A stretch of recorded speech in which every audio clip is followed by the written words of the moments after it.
for the quarter moon session for the 30th of July, 2017. Let's see who is here. Is it just me and Zilu? What happened to everyone else? It was also disconnected to me also, and I also reconnected. Odd. Hi, Lucy. Hello?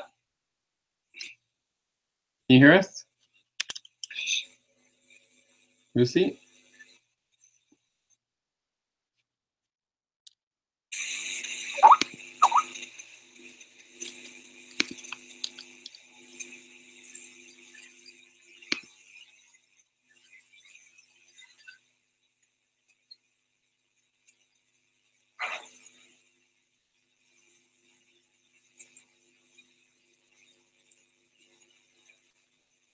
Hi, Lucy. Do you hear us?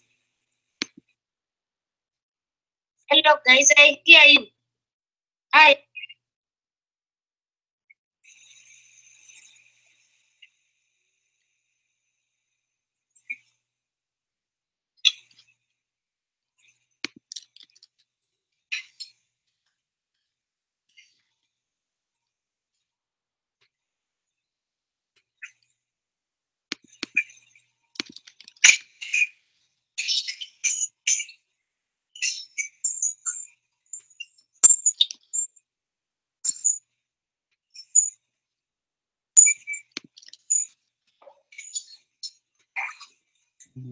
Okay, so we got Asif, Albina.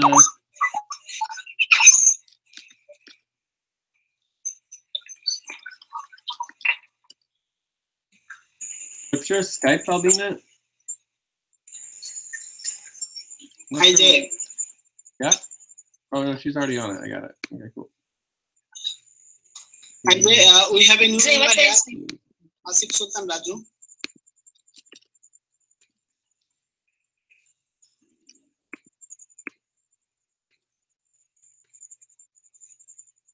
Cool.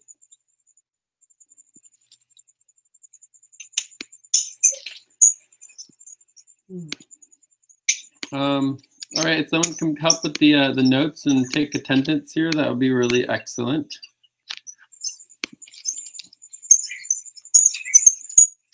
And do you want to help with the positions? Facilitator, timekeeper, video index, note-taking, responsibility master.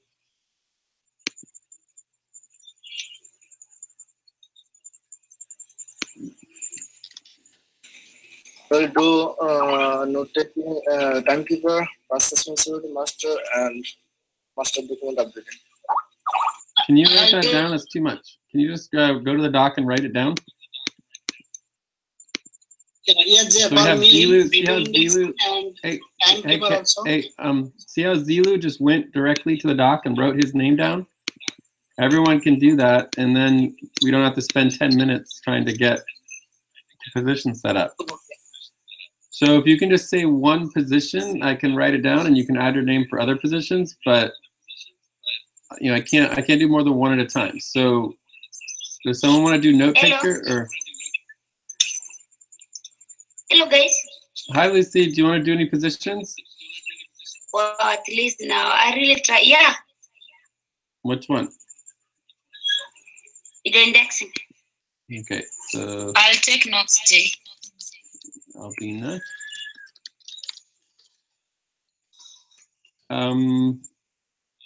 Session value tracking. Yes, for me, Abdul. Okay. All right. So yeah, just add your name if you wanted to also do some of those, because I'm sure people could use help. All right. Check-ins. Hi, Jay. Yeah. We have a new member here, Asif Sultan Raju, and he can also help on note taking, I think. Oh, this is a different Asif? Hello, you can call me Raju, as there is already an Asif. Okay, call you what again? Raju, R-A-J-D. Raju. And do we have you on Yeah, Skype? yeah. That's okay. Do we have you on Skype? Yeah, I have an that is M-A-S. Oh,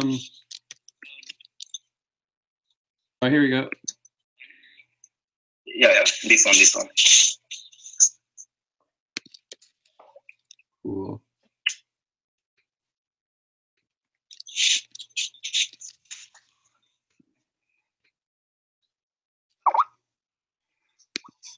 All right, good. All right. So, Raju, would you like to check in?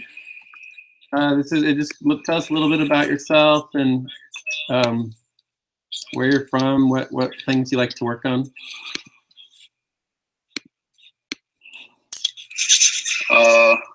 I'm actually Abdul's friend. My name is Asif Sultan Raju. I'm from Bangladesh.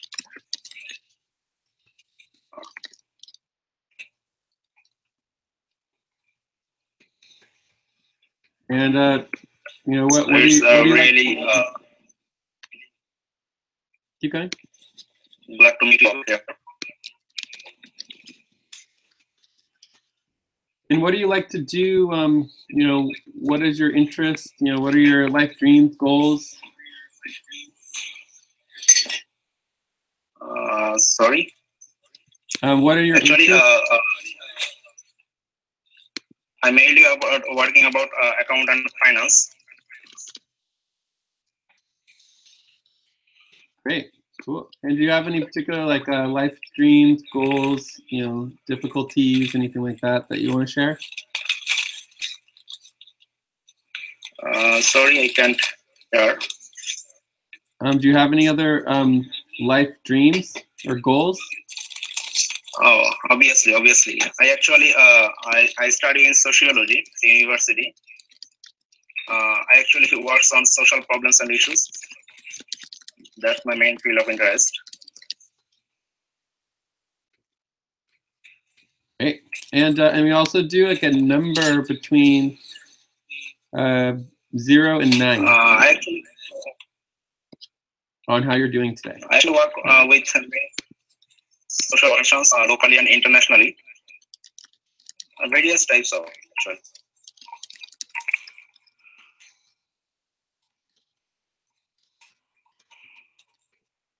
I didn't hear that last phrase. But do you want to give us a number between 0 and 9 of how you're doing today? Sorry, please. Just like a number between 0 and 9 of how you're doing.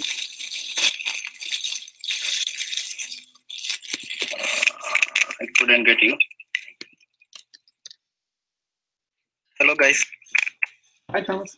So, Raju, do you have a number between 0 and 9, like how you're feeling today? Like, for example, like a 7 or 8? So 6.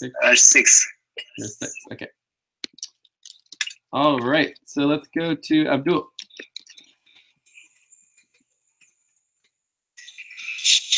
Yes, I'm really good today, and I'm really very much excited in this session also, and I'm feeling today 7. Lucy. Hello guys. Today I'm happy. I'm feeling like 5 today. Okay. Steve. I'm doing pretty good today. I'm going on about 20 hours awake, but I felt it was important to be here, and I'm probably about a 6.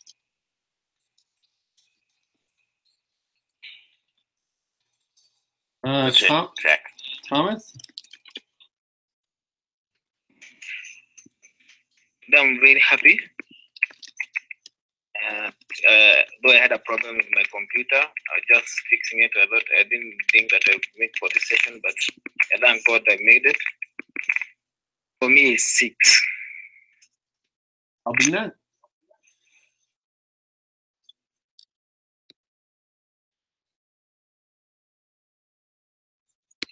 Albina, you hear it? Yeah. Okay, today I'm happy, I'm blessed. I'm feeling great to be part of this session. I'm at 7 today.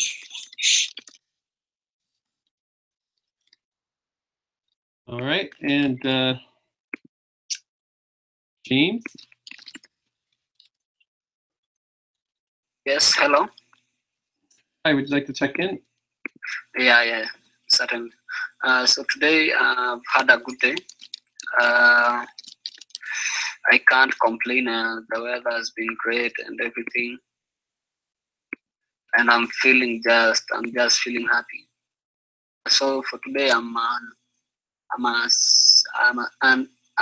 8. Okay, I'll check in. I'm doing pretty well. Definitely a little early here, and lots of work to do, but hanging in there. And I'm probably like a 5.5.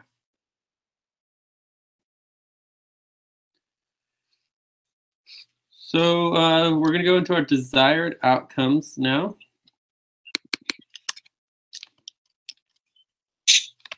And so obviously we want to get more organized as a team. Specifically, we are the global steering team.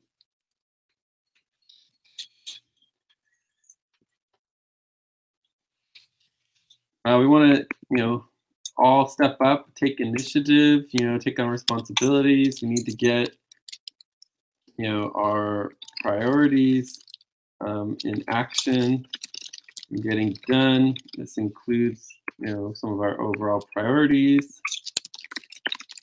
And then we want to get the quintet organized and coordinated, including coordination between teams and more direction and support for super teams as well. So those are some of the overall outcomes that I would like to get.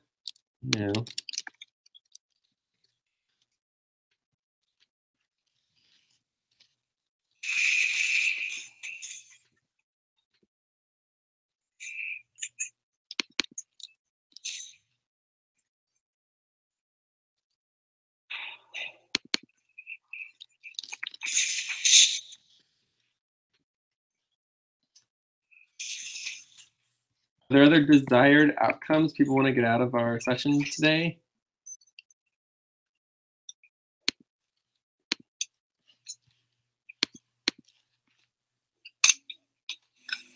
I think for me, I'm good with the ones that you have listed there. Okay. Me too.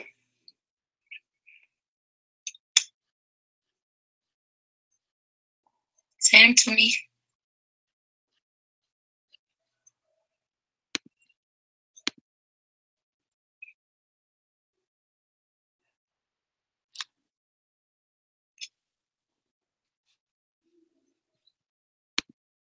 How about topics? Anyone have a topic they would like to add?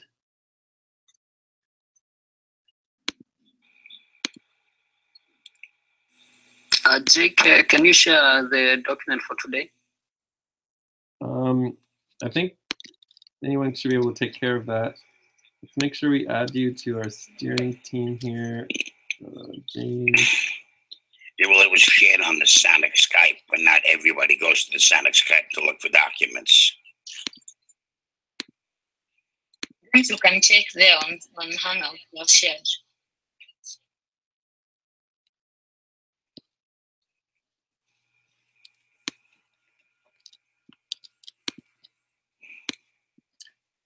So James, did you get it from somebody? Did I send it to you?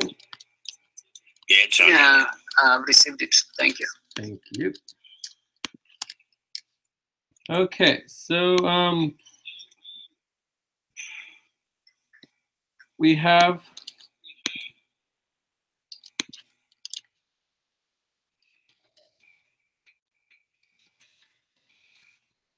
the Quintet implementation.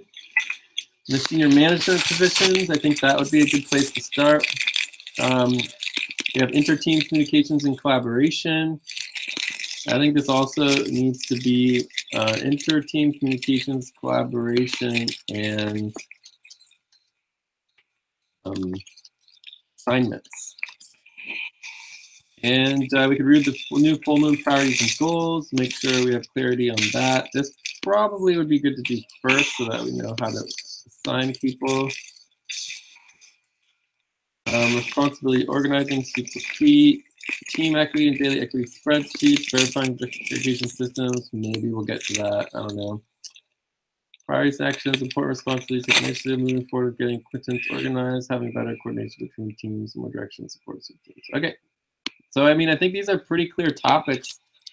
Do we want to do an introduction to the steering team so people understand what it is?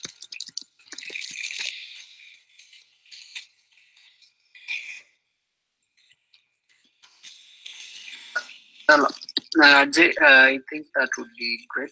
Okay, so let's do that really quick for 5 minutes. Answer questions. Some people are new. Quintent implementation. I think we probably need like 20 to 30 minutes for that. Review full new moon priorities. This would also be another 20 to 30 minutes. And inter-team communications, maybe like 10 to 15 minutes. If we get the responsibility to organize, like 5 minutes. So we probably have about an hour and a half. Is that okay to everybody? So we should be done within the 2-hour mark. It's okay. All right. So any other questions on topics, or are there additional items for topics?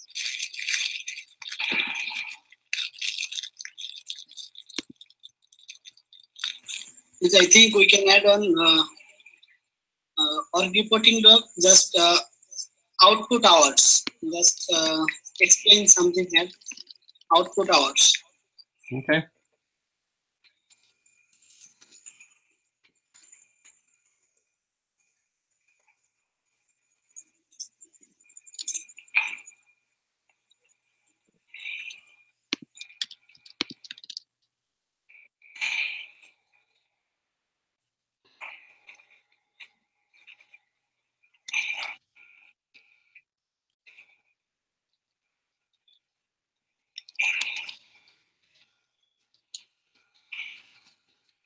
I think maybe we should spend 5 minutes quickly reviewing our personnel support and making sure we get everything set up for Razu. Steve, okay? That would be good as well. All right. Okay. Any other additional topics people want to add?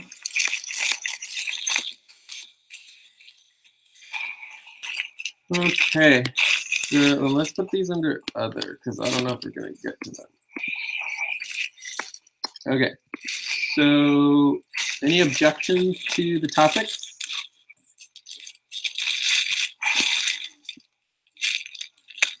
No. Yeah. Who's that? It's me. Thomas. Did you have another topic, or are we all approving the topics, or? I was saying there's no objection to those topics. Okay. Cool. So let's get into the first topic. Oh, wow. Look, there's already some topics here. What do you know? We're probably not going to get to some of these other topics. This is a task. Let's make it clear that that's a task.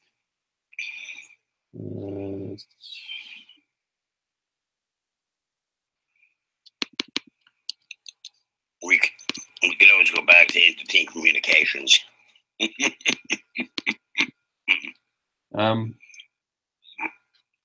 Say again, Steve? We can always go back to inter-team communications, since this is a global steering team. It might be a good place for it. It's already on the list.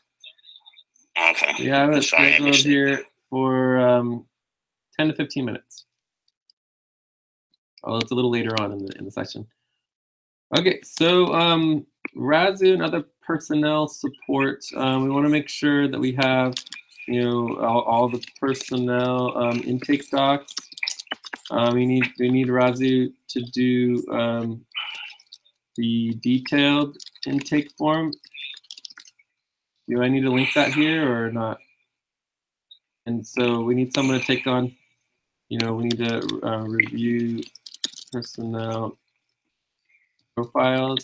So we need to make all the intake docs, main doc, work, reporting doc, etc., etc., etc. So is someone doing this for Razu Asif? So we have all of his information organized. What team is he in anyway? Is He your would be Africa? in Central Asia. Okay, just asking. There is no Central Asia team, so. And we lost him too. He's gone. So how about Abdul or Lucy or somebody? I mean, who's responsible for personnel intake? Yeah, I'm responsible for that. You're the only person responsible for that? The other people. I'm just speaking for myself.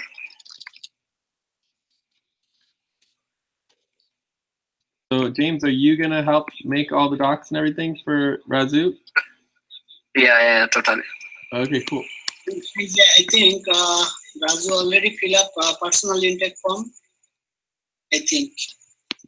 Okay, well, we don't do thinking. We want it confirmed and verified, okay? Confirmed and verified.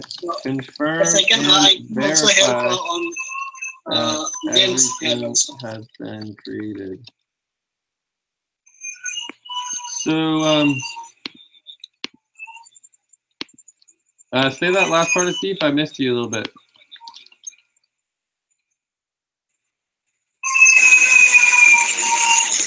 I mean, Abdul, I couldn't hear you that last part, Abdul.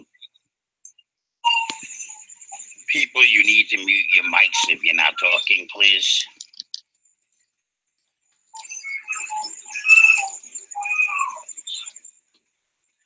Abdul, I couldn't hear you, but if you could just mute if you're not talking, then that'll be fine. All right, so let's just quickly check the projects here. We're going to go to personnel support.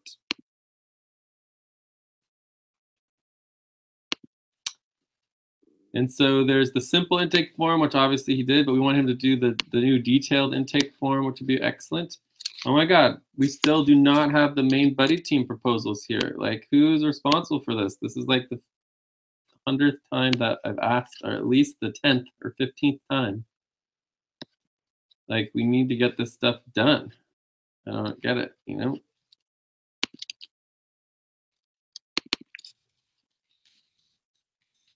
Like, can somebody take that task on, please, and get these tasks done? Like, whoever is the people who have been responsible for personnel support, just drop the ball like over and over and over again. It's like really not good. So, can someone take these on with James? Yes, I think I can do this. I'll do it with James. All right, I will do it with James. Abdul, Steve, and James. Let's get this personnel support stuff organized because it's really doesn't look good when it's like the 10th time and like it's been over a month and these things aren't getting done. All right, it'll get done. And I think some of that is because like Lucy and other people have, and Abdul even have said they're going to do it and they just don't do it. So it's like get it done or tell someone else to do it. When I say I do it, it'll get done, so it'll get done. I know. Okay, so let's get the personnel support done. From there, we have the main reason I came here was not even that. The main reason is the spreadsheet for the status of the personnel files, right? This is the primary role of the personnel responsibility, right? Making sure everybody's personnel files are updated and organized. barely started, you know, done. So these need to all be 100% green, right? And verify that they're all done. All right, so now we have Razu, Steve. And look, we don't even have the list here of the people, right? You know, My name's not even on the list. your name's not even ever. I mean, Okay. this is so bad. It's not even a you know, funny. You know, it's like. So I want everybody to be on here. So that's All right, I'll 0%. take him. I got it. I You got know, it. are the months I'll make an updated? I appointment. mean, this is like out of control. How backlogged we are here. Okay. And then people are like, "What should I do?" You know, it's like, let's get the work done.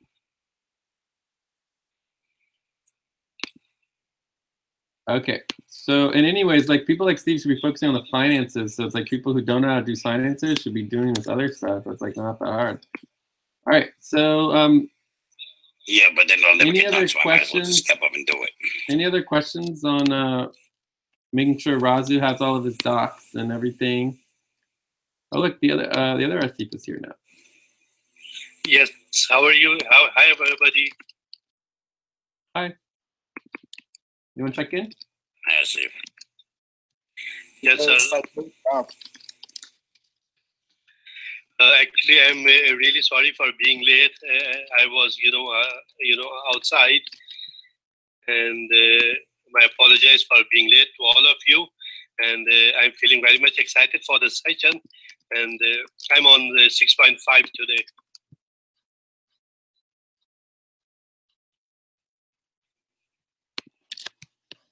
Cool.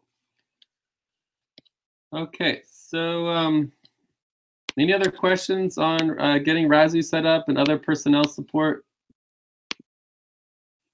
I have no question on my part. Okay, so obviously Abdul and Razu can be a buddy team.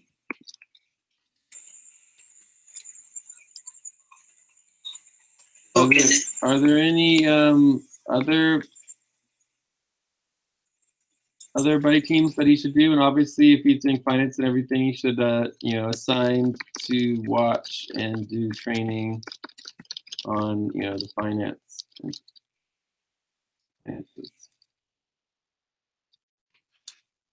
His main buddy team. So these are tasks that need to go onto his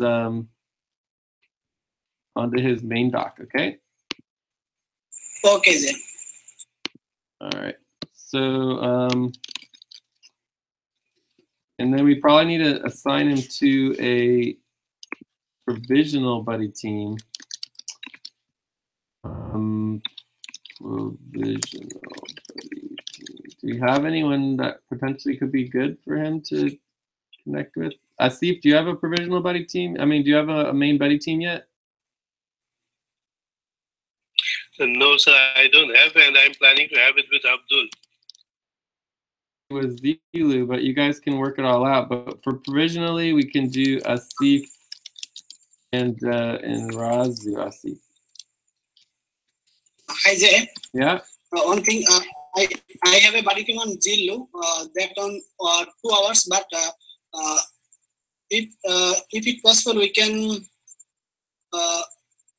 do 1 hour. I think Zillow and me 1 hour as a buddy team, and we can I can also include Asif for another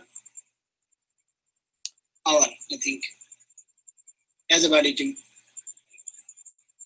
So all I'm saying is that you just need to check in with Razu and make sure that he is, taken care of, right? So we have Abdul Yes. and Razu. We've got Asif and Razu. And your scheduled buddy teams are totally separate. That's just basically a scheduled buddy team where whoever shows up is going to be involved in that buddy team slot. Okay. Okay. All right. So any other questions on making sure Razu and other people are supported? And how about Thomas? Do you have any?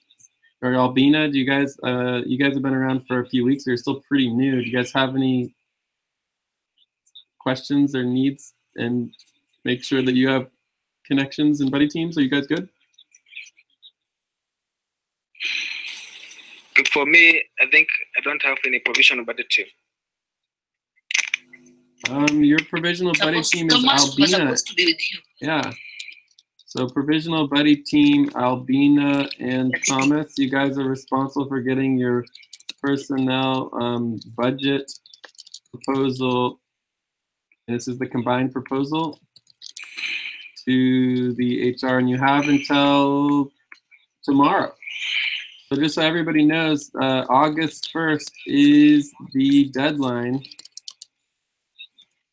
for any changes in budget proposals for the August, September, October budget. Everybody understand this? So this is a task for everyone.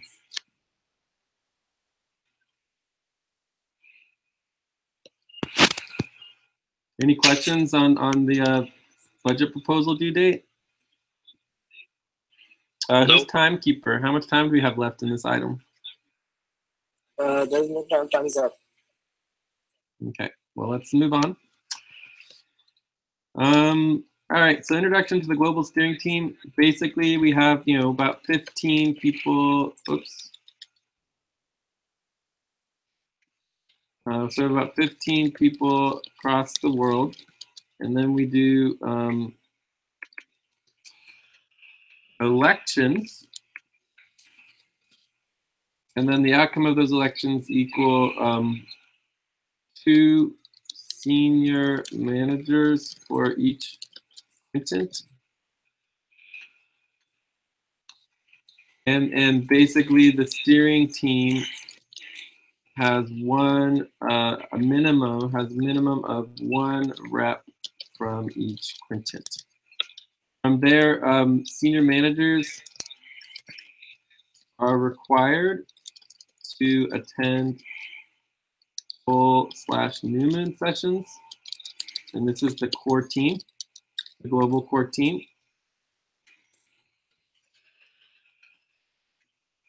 And then you need at least 1 rep for the steering team. This would be the quarter moves. Okay, does that make sense? So that's the goal of the steering team, the quarter moons, is basically to coordinate and communicate between teams, right? So across the entire world, we're all going to be doing our own things and not interacting that much. And then this is the one time per, every 2 weeks. And every week, with the full new moons, where we come together and actually all, communicate and coordinate between all of the teams.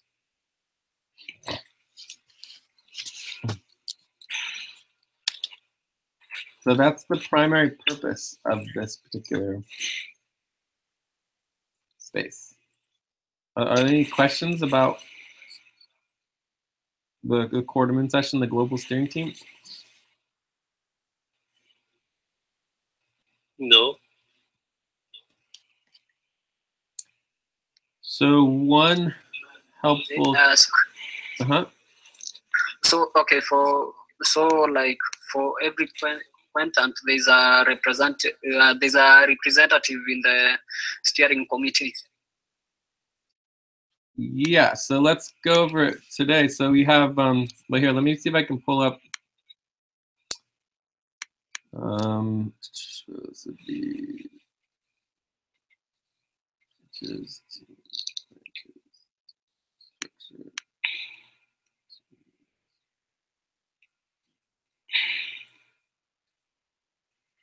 All right, here we go.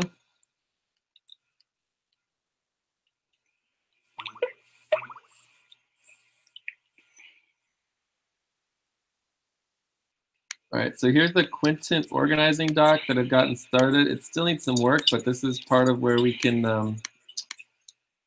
start documenting some of the policies and information on how this all is going to work. There's still a lot of stuff that's missing. This is our schedule right here. You can also go at the top for our list of quintents. All right, so there's the Eurafrica quintet. So this would be Thomas,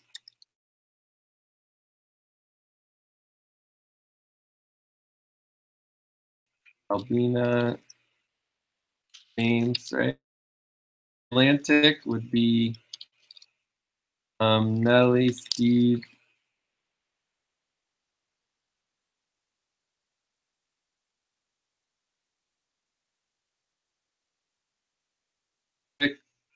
is Jay, it's me. Austrasia, Oceania,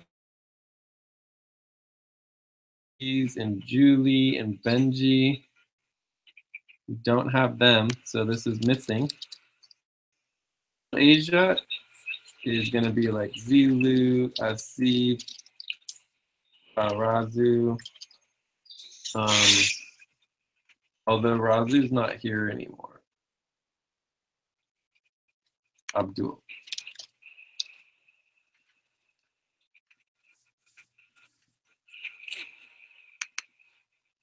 So does that answer your question, James?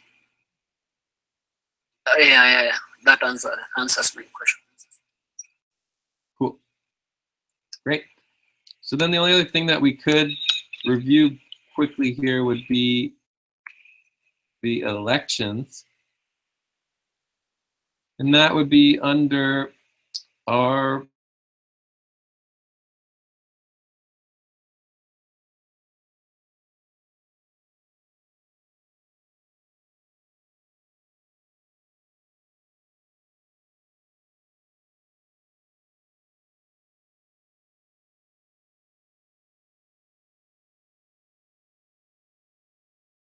Can you guys hear me? Jay, if you're talking, no one's hearing you. Can you hear me now? Hello? Yes. Yeah. You guys can hear me? Yeah. Okay. Yes. Everything's working still. All right. If someone can double check the broadcast, make sure it's still going as well. So if we go to election rankings here, this should be updated. We have galactic rankings. Very cool. Make sure it's all A to Z. Oops, Z to A. So here's our galactic rankings. 19.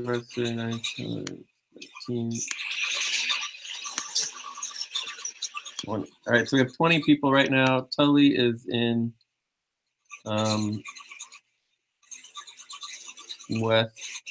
East. Okay, so then we can go here and sort. So Austrasia, oh no, what happened? Oh yeah, this is correct. So Mel would be the winner for Austrasia. Julie, Benji, and then Ulysses. For Central Asia, Asif, Abdul, Zilu.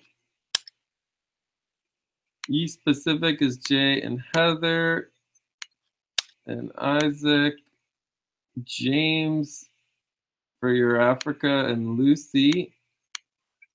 West Atlantic is Jorge and Steve. Yep. So those are the two people for our current elections. Any questions on how that works? Okay, and let's go ahead and link this. So current elections.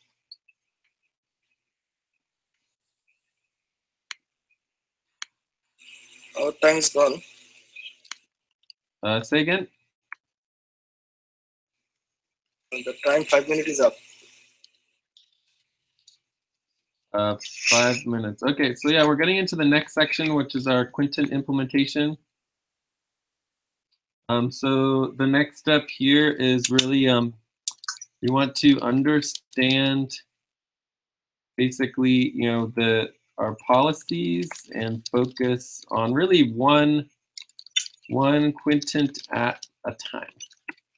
You know, so we're going to kind of go through each of the Quintins, review them, see where they're at, and then see what we can do to improve upon the situation. Does that make sense? Any questions on that? So it says that Razu is having connection problems and he'll be back again soon. Okay, so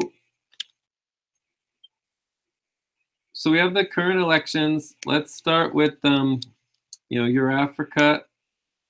We have James and Lucia are the ones who've been elected. Okay.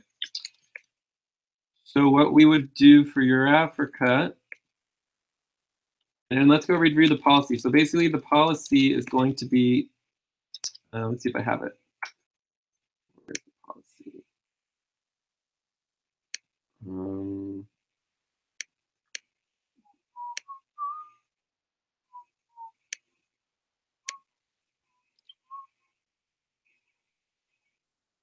I don't know if I have it written down. I'll just say it again. So basically, the policy is that we can start a Quintin schedule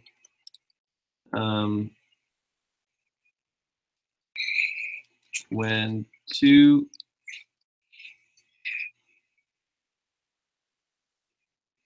senior managers and a backup is agreed to participate. Okay.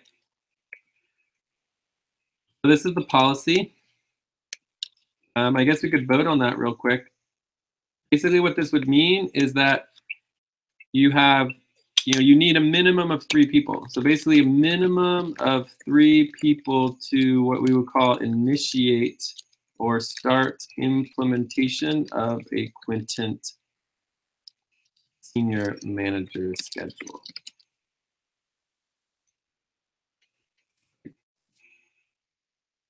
Okay, so that's the policy. Are there any questions about the policy? Yeah, I have a question. Yeah. Is that 3 people who just want to get more hours, so start another grant, or 3 new people so that we can expand and not take away from other work? Well, it will add to work because it's going to add, it will add 6 hours to, or no, it'll add up to 20 hours to anybody's current work schedule. Right, okay. So it actually adds time to the people who win the elections, and so they can work more, but they're going to be working independently. So it's separate from the existing structures and buddy teams, and they work individually, not as buddy teams. That make sense? Okay. Okay.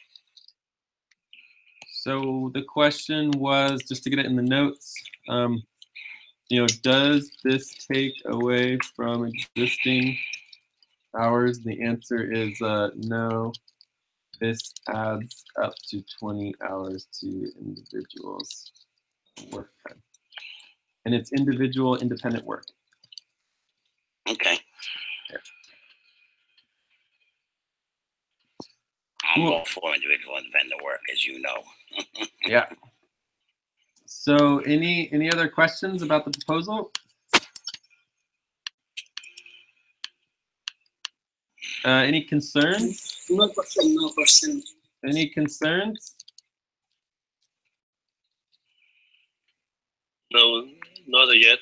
Okay, no concerns. So because there's no concerns, we can just go ahead and do a you know, see if there's any objections to the proposal and then pass it. Are there any objections to the proposal? No objection. No objection. Okay, so no objections. No, And from my so side we as have well. agreement on the Again, proposal. I'm going to remind everybody, if you have no objection, you don't have to say anything. Okay? When nobody says anything, that we assume means no objection. Okay? If we want to do a straw poll where everybody votes, then you can say no objection, yes or no. But if we just ask if there's no objections, please just don't say anything if you have no objection. Yeah, so This is good. cool. So yes, I mean, overall, I think we're pretty good for now. Oh, and it's roll call vote, Steve, would be the correct term for the roll call vote, yeah. Yes. Thank you. So I mean, what we can quickly see here is based on the people who are present, right? We know that the Eurafrica Quintet, it looks like we have 3 people there. In Central Asia, we have 3 people here. You know, Australasia, we'll go through it and we'll make confirmations. We'll see where we're at with all of that. But yeah, I think we're pretty clear. And let's just start by reviewing the position. Do we have the positions in here? I don't think it's in here. Sorry guys, I'm back. I was facing some connection problem. That's why I was discontinued. Nice. Okay. Well, we're glad to have you back. We're talking about the quintet session organizing. And it would be good to have the position. My assumption is that, oh, and also I want to make sure we're organized here at the top. So this is a big mess up here. So we need a bunch of things. We need the global network. We need the quarter moon session and the steering team doc. Code networks main doc, right? So this all needs to be improved up here so that we can get to all the other docs. So let's start with the global main doc. Voila. All right, that one's good. So I have this feeling that I'm probably not going to be able to find it, but we're going to at least try. So if we go to our last new moon session, we're going to be reviewing our goals and everything as well. But I'm curious if we talked about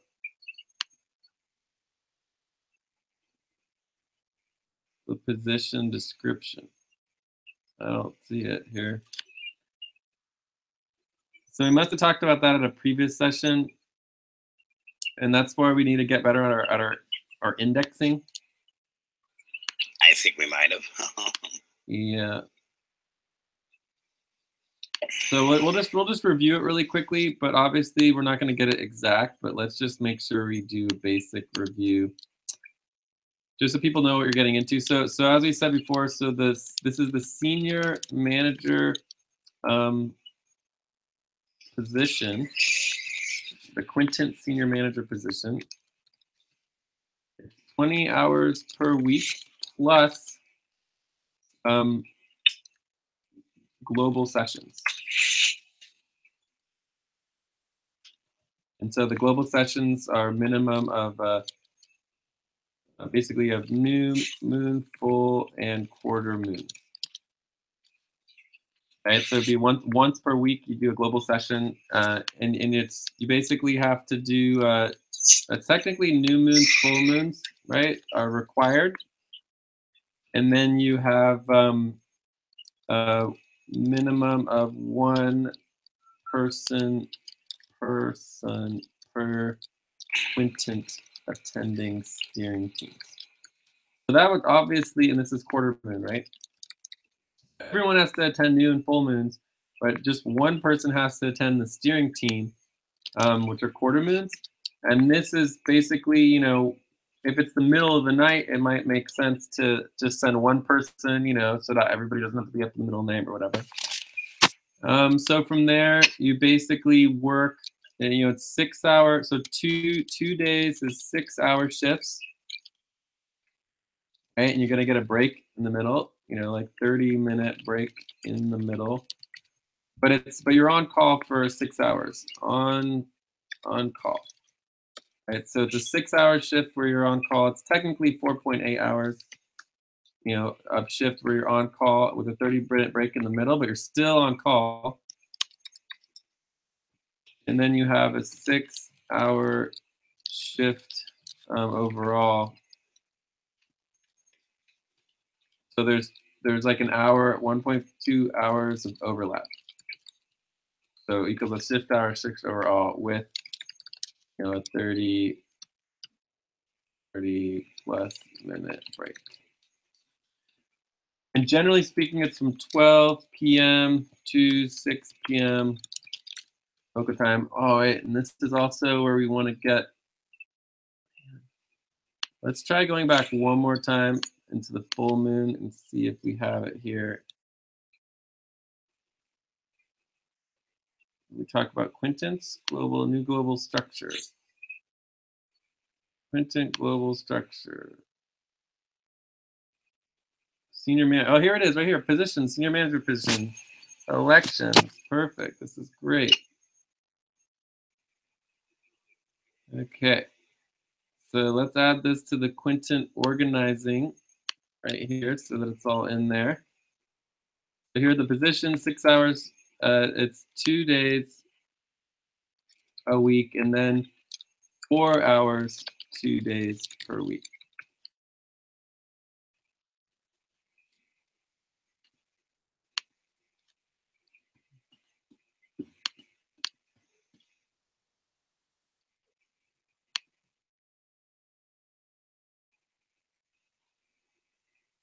Let's just copy that over because it's written so well. It's so exciting when you can find the notes, you know, it's like, woohoo. All right, and you must be level 4. Let's just copy this whole thing in there. This is good stuff. Good stuff. All right, so you gotta be level 4. 6 hours for 2 days a week, 4 hours for 2 days a week. And so the total is 20 hours. 20 hours total. Right, and it specifically goes, and we also have this in here too. It's specifically like this, right? It's 4 days in a row. Day 1 is 4 hours. Day 2 is 6 hours. Day 3 is 6 hours. Day 4 is 4 hours. And then it switches off. Okay, does that make sense? Right. Any questions? Yes. Any questions about the position?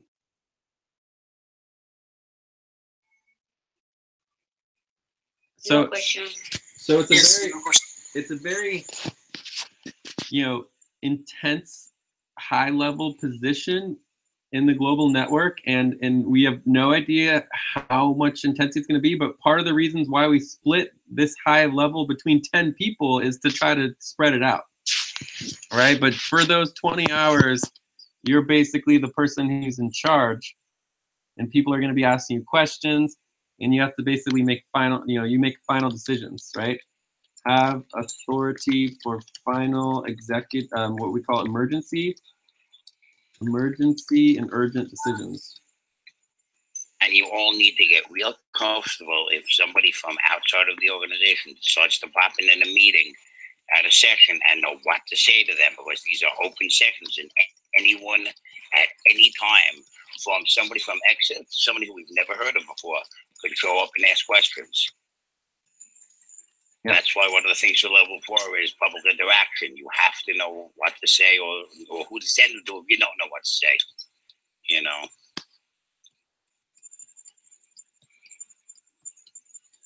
Okay, so let's start with the Eurafrica quintant. So the first thing here is obviously Lucy is level 4. You know, let's see where James is at, and there's also the question of the scheduling. Where would that be? So there is the scheduling form. If we have there should be one other link here, which is for the quarter moon sessions. I think there's one other session where we might have discussed this. So this is the 30th of July. Oh no, this is today. So our last quarter moon was the July 16th. Oops. July 16th. I don't see anything specifically about quintants, but let's take a look here. All right, so here's our octants, our quintants. Here we go. Oh no, this is the elections form. So we had our decision-making protocol, global elections form, but it doesn't have the link to, oh, here are the team levels, new individual team levels, we need that. Okay, so I don't know where that was, but I'll find it pretty easily. All right, so new moon moon, don't need that. Full moon, new moon, don't need that. Don't need that. Okay. So we can review people's levels here. So James is still level 4. How are you doing on your levels, James? Do you have your 5 responsibilities yet? You do recordings. Do you understand the list of Global Master docs and the master note schedule? James? Yeah, I have it. I have the list of, I have the master list of docs. Yeah, well, your main doc's not even linked here either, which is a problem. That's like step 1 is getting your main doc linked. So, anyways, so this certainly is a possibility, but we might have to come back to you. So I would start by getting your main doc linked. So you have level 4, level 3. Obviously, Thomas and Albina are level 3. Okay. So my just right off the top of my bat, it's just like we only have one person level 4. So we have a requirement of a minimum of 2 people at level 4. Actually, it's really 3 people at level 4. Right? So let me think about this for a second. The minimum of 3 people to initiate and start the Quinton Senior Manager schedule. So it would be, they would all have to be level 4. All level 4. Because the person who's going to be backup needs to be able to, back up the other people, and they need to be able to do all the responsibilities and roles that a level 4 person would be doing. So James, Thomas, Albina, do you guys have any questions about how to get to level 4? Okay, for me, I don't have. Can you repeat the process of how a person can go to the level 4, please? Sure.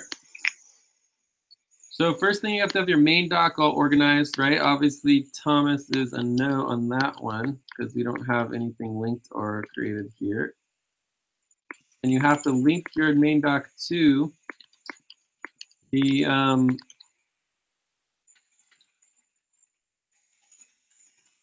independence level doc, right? So then you need to have your availability schedule clearly laid out. You need to have your list of responsibilities. And then, first you want to take on like 1 to 2 responsibilities is basically required for level 3.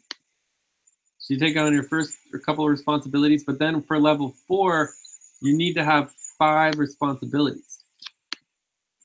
Right? So we would sign off your responsibilities. Let's just take a quick look at Albina since hers is actually linked and James wasn't.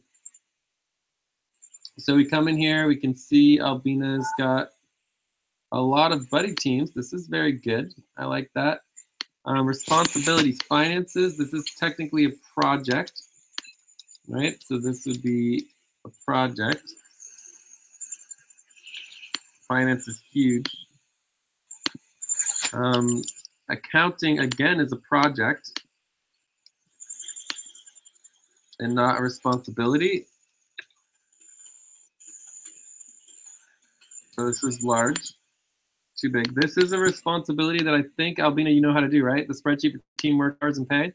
Yeah. Payroll, payment, spreadsheet verification. You know how to do that as well? Yeah. Okay. Is also a project and is huge, right? So my point when I say that the project, it means that there are 10, right? So projects have, this probably has 10 to 20 responsibilities.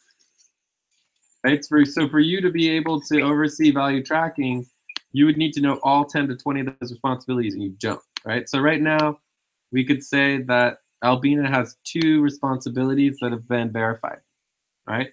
So we could come into here, and we'd say, all right, Albina is at 40%. Is that right? 2 of 5.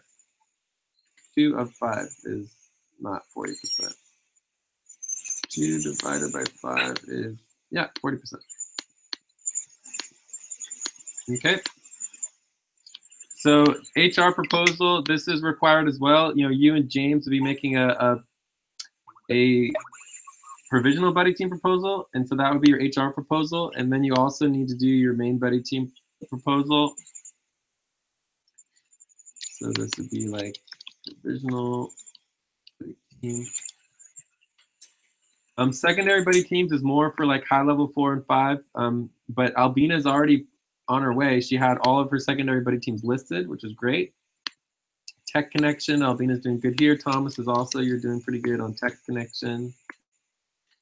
Right, your guys' English is pretty good, right? So recording, being able to know how to record. Master node schedule list, making that you're sure you know how to document your master nodes and your global list of docs so that we know. And then the last one is public interaction, although this starts a little bit at level 5 to be better on this, but at least you have the training. We should go over the training today.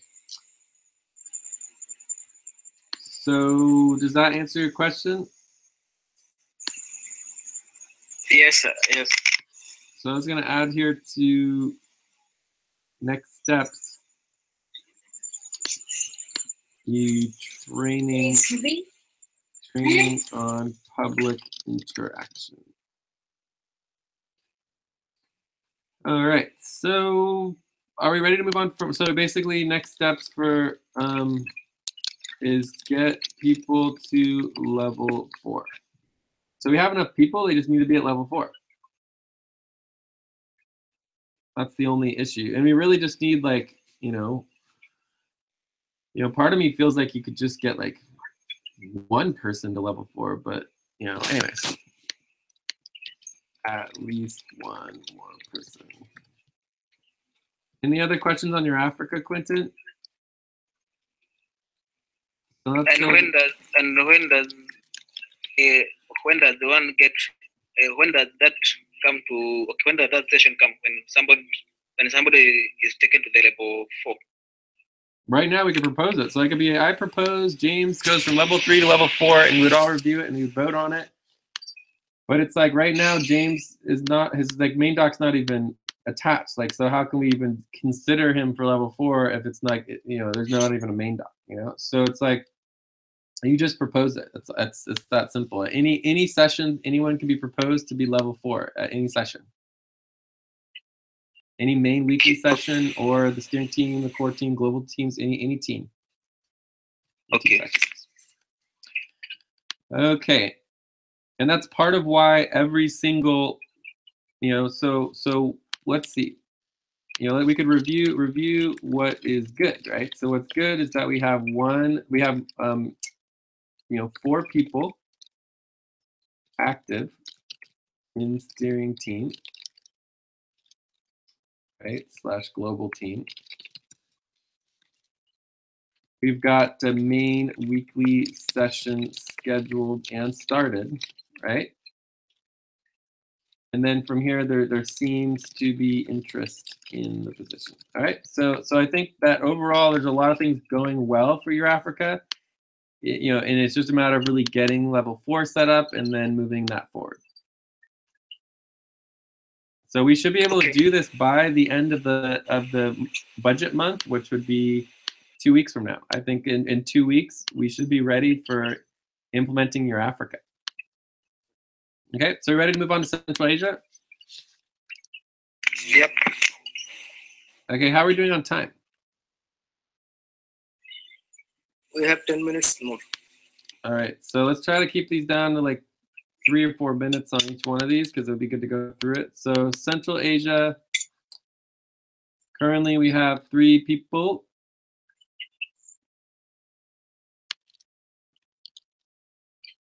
And we have Asif and Abdul. And Abdul is level 4, Asif is level 3. And then there's Razu. Who else is? Oh, Zilu. Zilu's level 3. Razu's level 3. You start at level 3, Razu. All right. So what we have.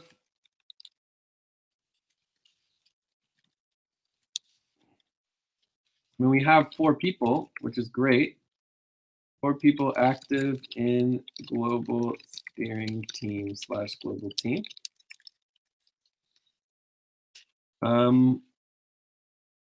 The next steps would be to schedule the main weekly session and start it.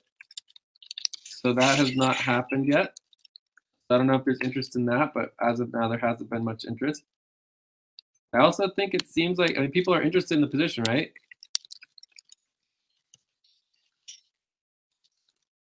So I think that getting it filled shouldn't be too bad. And so this is the main thing, and then getting at least one more person to level 4. Okay. Okay. So I think, you know, minimum 2 at level 4 should be good. You know, it should, and at least 1 high level 3. So any questions about Central Asia, Middle East? No question. No question. Okay, so let's go on to West Atlantic.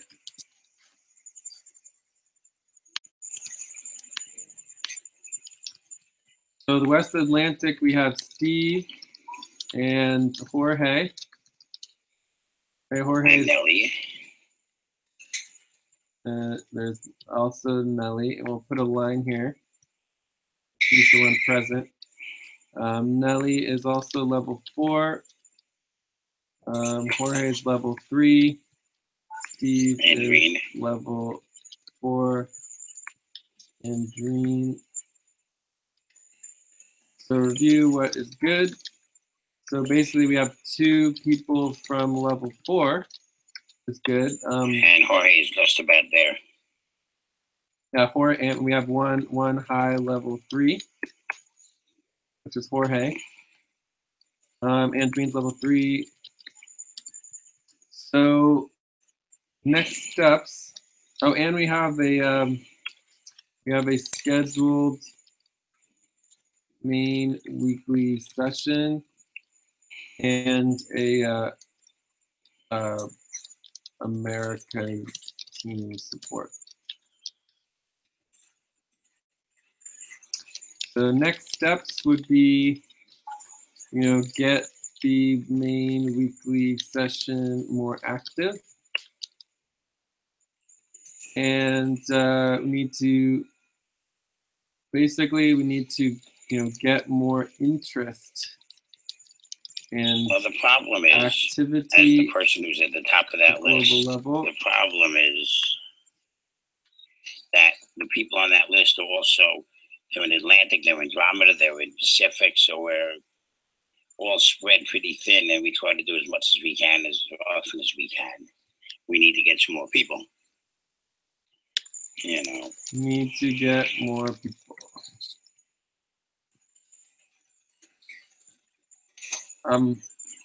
Anacleta is also moving, right? So there's technically Anacleta, you know, but moving to your Africa. So that might actually add a person in your Africa. Steve is technically in Asia currently, which is good to note. All right, so I think those are pretty much the next steps. So it's like getting more people and getting more interest and activity at the global level. We've been having a trouble getting people from the Americas to actually attend global sessions. So that obviously a problem. Obviously Steve is here, so we would need to get you know, potentially at least one more involved in the global sessions. All right, so any other questions on West Atlantic before we move on? So let's go to Austrasia, Oceania. So Austrasia, Oceania is, you know, there's no one here today, except for Steve. You could say Steve is technically in Oceania.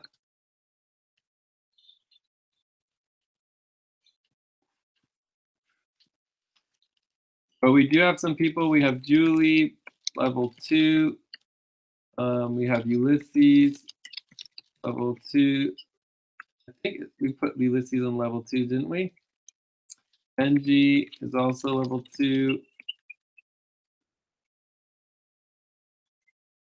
Who do you guys remember who won the election? Oh, it was Mel. Mel is like not involved, you know, actively. Although she is involved. Who got the second? Does anyone remember who got the second one? Let's take a quick look. Australia, so it was Julie. You know, Julie has been stepping up, you know, so, but she would need to step it up more to be able to get to level 4. So there's definitely, so she's the winner. Just Julie and Mel are the current winners. So what's good? Can you guys think of anything that's good?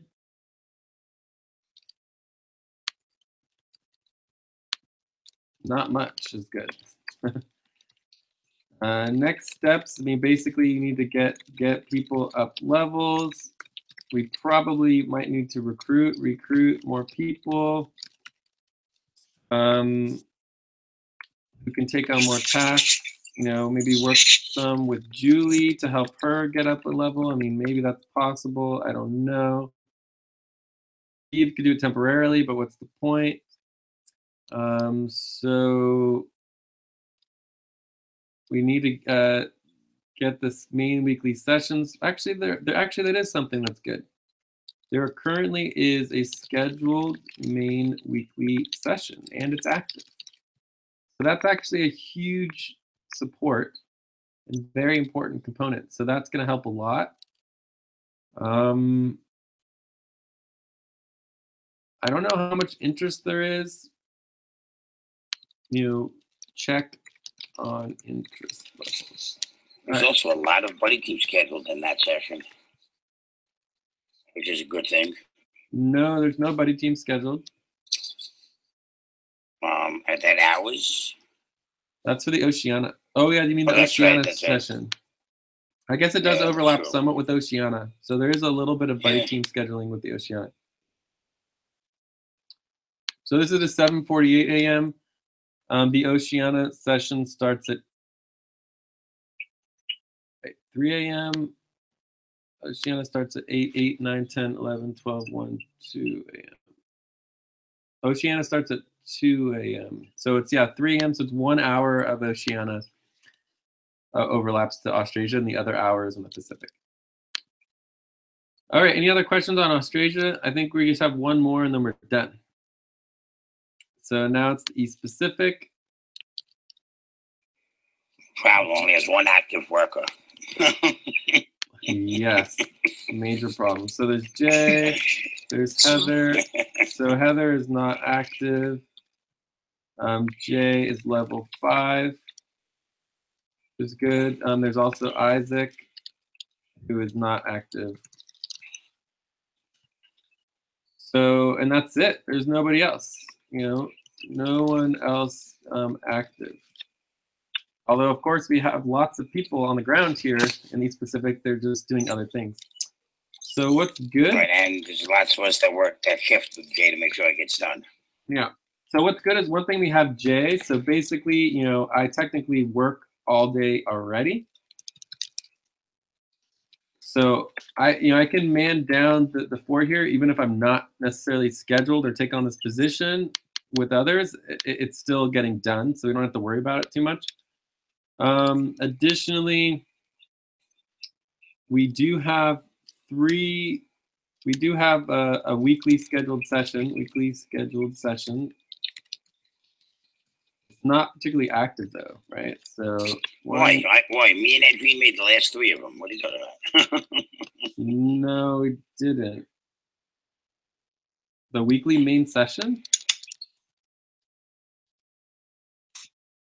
So get our weekly main session more active.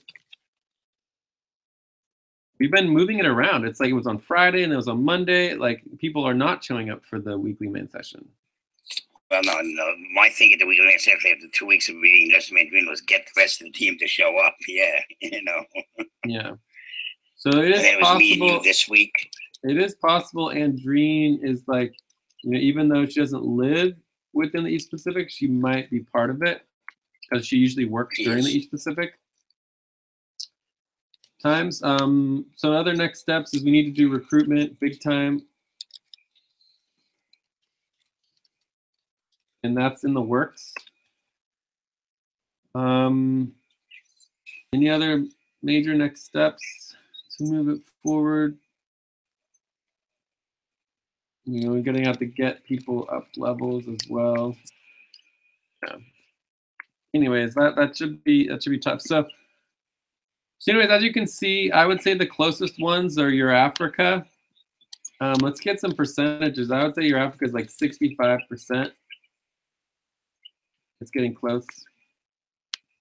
The Central Middle East, this is also really close, maybe like 55%.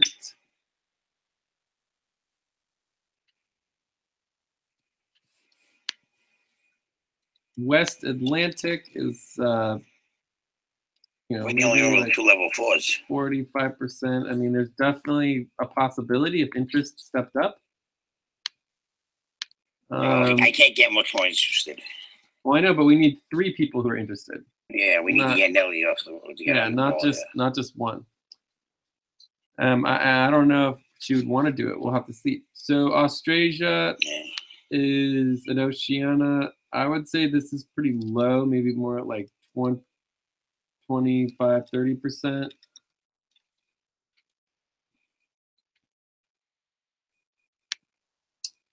And East Pacific is more like 15%.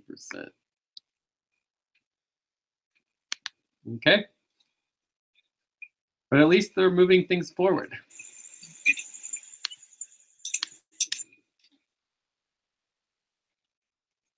Maybe we'll say 20%. Got 150. My lights just flickered. You might lose me. I have a feeling I have a black light popping up again. First lights just flickered a little bit. So if I disappear, you'll know where I went. So are there any more questions on our Quintent implementation?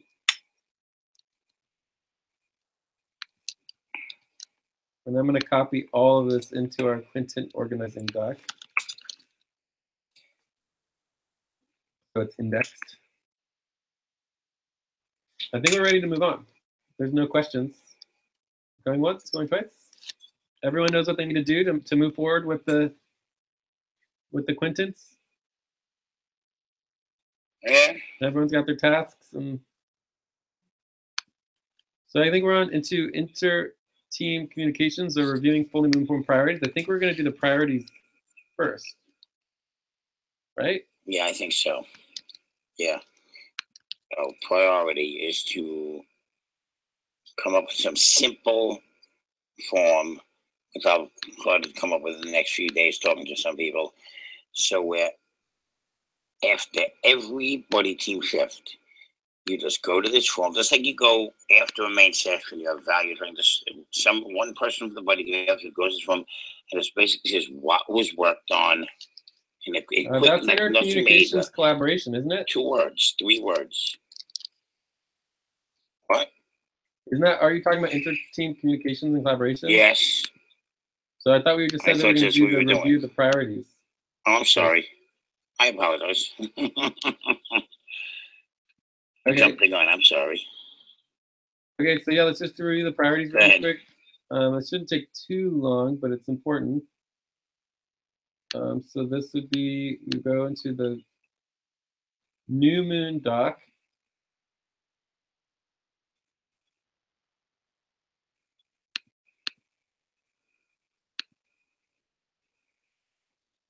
And this was for July 23rd, New Moon selling session.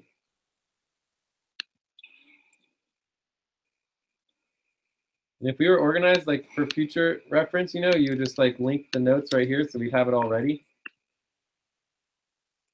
And then even more so, we could even copy and paste the actual goals and strategizing.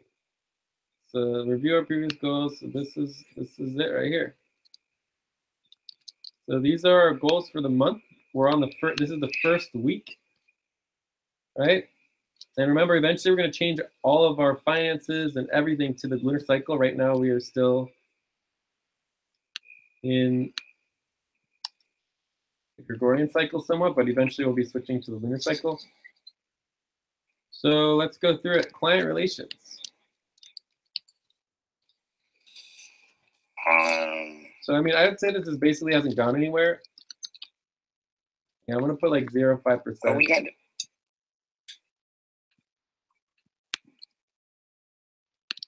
I'm gonna leave it alone. So we definitely need to prioritize client relations, big time. Investor relations, client outreach. We did spend some time on this. We did do some work on that. Yes, There we wasn't did. a lot of interest, but we did do some work on it. So I would give that a 25%. And I did volunteer to do it with, I think, James or somebody else. Yeah, so we have to help out Steve. with that with you. Yeah, so this is good. So we have Steve here. Anyone else who was helping out on client relations? Or no, I investor was relations. assisting together with Steve. James, cool. Client relations is Jay. I think Nelly was helping out. All right, so that needs, we need to keep pushing this because this is what actually gets us stabilized. This is what brings in the money. You know, let's bring in the moolah. Training, client responsibility training. We didn't do much client responsibility training, but we did do some other training. I don't know, maybe like 30%. We could do more training.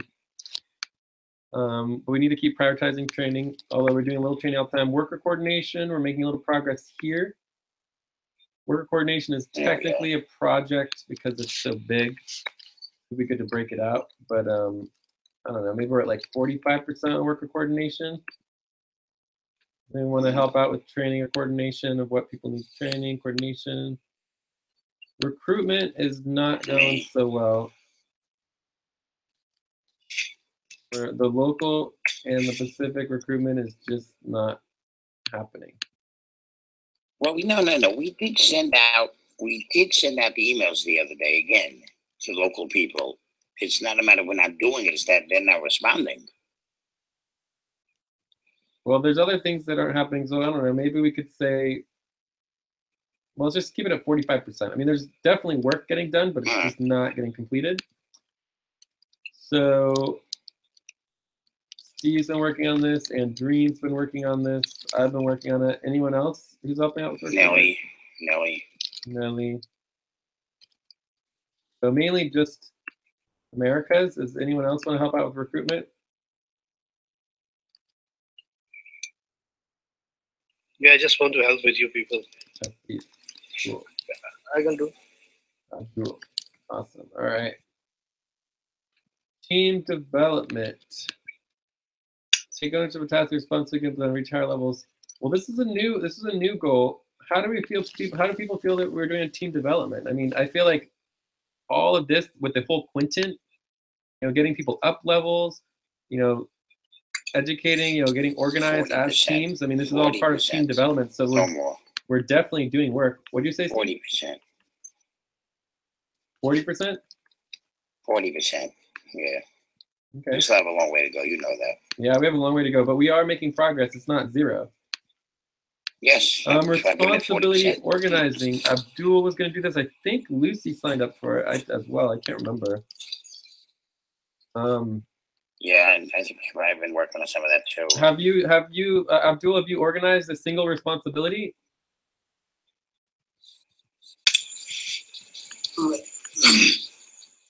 After the training session, I cannot work on that.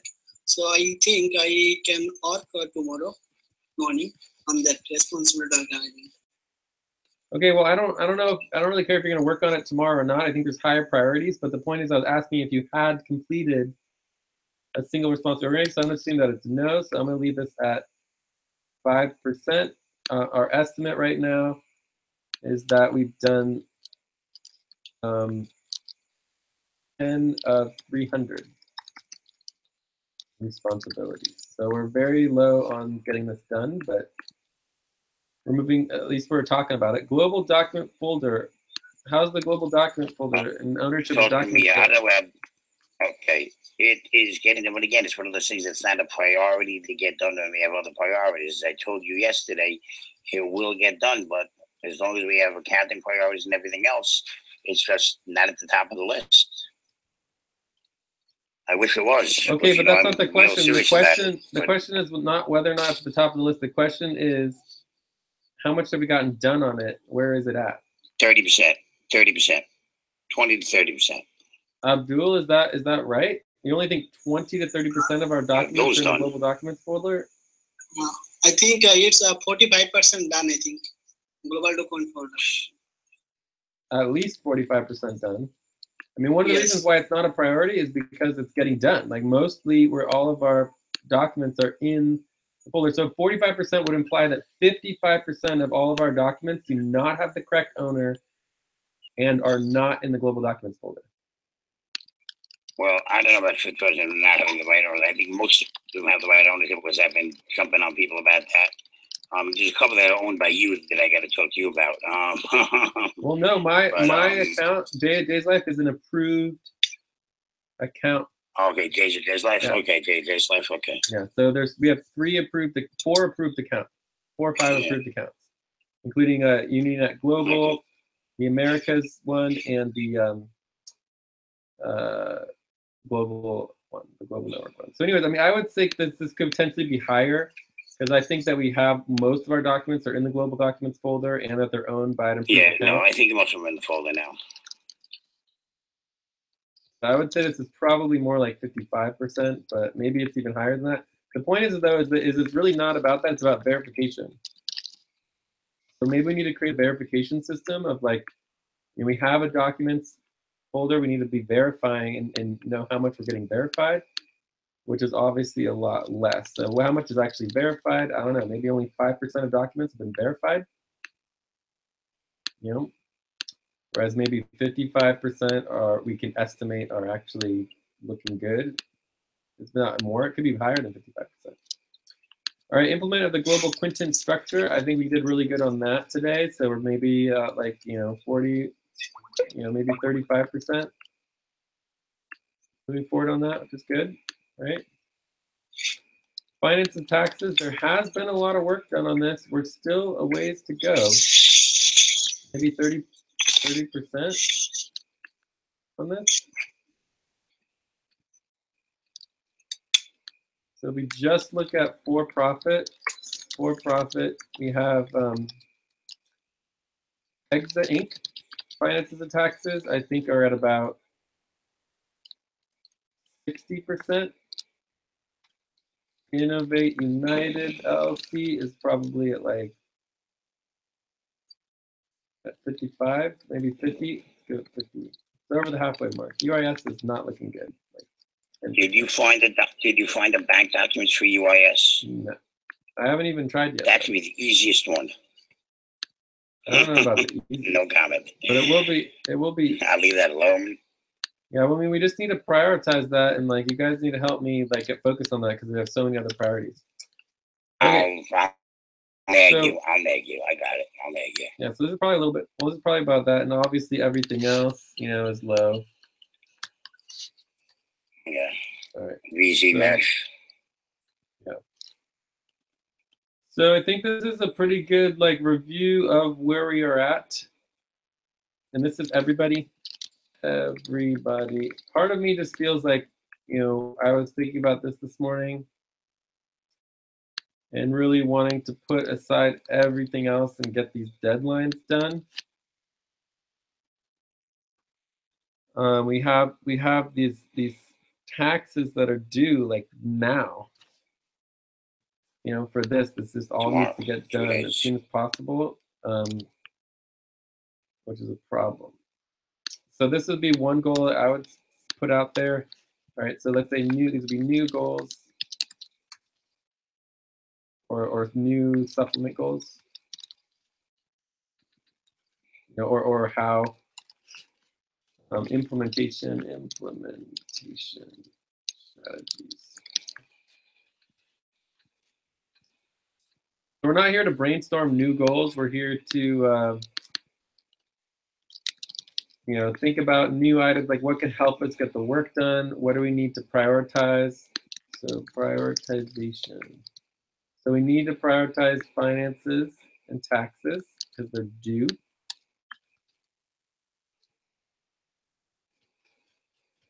Are there any other like key priorities, supplementations, or strategies for implementation of our goals over the next week, too? No, I think we got it. I mean, overall, you can obviously see here we're less than half, right? So it's important to note less than half of our work is getting done. It's also important to note that this is the first week of 4 weeks of the month, right?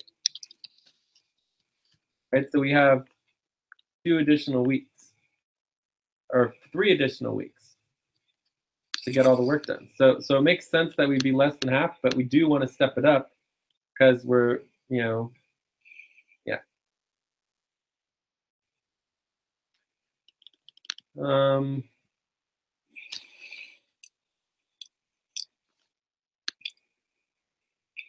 Any other comments? How are we doing on time?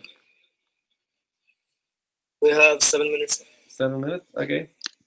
So I have a few other things I could say, but there's nobody else has any other. Everyone seems to agree that we just need to prioritize the finances and taxes over everything else and get that done because it's an immediate deadline. Any other comments?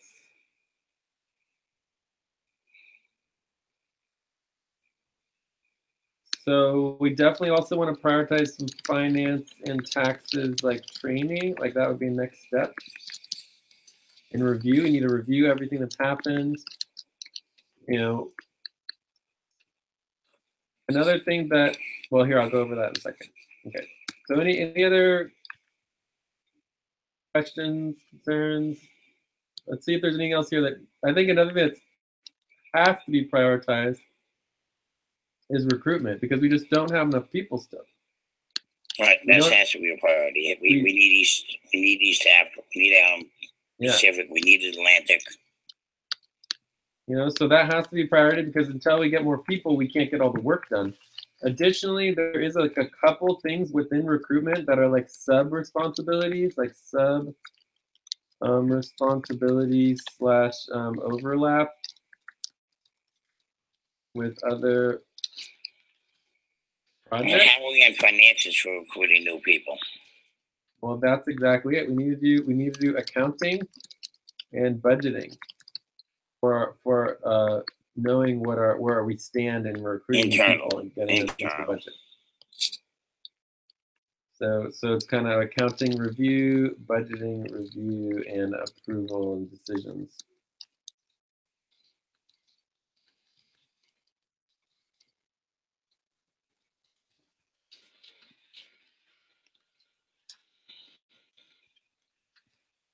Cool. So that all needs to happen.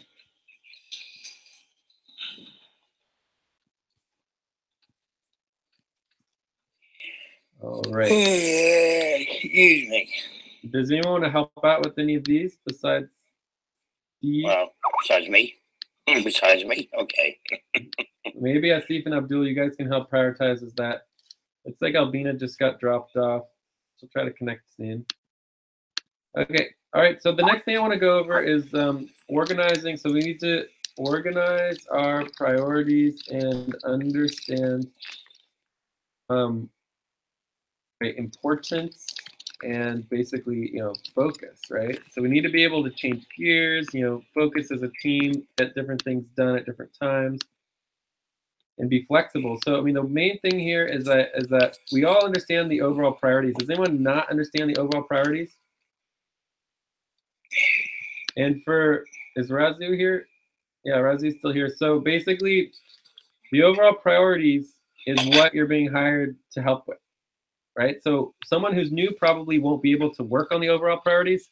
And so in that case, it's like your primary role in helping with the overall priorities is not getting in the way, which would prevent the overall priorities from getting done. Does that make sense, Rezi?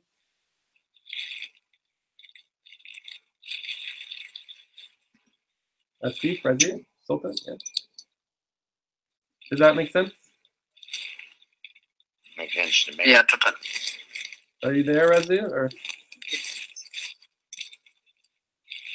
I don't know. Well, Abdul, you can check in with Rezi and make sure that he understands the importance of the overall priorities and that that's the primary thing that everyone's getting paid to do. So from there's two additional categories that we're adding. One is major deadlines. So there's going to be a whole nother list of major deadline priorities. In many ways, it's a subset of the overall priorities, except major deadlines can also include, future deadlines that aren't, current priorities or even overall priorities, right? So basically, the most important thing to understand about major deadlines is when there is a major deadline, it actually takes the highest form of priority. So what we would do is if we went to the main global doc, so I go to the full team doc and we look at the overall priorities. Number one is taking care of ourselves and making sure that we're okay, personal life support, taking breaks, all that kind of stuff, right? But when we have a major deadline, the major deadline needs to take priority over taking care of ourselves, right? And making sure that that gets done and dealt with. Major urgent deadlines currently met. So this would technically be, I would say this would be like step 0, if it's possible to add that in there. All right, so currently we have finances and taxes. All right, so then from there, the other one that's important to note, where did our full team go? Is it? No. So overall priorities, major deadlines, and then the other one I'm going to call swamp priorities. Basically, swamp priorities is a bunch of stuff that's holding us back and getting in the way.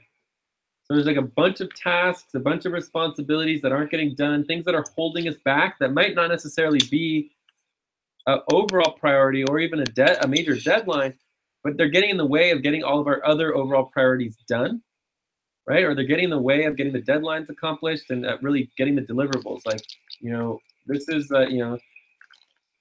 work that is getting in the way. So for example, if we're like behind on something that's not like a priority, but it's just like needs to get done and out of the way so that we can stay focused, right? Getting in the way, what's the opposite of focus?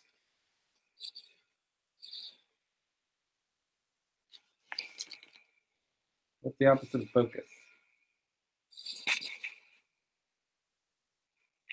Do you guys not know what the opposite of focus is? Anything that prevents us from focusing. Anyways, we'll look it up later. So does everyone understand the swamped priorities? Of course I do. So I think the swamp priorities are going to be really good for, especially for like new people and other people, because they should be easier things to do that are just getting in the way that people can help get out of the way.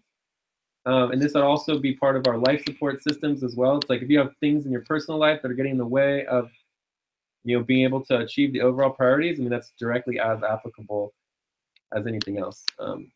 So anyways, are there any questions on all of this kind of our evolution of our prioritization system? And then obviously there's team priorities and buddy team priorities and super team priorities and all that kind of jazzy jazz.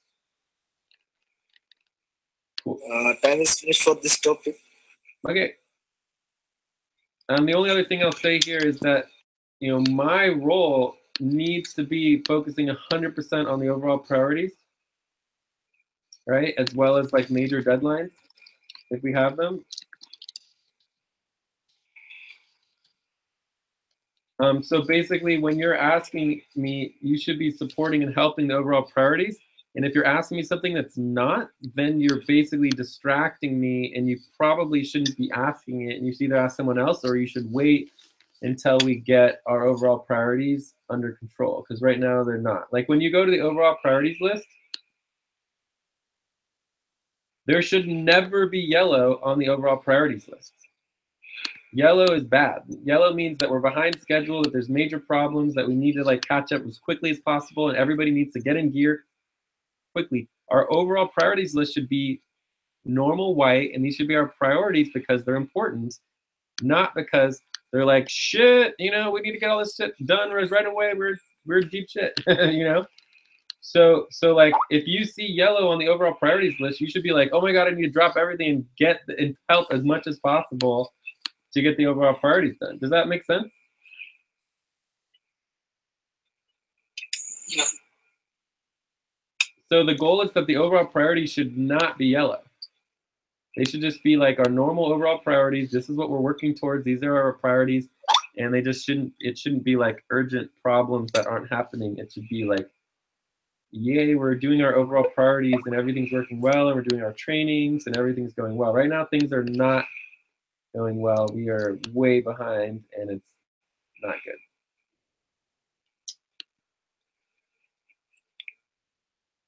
So does anyone want to like put that in their own words and explain that? Because I'm really feeling like the whole interaction is going away. You know, it's like, let's get work done, and it's like, it's just me and Steve right now seem to have maybe a little bit of Abdul, and everyone else is kind of in the background right now. I'm not getting. So does someone want to try to put this in their own words and see what your perspective is on it? Maybe around.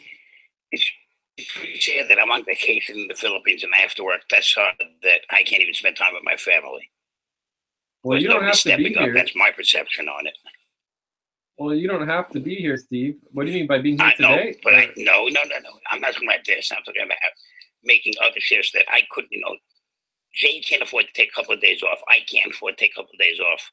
Which nobody else is stepping up and getting work done. Well, people are doing work. It's just not necessarily the output that we need. You know, we need the output. This is actually a good place to go over output, because there was a question about that. We should go over the output again briefly. So can somebody please put what I just said into your own words and your perspective, besides me or Steve or Abdul?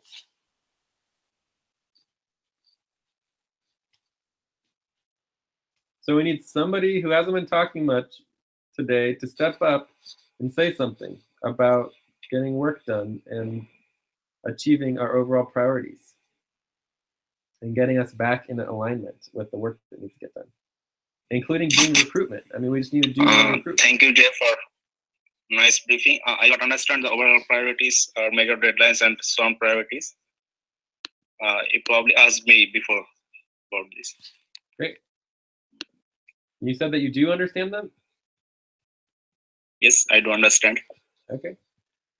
So either you or someone else, we just want to hear you put it into your own words. So if someone understands them, you should be able to explain it in your own words.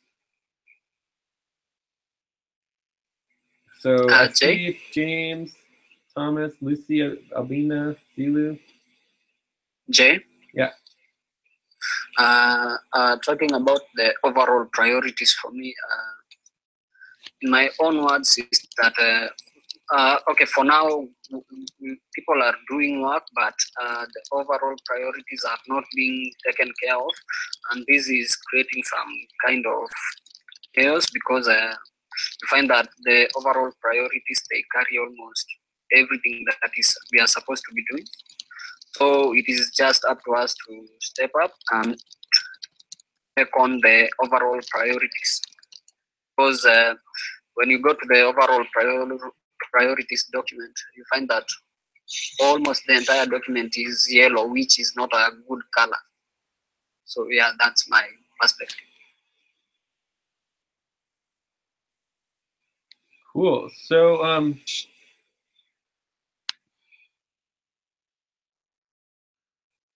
all right, so that's a pretty good example. And the only other thing that we want people to do is to really, like, you know, take on roles. And we're glad that, you know, people took on a little bit, but we want people to really help out and take on more.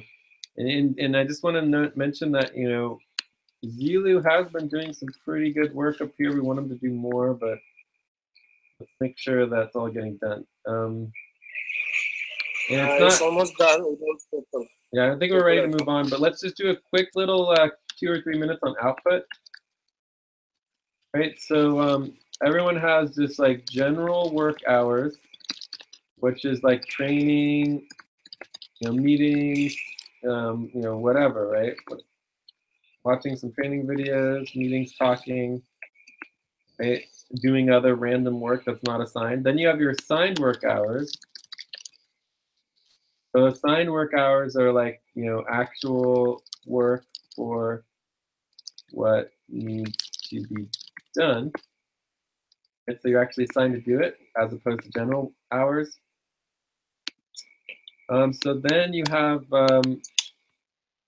client hours, right? So this is work we are actually getting paid to do. Also, part of our it's related to payroll, but mainly it's personnel support. Is we should be doing, this is another responsibility, is the midweek check-in on people's assigned work hours. So you're required to do 1/2 of your hours needs to be assigned work hours.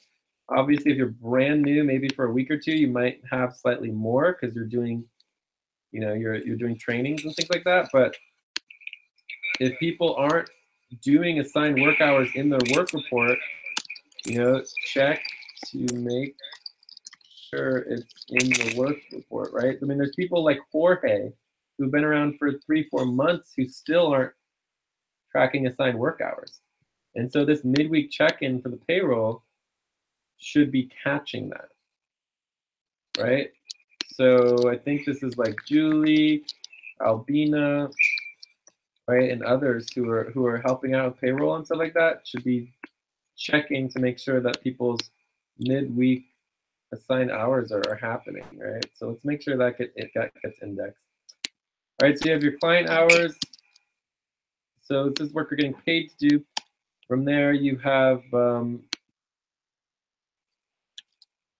output, right? Isn't it output is the next one?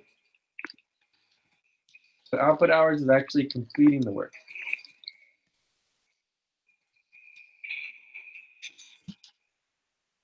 So you're actually completing the work steps and achieving what's the actual goal, right? Achieving a goal. So then you have final output. So pretty much everything has output. If there's work to do, there is output that can be achieved. If you're just doing assigned hours and client hours, you're not actually achieving anything, which is very normal. Lots of people do work, including myself and Steve, everybody, that we just don't finish it, right? And so then it's not output, right? So when you don't finish something, it's not output. And so that means that someone else has to finish it for you. Does everyone understand that? So you should constantly be asking, you know, is this output level quality work? Do we get it done? Is there anything else? What else needs to be done to finish this so that it's actually done and we can cross it off the list? And then you get output bonus hours. So let's say you have scheduled 10 hours per week, right? And then you have 5 hours of output, and then you work 15 hours, you get paid for 15 hours of work. Right, so you get 5 bonus hours. Right, so this is 10 plus 5 bonus hours. Right? So if you spend 10 hours in training, you know, to figure out the tasks, and then you do 5 hours of output, you know, you get what would be the full 15 hours, right? So sometimes it takes longer to figure out how to do something, and that wouldn't be considered output hours. Your output hours is actually the time it took you to finish and actually accomplish the work itself, as opposed to learning how to do the work or other aspects that are doing it wrong, right? So if you do something, you do it totally wrong, which happens all the time. I mean, there's nothing, it's better to do something and do it wrong and then figure out how to do it better next time than to do nothing at all. So if you do it wrong and you have to redo it, it wouldn't count as output. Like the first time you do it and you do it wrong would not count. Only the second time you do it correctly would count as output hours. So final output is basically, there needs to be, it's some type of like, you know, final goal has been accomplished, right? So like the payroll example, right? Example, payroll. Right, so you accomplish payroll and the payroll's done. Well, that's ongoing. That's ongoing, but no, for a certain month, right? So for like the monthly payroll, right? The monthly payroll would be totally, completely done, would be final output. Whereas output hours would be like, you know, the payroll verification spreadsheet. So it's great to do the payroll verification spreadsheet, but that only creates the ability to get the people paid. It doesn't actually pay the people. So payroll verification spreadsheet or work hours and pay, like updating the work hours and pay, are you could be considered output, but they're not the final output. The final output is actually completing it and finishing it. The last one is deliverables. Deliverables hours, final output hours. Deliverables output, deliverables hours basically means that it's like a, you know, there's actually a product created.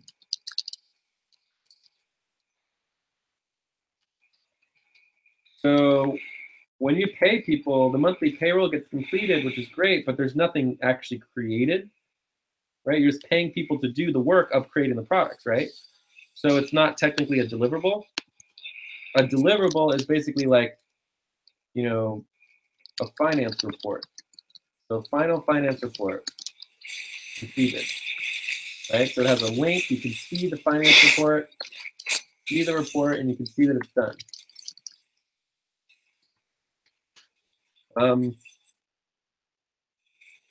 Meeting minutes could be an example, right? So these minutes right here, the quarterman session, are going to be done, right? That's technically a deliverable. It's something that exists. There's a link.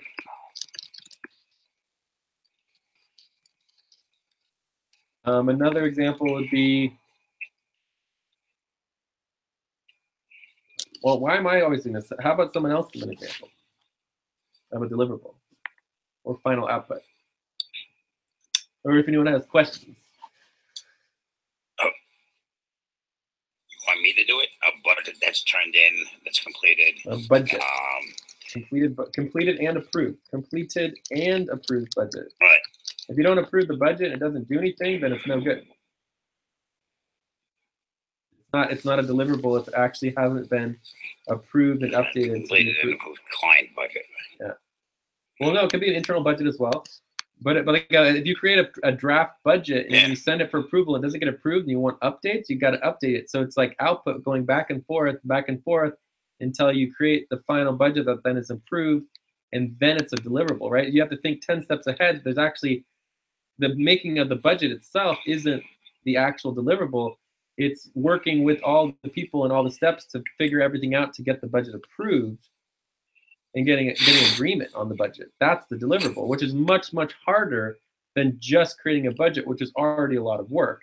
And then there's tons of work on the budget to get the budget updated, which doesn't even apply to actually getting it finished, which doesn't apply to getting it, you know, approved and agreement from everybody. So the way you got to think in this is that these responsibilities, there's always 10 additional steps from the work that you're doing. And so you have to be thinking about the bigger picture to actually achieve the deliverables and the final output. Because just doing your general hours and your assigned hours, it doesn't even get close to meeting the mark, which is why we would prefer to pay people for like 10 hours a week. And then it's like, you want to step up and get paid more and work more hours. It's like, get work done. If you get work done, you can get paid as much as you want. We have a $3,000 output budget. So if you do all of the work for this month, for everybody, we will literally pay you as an individual $3,000. Get all the work done. Boom, paid $3,000. If you want to make $3,000 in a month and get all the work done, the budget is there. You don't need to be approved for anything. You know, anyone can come in and do it. But the problem is getting the work done. So anyways, anyone else want to give an example or ask a question?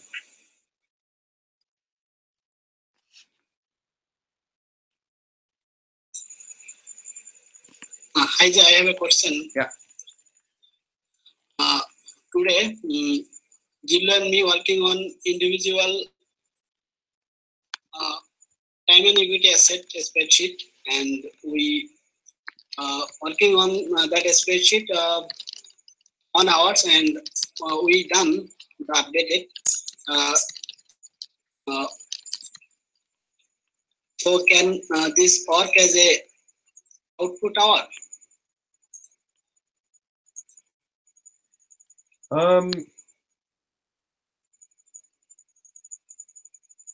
Not really. I mean that's basically the type of work that you're getting paid to do.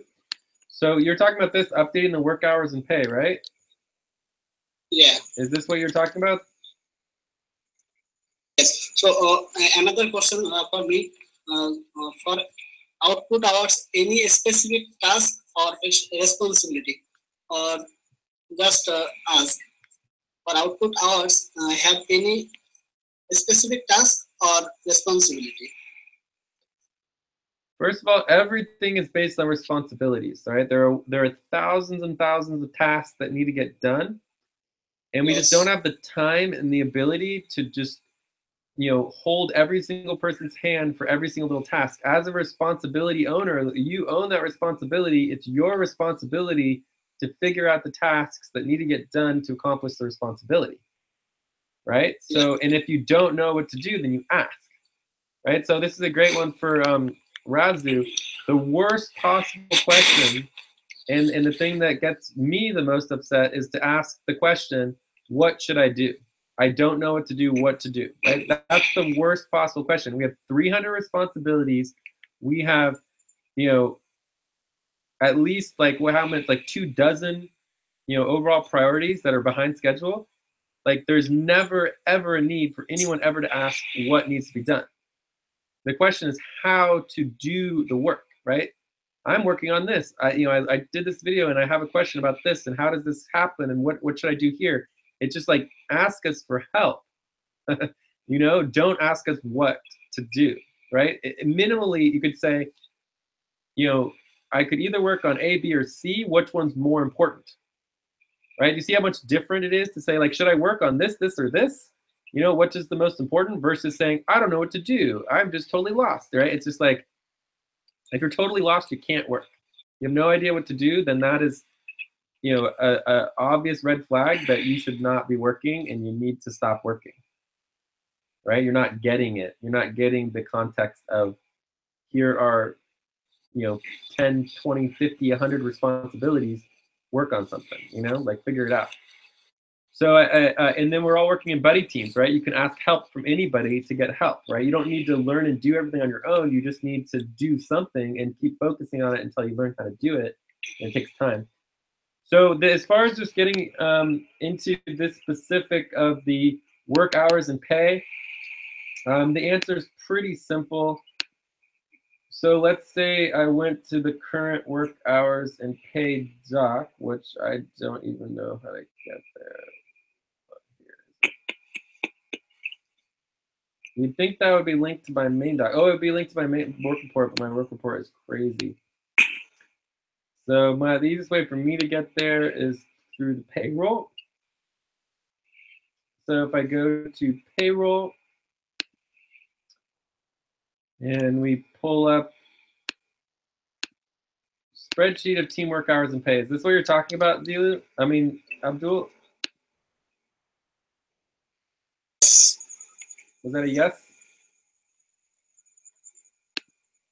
Was that a yes, Zilu? I mean, Abdul? Yes. So you're talking about this, the spreadsheet of team work hours and pay? This one? not that one. Jill and me working on this spreadsheet. Just a minute. We work on individual time and equity asset sheet.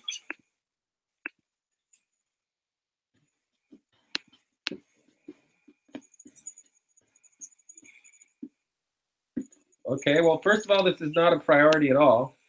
So you guys should not be working on this when we have major overall priorities that are way behind schedule. But anyways, it's still fine to work on it because it's very important. I mean, this is people's equity. I guess I don't have any equity. I know, we're Steve's, right?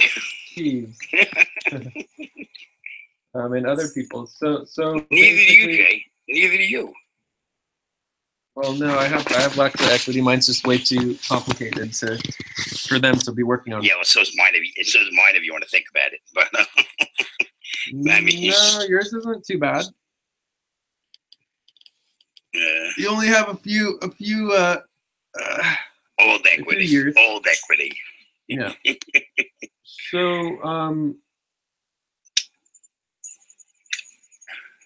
the bottom line is that each one of these is its own what we would call deliverable. I mean, this is technically a deliverable. Having their equity, time, and assets as a deliverable. Updating it would be output for each person in many ways. Having it overall done, what we really need is we need a verification spreadsheet. So we need a verification spreadsheet, that goes over each person, right? So here it says done, right? But the verification spreadsheet would actually give you more of like a percentage and which date, right, that it needs to get done. Yeah. So overall, the answer is yes. This is both output and it's a deliverable. Okay. So this is both an output and final output and a deliverable. And it's relative. Relative depends on the step and the month of updating.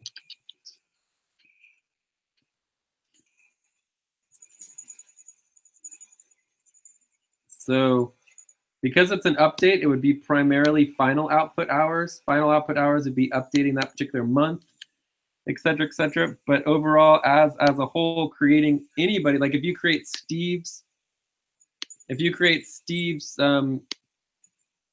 equity assets spreadsheet and get it updated and get it done, especially the past, that would be a deliverable, right? Because right now it doesn't exist. The problem though is that it's just not in the budget. Right? So this is unbudgeted because it's not a priority.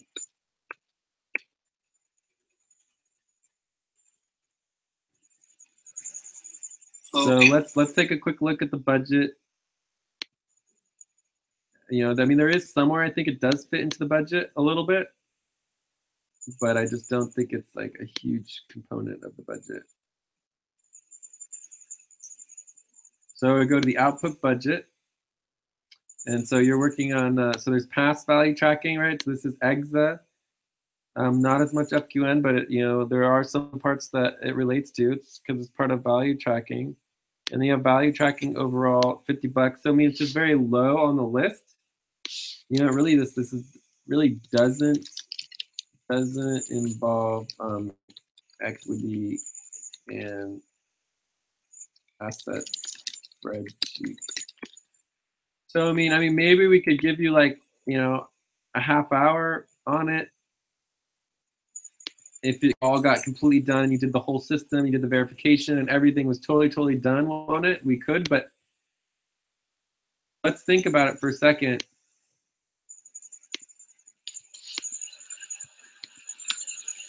The output for FQN value tracking is is all of the above, So you have the equity, individual equity, and assets, right?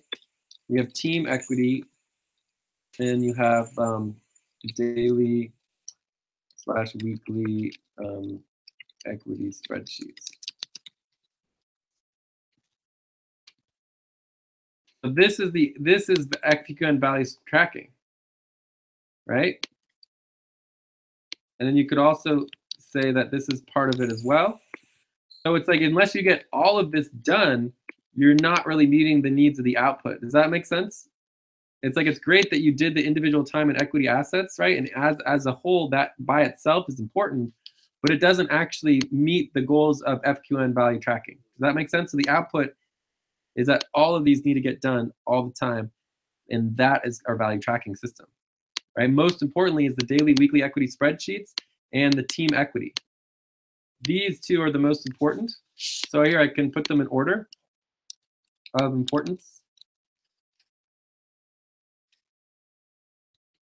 So can you details on team equity and daily weekly equity spreadsheet? So I would say the team equity is number 1. The daily and equity spreadsheet is number 2. The spreadsheet for team worker hours and pay is number 3, because this records people's actual contributions.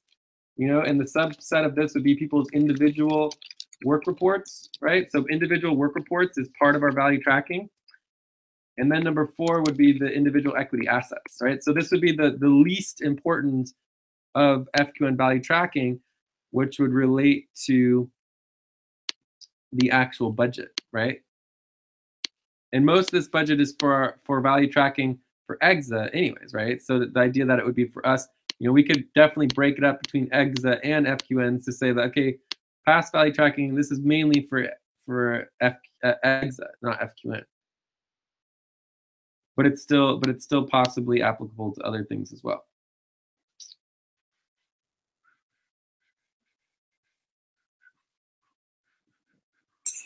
Okay. Jay, I have a question. Uh-huh. Okay, you said that anyone can do any task, right? Yeah.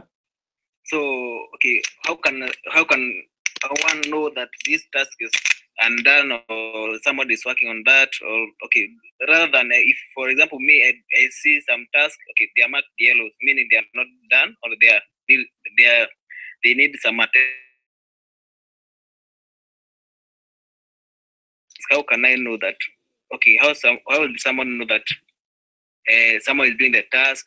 I meet that one, I go to another task, so that maybe we can cover more tasks at once. Can you say it again? I think I lost the question. Was there a question or?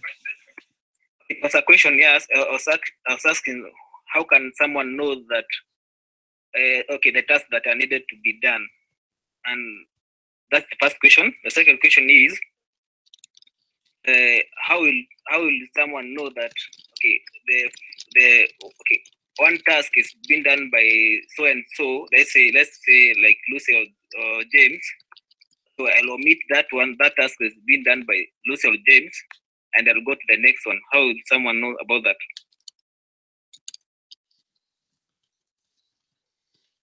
So let's go on to the intercommunications. I think that's going to be important to help answer these two questions that you have. So it's a perfect segue. And then that'll probably be the last thing we talk about, and then we're going to wrap up and check out. So really quickly, the process for output is step 1, do work. Step 2, complete the work. And step 3 is get it verified, get the hours verified, and then receive bonus. Right. So those are the steps to getting output. And the key step here is this number 2. This is what doesn't happen, right? People don't seem to care about actually completing the work. It's like you just do your work, you log your hours, and you're happy. It's like, we need to take it further. You need to actually complete the work and get it verified that the work is completed and record the hours to get the bonus. You don't need the bonus hours if you don't care about the bonus hours. Maybe you're already working full time, so it's just like, we're begging you to just go the next steps to complete the work, so that we can, and that'll all add up into your rankings and improve your status and organization. So let's go into these questions here. The first thing I would say is that if you look at our goals, these are the responsibilities. They're not done. They're not getting done. And until it's 100% green, it's not done. Everything needs to be 100% green. So it's all about the verification. So there's plenty of work that needs to be done, each one of these.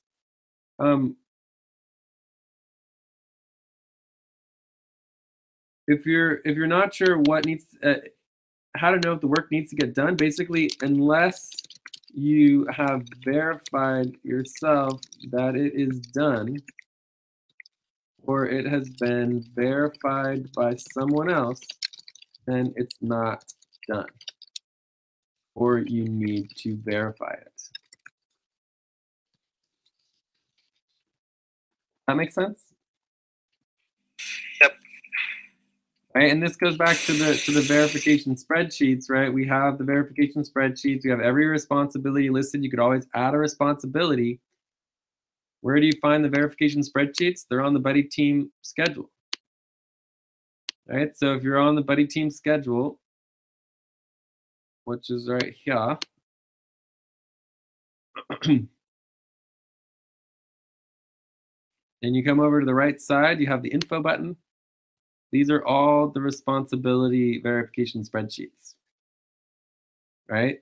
And you go in there and you would verify that it's done, and you would let other people know that it's done. Otherwise, it's not done. Okay. You know, the amount of work that we get done is very, very small. You know, actually having a deliverable or a final output, you know, or even output by itself is just rare. And it's not easy to do that. So there's always more to be done. It's basically the bottom line. So the next question would be, okay, where in the steps is the responsibility, right? So let's do an example with finances. So if I come over to the finance doc, let me get some of these closed. So let's go to the finances. So I open up the finance doc. You would think that the verification, oh, here it is. Look at it, the verification spreadsheet. That was too easy. So one of the things we're doing for the finance processes is we're going to be updating the verification to have the steps, right? So every single account, right, that we have, right, let's like take Exit Inc., right? So Exit Inc., well, this is a savings account. Here, Exit Inc. checking, right? So checking, Exit Inc. Oh, and let me do freeze row, column 1, 2. Let's just do column 1. All right, so here's the Exit Inc. checking, okay? So step 1 is completed, yes. Green for now. Step 2, done, yes, completed for now, right? Step 3 is probably like 95%, right? It's pretty good. Step 4, maybe like 85%. Either way, it's still really good, really close. Step 5, I don't even know if it's been started. I have no idea. I would have to go look and see. And we can look and see pretty easily, right? So if we go up here, we go to the task, the finance task list, which is step 5, right? If this was completed, it would say, I, insert name here, emailed Exceli on this date and CC'd Jay, and this was the response, or waiting for a response, right? So obviously it hasn't been done yet because no one did it. Otherwise they would say that they did it there, but they didn't do it, all right? So we can obviously verify that step 5 has not been completed for Eggs Incorporated checking account. And obviously steps in 6, 7 have not been completed either, because you can't complete step 6 and 7 without completing step 5. Right? So then with this verification spreadsheet for all accounts, we should be able to know exactly which step every single account is at.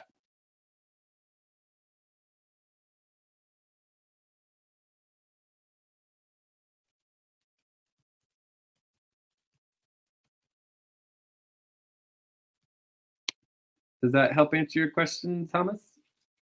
Yep. So it's all about the verification processes, but it's more than just verification. It's also communication. So let's turn it over to Steve for a little bit, and we can talk about the communications. So verification is essential. And remember, it needs to happen in asynchronous time, because we have people all over the world and all the different teams who are working on these things at different times. So we have to verify things asynchronously, and we need to communicate asynchronously to make sure people know what's going on. Do you want me to start with the communication stuff, Steve, or do you want to go first? Because I could give an overview of what we already have really quickly. Is Steve here? Oh, maybe we lost. No, I think Steve is not here. All right, we lost Steve. Okay, so I'm going to start with just a quick overview of what we know we already have, okay? The most important thing is real-time work, right? So real-time work is number 1. There's nothing more important than real-time work. And let me make sure I'm not missing my meeting here. One sec.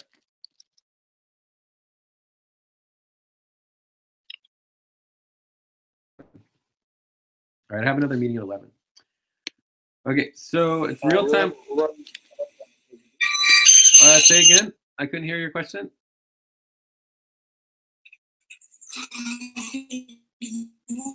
Abdul, I can't quite hear you. Maybe you could type it. Can you guys hear me? Can you guys hear me? Yes. Yep. Yes, yeah, I can hear you. I can hear you. You can hear it. Abdul, we can't quite hear you.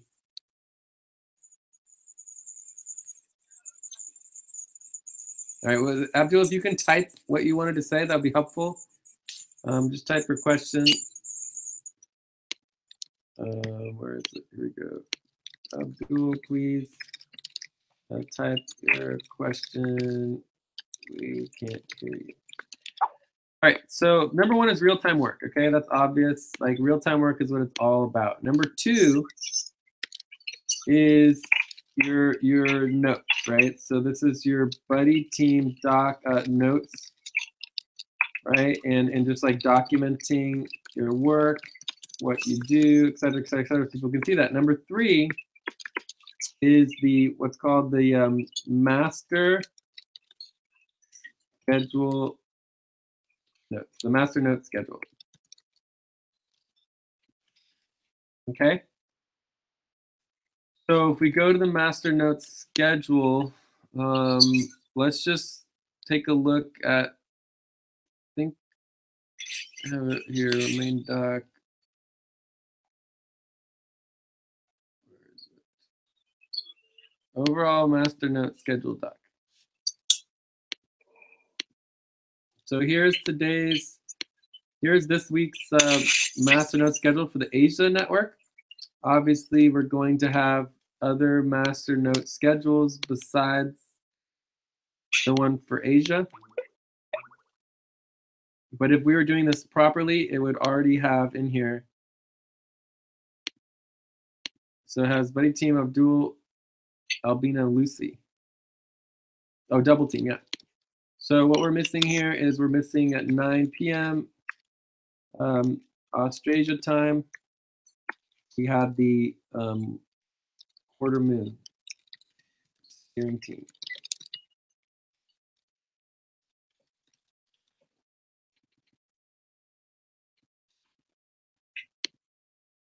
And then you would link the notes, right? And then here you would add in things like,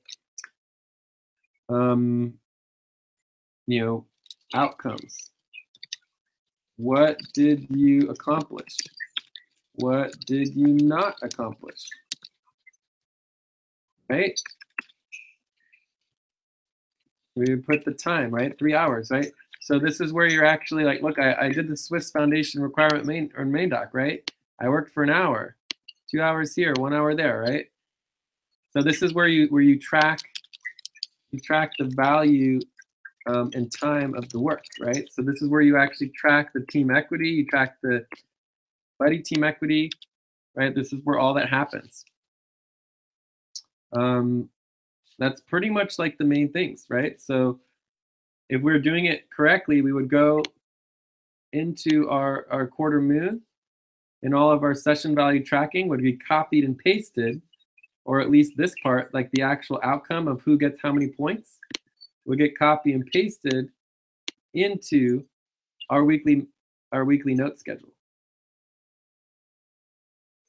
I do a daily master note schedule work report because that's how I track my hours, and I do it every single day. So eventually we'll probably get to daily schedules.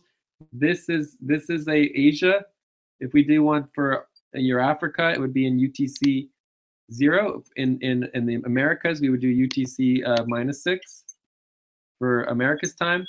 For the global time, we'll be using the moon percentage as well as UTC. And so eventually for the global master note schedule, we'll be compiling it all together across the entire globe. But anything can go in the master notes, right? And you can also do personal work, right? So I could say, 11 p.m. Jay's individual work to follow up from quarter moon session, right? So I could put my individual work here. Obviously, I don't need to put it in the Asia weekly master notes, but the point is that anybody doing individual work, it still would go in here. All work, everything is always constantly logged in the weekly master note schedule so that everyone knows what everyone else is doing. So it's extremely helpful. I look at this all the time. I can see like, hey, well, what did Abdul and Zilu do before I got there, right? So I know what's going on. I can pop that open and take a look at what they did, and I know what's going on, right? What happened yesterday during Jay and Steve's session? Jay and Steve were working on the exit questionnaire and the payroll, right? So it's really helpful. And what we want to do to increase the helpfulness is really say what you accomplished, what didn't get accomplished, and then also the tracking of the time and like the other work and anything else.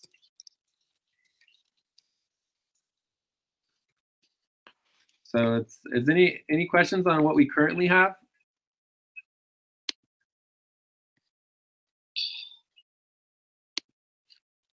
No question from my side. So now what we're adding is we want to add this doc, right? And Steve talked about maybe making a form. I don't think we really need a form per se. I think a doc is perfectly fine. Eventually, you might have like a channel, like either hopefully it's online, but like a Skype or Slack channel equivalent, but it'll probably be like an online forum where you can post what you accomplished, right? But right now we just use a doc, right? So we need to create a doc, create a inter-team communications doc, right? And then the idea is that every day, for example, if we have the quintins, what was accomplished from one quintin would be passed on to the next quintin, right? And so that'll also help the inter-team communications and support, is that you'll be able to pass from quintin to quintin. But if there's nowhere to pass to, then you'd want to do the doc, right? Of like basically what you accomplished and what you did not accomplish and your outcomes. And you put that in the doc for your buddy team, for your buddy team session.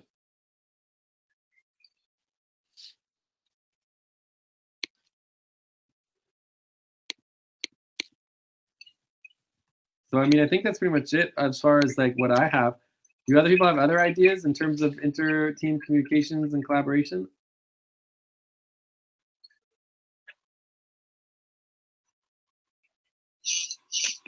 I have a question. Yeah. Team use Slack. Say what? Say again?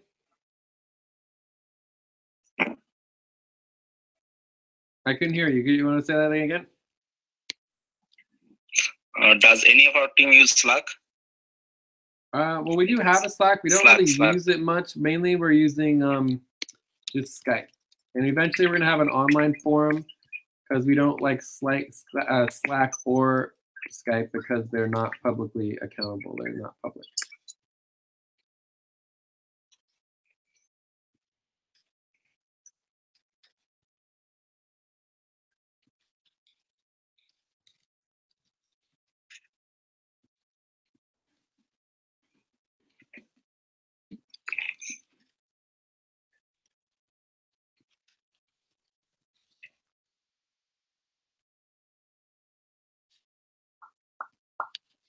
So yeah, I mean, just do your best on this stuff. And any other questions or comments about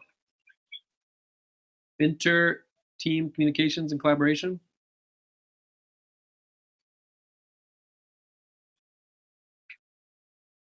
No, it's pretty much clear. Okay.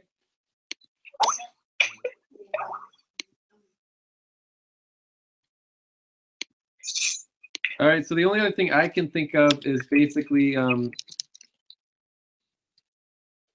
we could have general projects associated with each team. So for example, eSpacific has been doing some recruitment. The year after Quentin could take on something. Oceanisonic, has been doing, personnel support.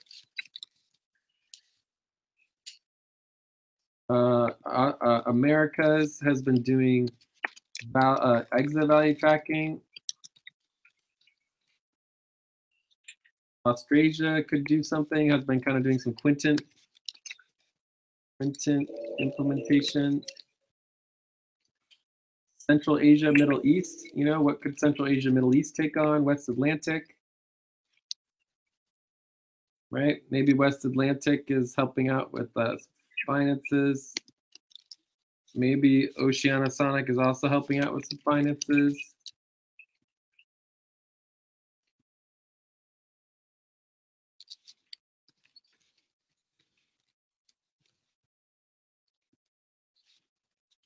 Anyways, each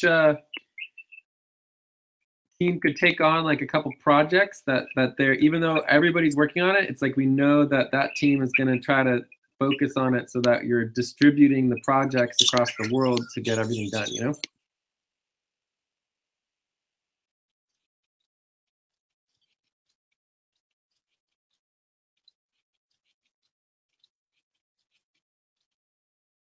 All right, anyways, I think we're done. I think we're ready to check out. I think we're going to get to any of this other stuff.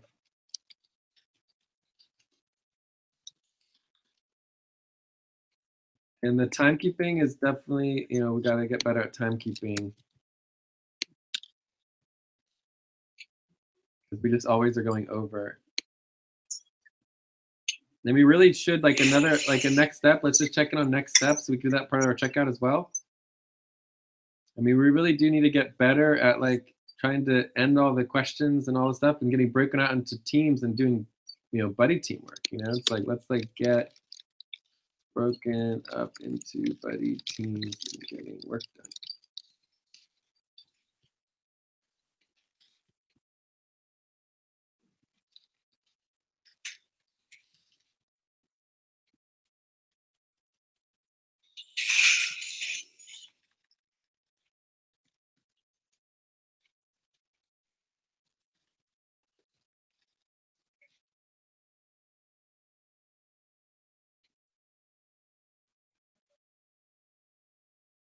So I'm getting a lot of silence again. So I think we're done here. Are there any other next steps people can think of?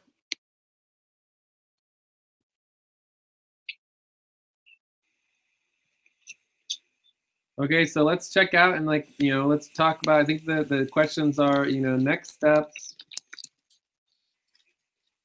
What I'm going to be working on and anything else, how it went. So I'll give an example, I'll go first. So Jay, next steps. I mean, we still need to get better at note taking. Like every time I'm talking, no one's taking notes still, or at least very little notes. You know, I mean, I talked huge amounts here and there, and there's just not much there. So we definitely need to improve upon that, and I'm not sure exactly how to do that. And I'm gonna have to say all of this over again and write the notes myself because no one's taking notes.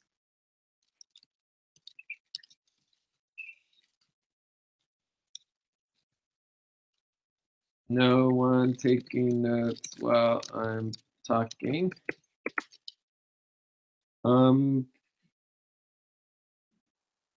We also need to figure out the silence stuff, like the silence and just like dead energy is just out of control. I don't know how to address that, but we gotta address that because it's really ridiculous. But yeah, I mean, people's you know, participation levels, and you're gonna get low participation points and everything and things will go faster if there's more interaction and you know, it's like the reason why I keep explaining this stuff over and over again is because it just seems like nobody gets it, and so we just have to say the same thing over and over and over again. It takes so much extra time, and it's just like talking to a brick wall, and so it's just like we just keep going and going and going, talking, where if people were just like, yes, we understand, let's move on. It's like in your act, we can move on much quicker. You know what I'm saying? Yep. There, see, so even having you interact that little tiny bit and saying something, it helps tremendously. Otherwise, I would say it again. And I would say it again. It takes 3 or 5 times longer because no one's interacting. And so you just have to assume that nobody understands.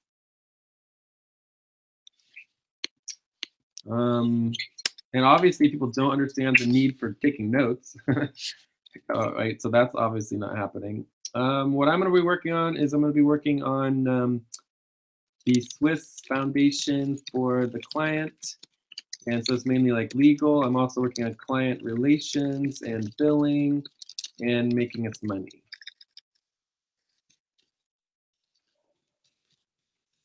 And that includes the budgets and the finances and other treasure.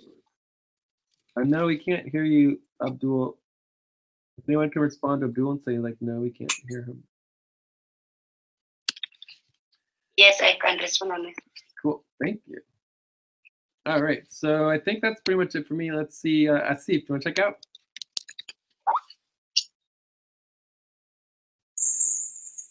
Yes, sir, actually. I totally agree with you, Jay, that we have to improve ourselves and we have to get organized. We have to break silences during the sessions. Wait. Can you stop? Can you stop? Can you please stop? Right, so it's very, very, very frustrating that I just talked like for 5 minutes and said at least 5 times that nobody was taking notes while I was talking, and then suddenly Asif starts talking and now notes are getting taken. I don't understand. Like, what is that supposed to mean, Albina?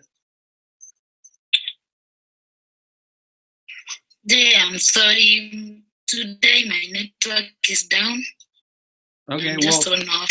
Well, it shouldn't be all on Albina. It's like everybody should be helping to take notes and helping to support the work that we're doing together.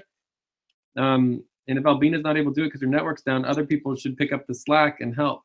But anyways, continue, Asif. I just was very overwhelmed by the idea that Albina conveniently just started taking notes when you started talking, Asif. So go for it. I understand, Jay.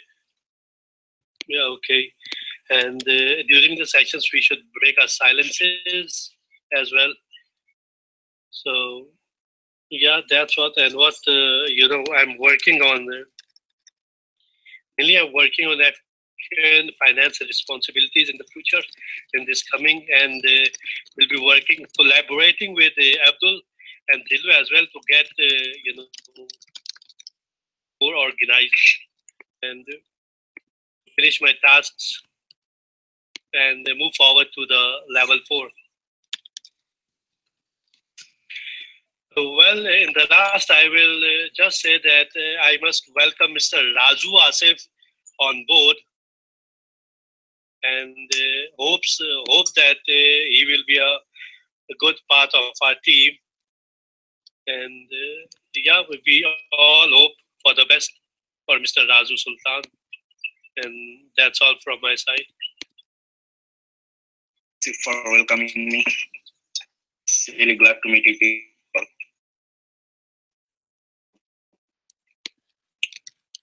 Razu, see if you want to check out.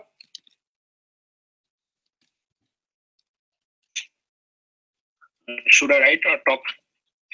Talk. Okay.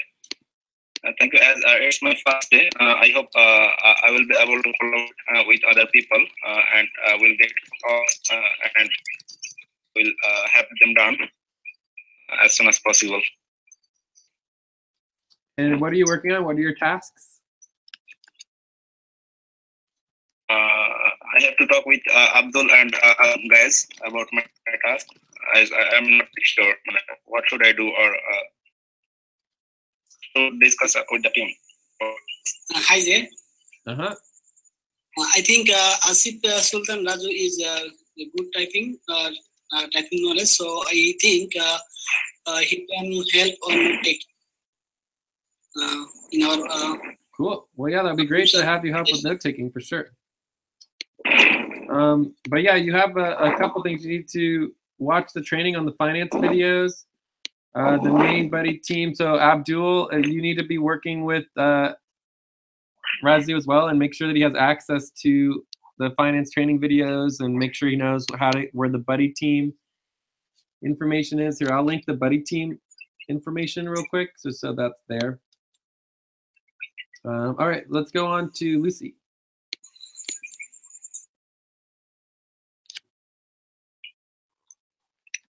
Hello guys.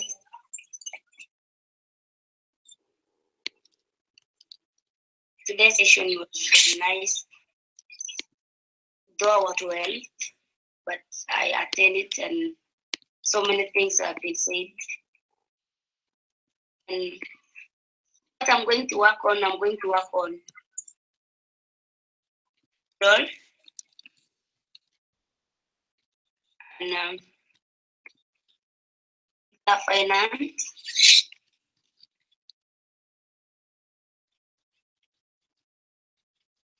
In video indexing, organizing,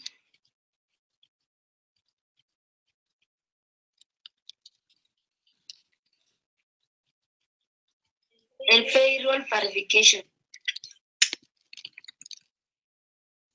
What was the first one? But the first, the same payroll verification, finance, indexing. Okay, cool. And equity, updating equity assets.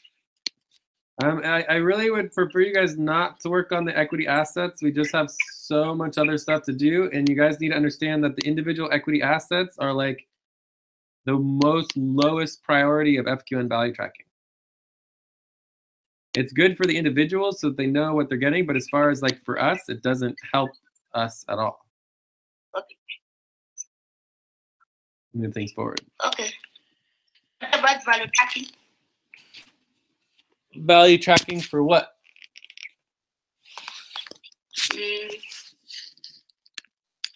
During the session, maybe when we have a session, I can do value tracking. Yeah, we could do some training on value tracking. That would be good. Mm-hmm. Yeah.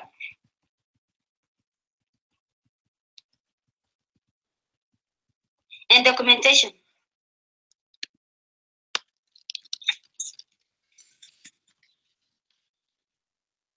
Okay, let's go to Abdul. Are you still? Can you talk or not? Yes, there.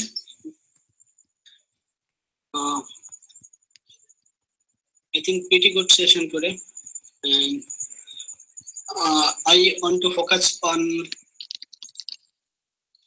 inter-team communication and collaboration,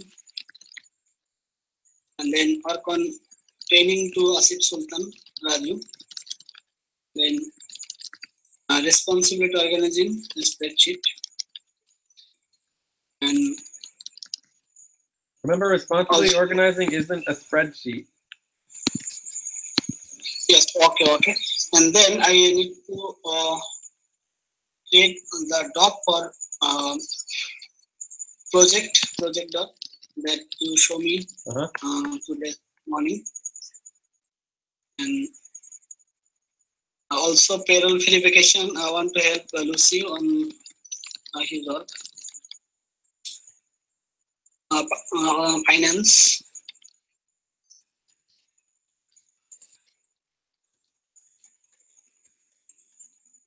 That's all. Well, Albina. Okay, sorry everyone. My internet today was disappointing and on and off. I managed to take notes. But I want to thank you. I want to say this session was good. A task that I'm able to do at the streamwork, hour, and payroll verification, session value tracking, or about updating the master list, master tasks, and some other tasks so that I may perfect and add on my responsibilities.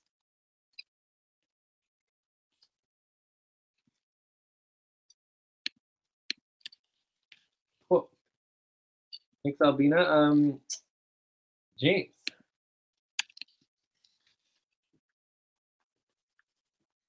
Okay. Today I'm grateful for the session, even though I was a bit quiet. Tomorrow, me and Steve are we will be scheduling on when to do the client outreach, and still we'll be doing we will be working on the budgeting proposals, adding them to the personnel document, and still I'm scheduled to do past value tracking with Nelly and Jorge, which I'm still under training. So yeah, that's for tomorrow up to Wednesday.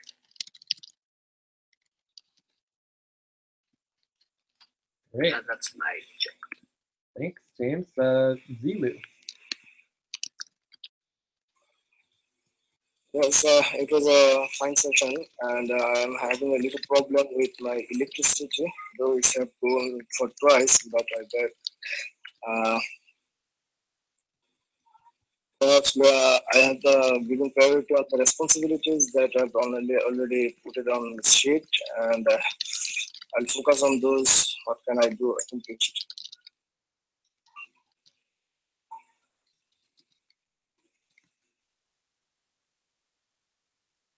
Okay. Thomas. Today the session was good. I've learned more things and more responsibilities. For now, I'm working on the value tracking and making my documents, right? Like tracking my hours and making all the document visible to every document. Yep. And I think I can join Lucy on finance. Yeah, I think I'll say something about finance. So that I can learn more responsibility.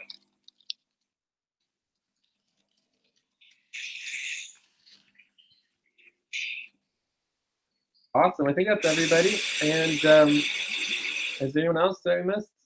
I think we're good. So yeah, this is excellent. I love hearing about all the different things that people want to work on. I mean, obviously, there's a lot of gaps that are missing, but we're covering the most important things like the finance and the payroll, and making sure that we're getting ourselves organized. So very good work. I'm very excited. I think that we have a great, amazing steering team, and we are on track.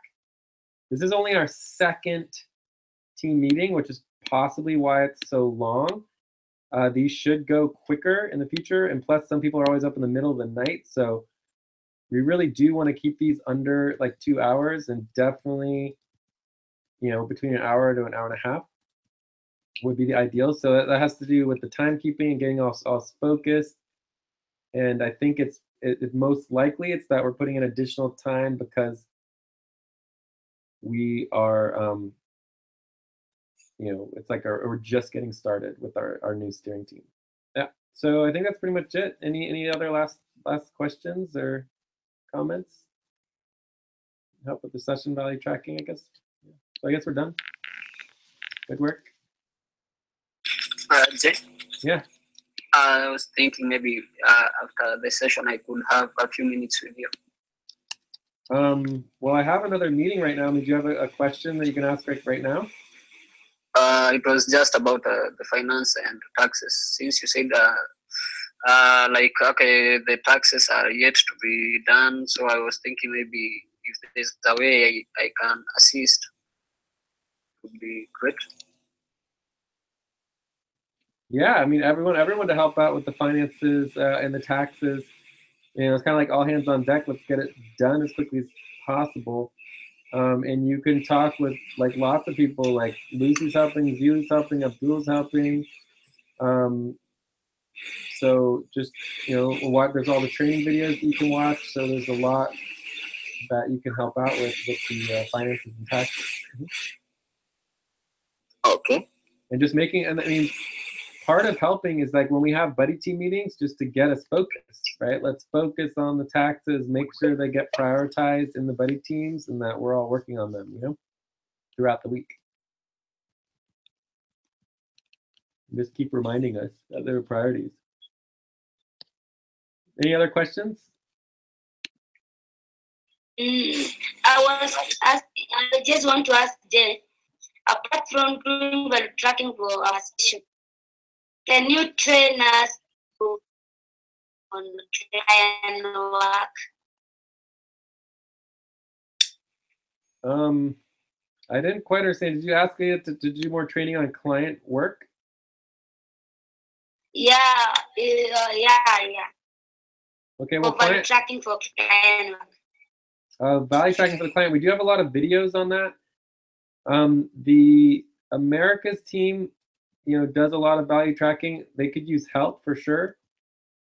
Again, I would prioritize the finances above that. I would also prioritize, recruitment, because we need more people to help with all of the different work that needs to get done. Yeah. I'm willing to help on value tracking for client. If I can get that video and watch, so that you give me a work, when you watch and you try to do practice, understand what you have been watching. Cool. Yeah. Good. Were there any other questions or anything? I'm going to work on the session value tracking right now. I'm going to work on that. Cool.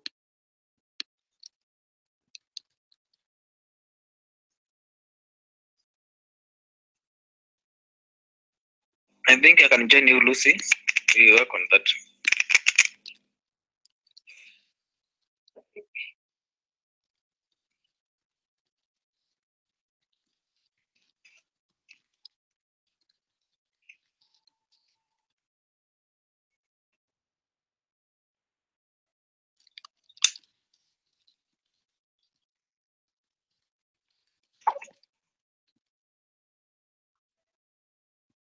So yeah, so everybody who's not helping with the session value tracking or doing assigned work, that we should wrap up and take off. But thanks for coming around. This is good.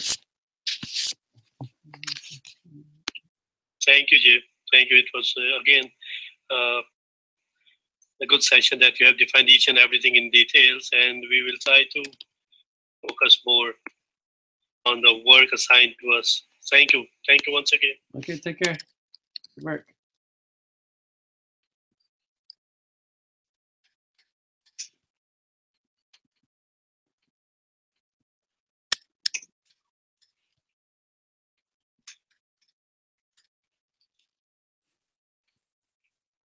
Thank you, Jay. Thank you for the warm welcome. To work with you.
Jake.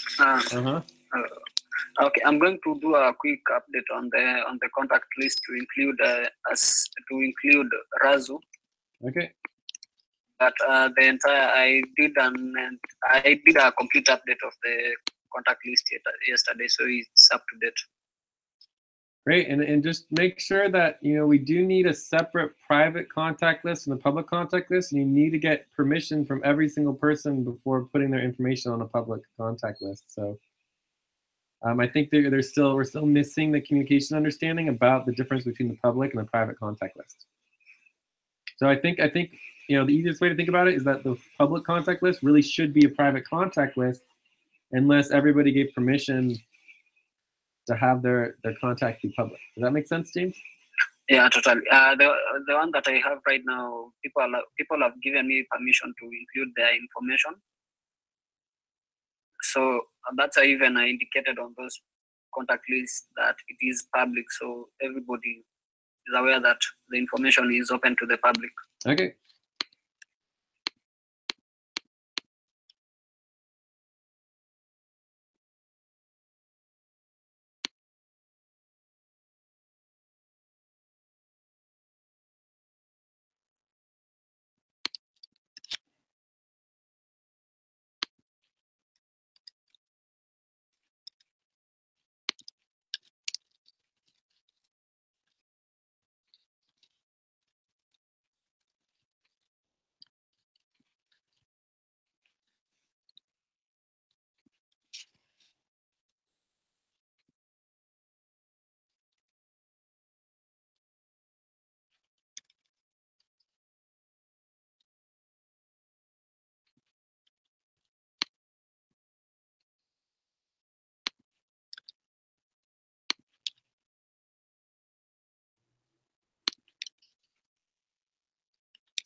On the attendance, we have some people who it's the middle of the night for. Is that just everyone from Africa, or is there anyone else?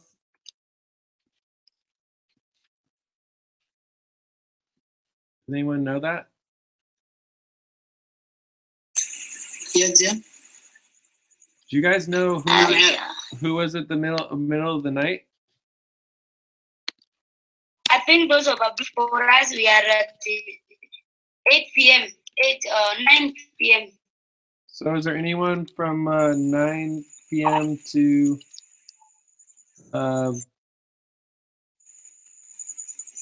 so basically it went from 9 p.m. to midnight? Night. We are at 8, Oh no, 9 8 p.m. to 11? Yes, now is to 12 a.m. I think. 4 minutes left. I think for Steve, maybe it was the middle of the night.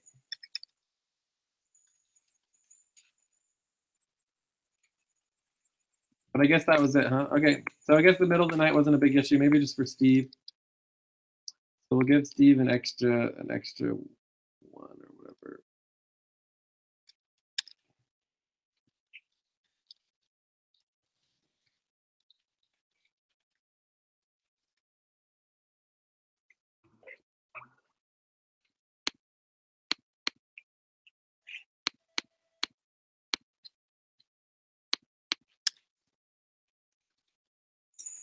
Hi Jay. Uh-huh.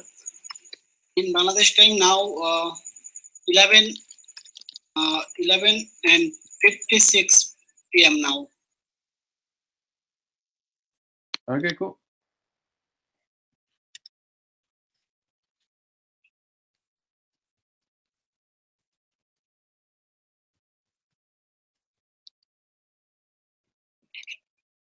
Another thing I'm starting to use is the idea of this SC standing for session credits and then WC standing for work credits to try to differentiate the hours from actual work hours, right, which are totally separate.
So who did the 4 video indexing?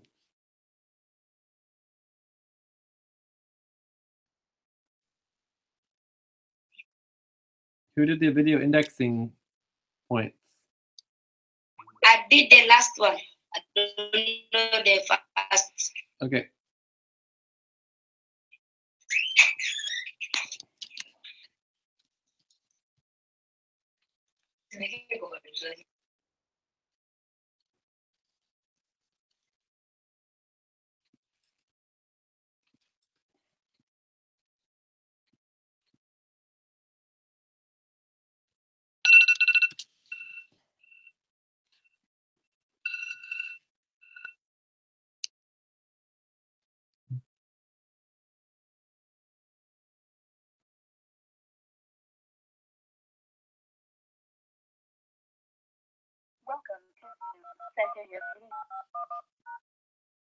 All right, I gotta get started with my next meeting.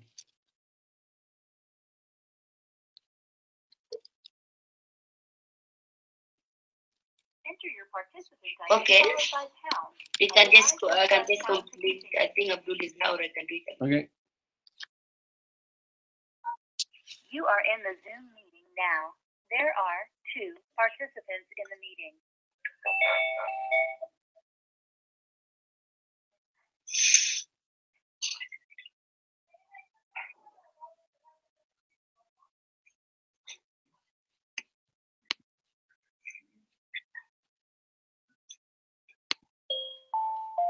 This service is provided in high definition on free conference.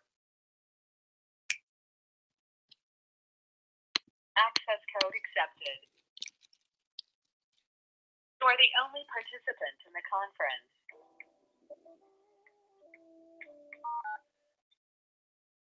To start conference recording, the recording has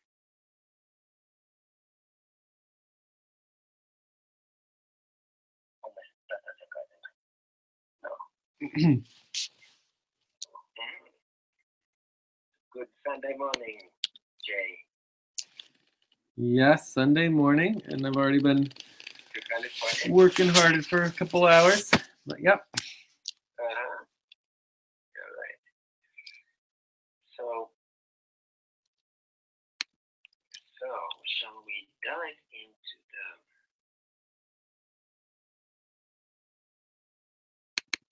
I'm gonna create a doc right now for our session, and then I'll link some of the stuff I've been working on, and I can just go over everything that I've been working on. It's a bunch of stuff. Okay, that's great. So I posted in the operations channel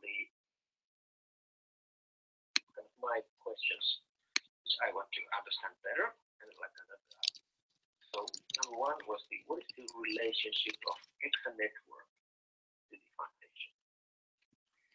And then Exa trust relationship to the foundation, and Exa network's relationship to the trust. What are the relationships of the organizational layers? That comes clear to me. And then number two is the accounting auditor, the Swiss Council member thing that we talked through. The third is what does it need to get the foundation legally operative?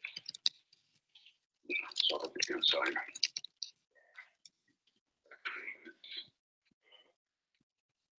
Cool. So the first thing I would note that I kind of see this as like a bridge team. I know we never really did the bridge teams, and they didn't really work out the way that we would have helped out tremendously. But the key thing is that we're creating a new organization, so it creates a lot of empowerment there. As far as the relationship to the Exa network, I mean, for me, it's really just like, the Exa, it's like all about the Exa Mo, right? So to be a member organization within the Exa Mo. So you basically have, let me link all that good jazzy jazz here. So you have like we started with Robinhood, then we went to Exa Inc., and then there was the house, which we're kind of getting rid of. And then we had the Econaut partnership. And so this would be like the fourth or fifth component of the member organization. So I can note that down here. So the Swiss Foundation would be like the next one in line, but I don't think it really needs to be anything more than that unless you want to make it more than that. As far as the trust relationship to the foundation, as far as the trust relationship, is that in my perception that there is no trust. There currently is no trust. No trust. Yes, but should there be? That's like the question. Maybe there should be, but how it would be related would be that it would be an independent organization within the Mo. So I don't know exactly the best way to connect the dots and understand it. So I mean, in the same way, like, yeah. I mean, one way to think about all of this is that each organization exists independently, and like people are giving donations to the foundation, and the foundation can't give anything back to the donors, right? I mean, that's not legal, right? So it's basically we're creating this other totally separate cyber system that's just going to happen to distribute tokens based on the fact that people supported all these other organizations. Like that's the easiest way to think about it. But I think that's the way. Yeah, that's the way that the EOS was also like it.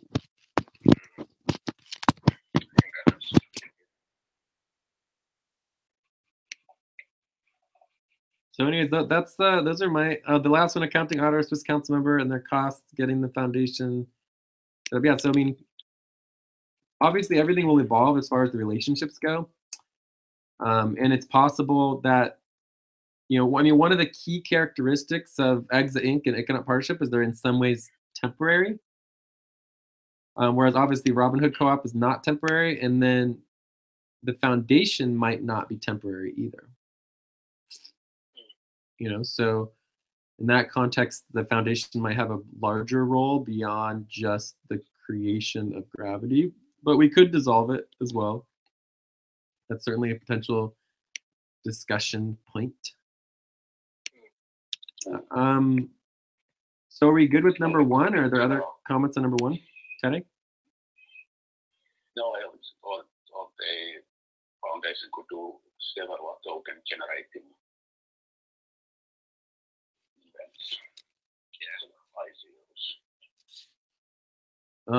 Maybe, I think if you set it up as like a more of a umbrella, that might make more sense. But right now we're talking about making it like the primary foundation. So you could just create a different foundation for other events, but we could also just evolve it from the current form into more of an umbrella form in the future, and then do separate ICOs under different aspects of it. I don't know, but it'll be interesting to see how that all works out.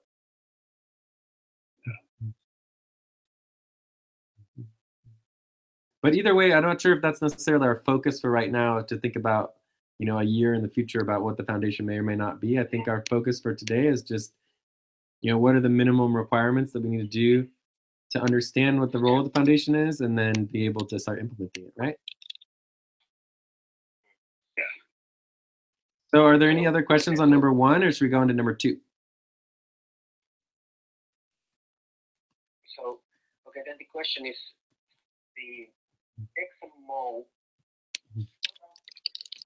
what is its relationship to the XM network? Or kind of how do you see that? Kind of what I'm after,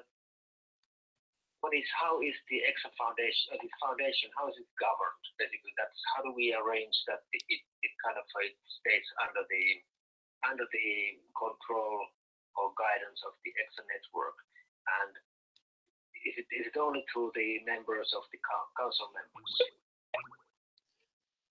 Well, that would be jumping into step 3, or to question 3 here. Okay. What I'm fine jumping to. So fine. So this just means that we will need to explain we need to explain the XMO in the ICO documents. No, we definitely don't. Like, the ICO documents should really only be applicable to the foundation. In the ICO, I think the only thing that does need to be noted in the ICO documents is the master ledger, and the master ledger includes, you know, the historical, you know, guide up to this moment, which would include these other organizational contributions. But other than that, I don't think that you need to talk about the MO at all. I mean, you know, because again, the ICO is all about gravity and space, and it's about the governance of gravity and space, not the governance of the EXA MO. So all you need to clarify within the ICO is the governance of the Swiss Foundation, so people understand how the Swiss Foundation works, and that's where all the money's going, and that's where all the control is, and everything else from that, everything else beyond that is not applicable.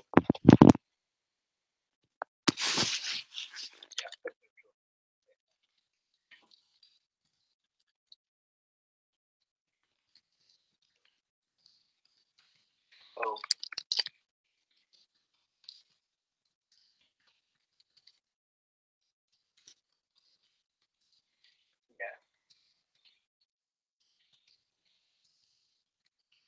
So yeah, so the master ledger, I think, is the only real direct outcome from the MO that affects the ICO. But in the context of the purpose of the MO is to create the gravity and space platforms and implement them, right? Whereas the network is much broader. So the network is focusing on the bigger picture. It branches into like the Animal Ventures contract. It branches into you know, the FCON community network and in transforming and the visions, the many visions that we have as a whole team, and how we want to change governance and how we want to improve people's lives and all these other things, including all of the economic spaces, right? So the way I see it is that the economic spaces do not exist under the EXIMO. The EXIMO is in no way responsible for the economic spaces, and I don't think it would want to be. The economic spaces are part of the network, the EXA network, and the economic spaces are independent from the EXA organizations themselves. Because if they weren't, then you would have unbelievable amounts of liability on your hands. I don't think we want to go there. Not to mention all the other complicated legal questions. But so in that context, it's the EXA network for me is not directly applicable to the ICO.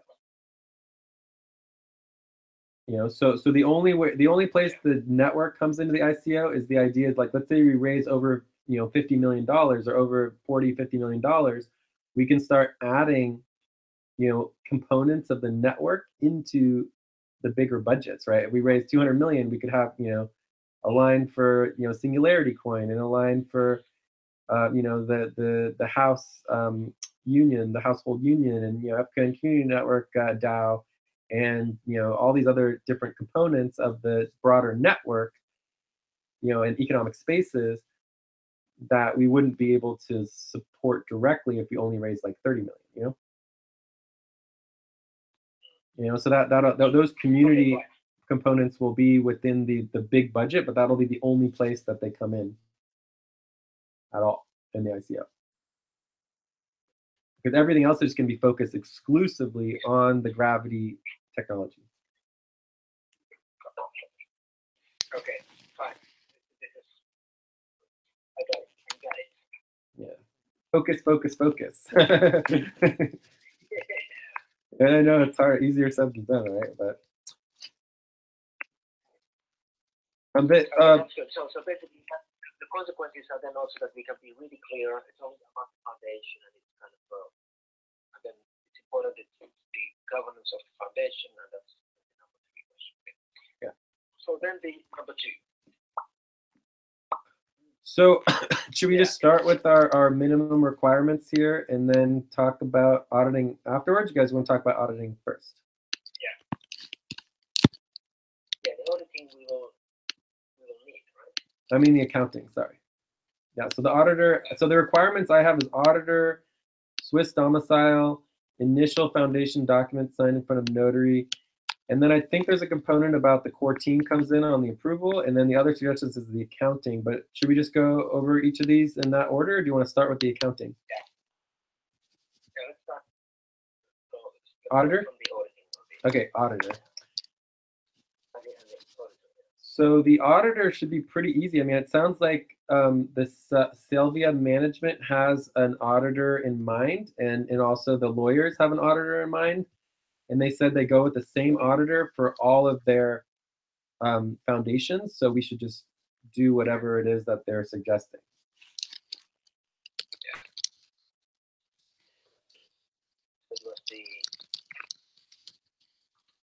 I don't know how much it's going to cost, though. It's probably like 5,000 bucks or more. I don't know. Yeah, but let's just do it. Yeah. And we will, yeah. So any other questions on the auditor? So that was the Multara. It's Multara? Severin Muso. What's the name of the guy? And Multara.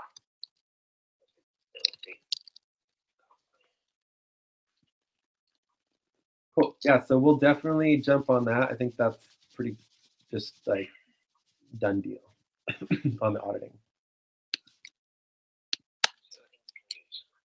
Cool.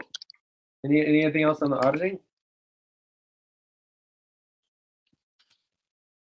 Okay.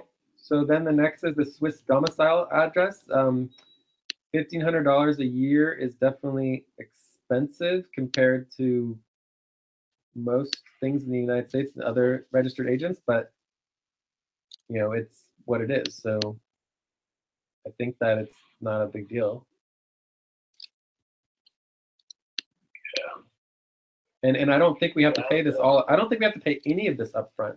So that would be a good thing. So requirements, so questions that we want to ask are, one, how much needs to be paid upfront? How much to pay upfront so that we can budget it, right? And then from there, is it monthly, et cetera, et cetera, et cetera. So hopefully it's like monthly, and we pay like, let's say we pay, 500 upfront and then 200 a month or whatever.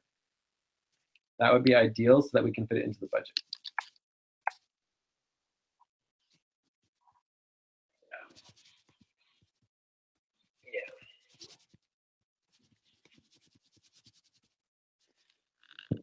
So yeah, so the Swiss domicile is already in the documents. So we have the address and everything already. That's pretty simple. And that would be like our address similar to, our Delaware address or our San Francisco address that are basically, registered agents. That's equivalent to registered agent. All right. So any other questions on the domicile? No. Okay, so then there's the council member. Again, I think we're all on the same page that Guido is like the man. Isn't that the person they said that if Guido died in a car accident, like the whole cyber currency industry would be up shit creek, would have to find a new person? Yeah, I was like reading too about this Guido that it becomes a major risk. Yeah. I guess it's good ideas for us to. Unless, an alternative would be Christian Marathi, who's a really famous, good economist for a while, but I don't think so let's just go with Buddha. We could ask both of them. If Christian would just want to be on our council anyways, it'd be pretty cool. It'd be very cool, but I will need some, it will take some time. Yeah. Yeah. So it's just that same question about the monthly. Can we pay monthly? Is it like $600 a month, or is it like, is there an upfront cost? We just need to find that out. So other than that, I think it's a done deal. Good to go. We love Guido. We love Guido. All right. So any other questions on the council member with Swiss residency?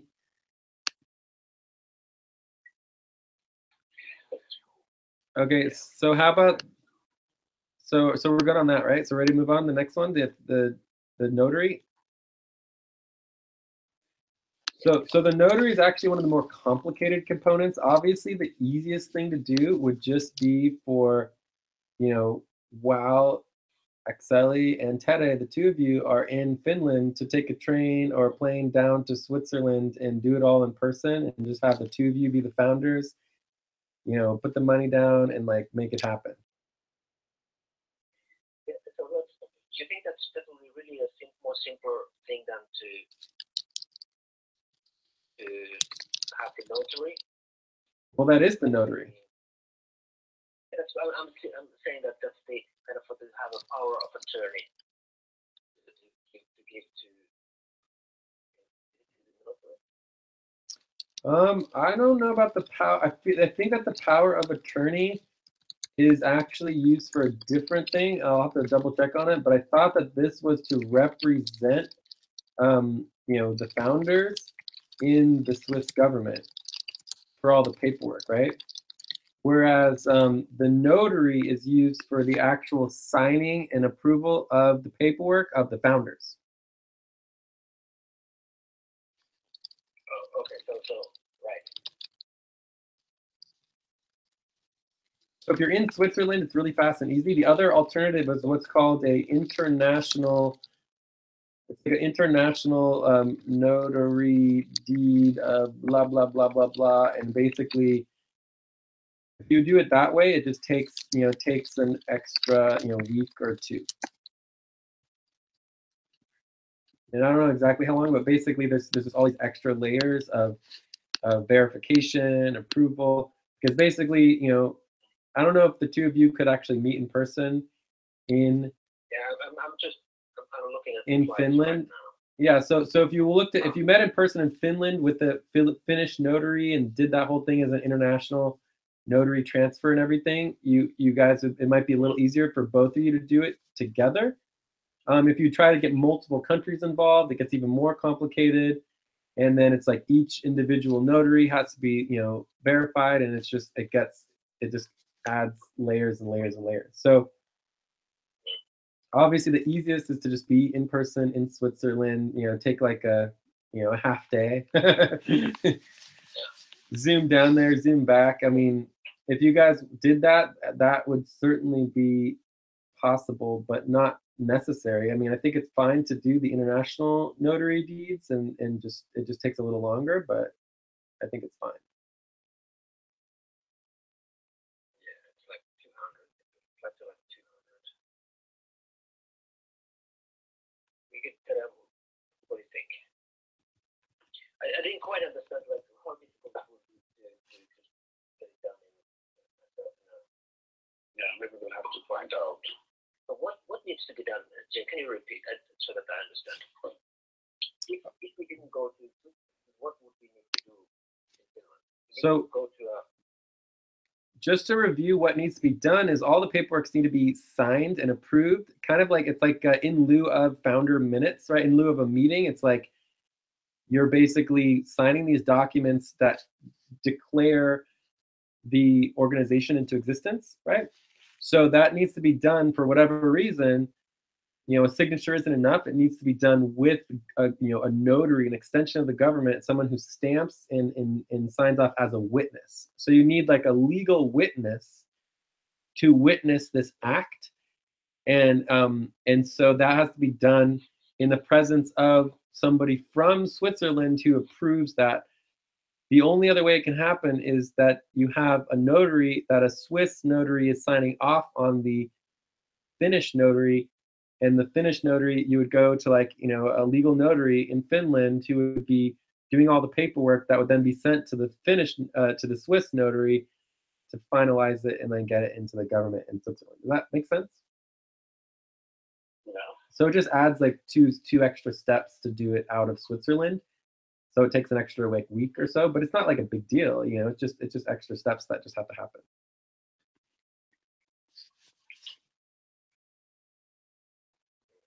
So the fastest way by far would just be jumping on a plane, going to Switzerland, doing it in like a couple hours, done, right? Whereas in Finland, it would take a couple days. Like it would take a couple of days to get all over to Switzerland, and then it could take like a week, you know, or more to finalize it all. But I think it's not a big deal. And I think if you guys met together in person in Finland with the two of you, you could get it done with a single process, which would be better. Whereas if you guys each met a separate notary in Finland, then that would double it. And then if Jorge had to do it from the United States, that would triple it. And then it just keeps escalating from there. So, and that would get more complicated, but it's definitely doable. You know, I mean, we don't need to decide this right now. We just need to have the options on the table.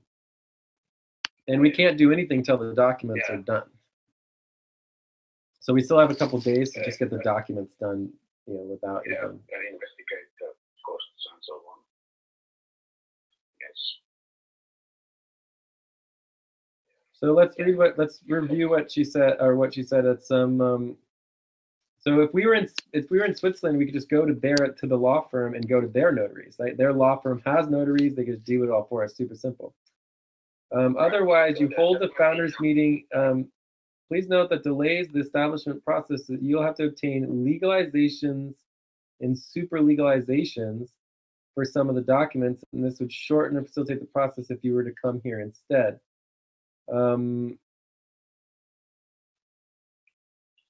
Yeah. Okay, so that's all it really says.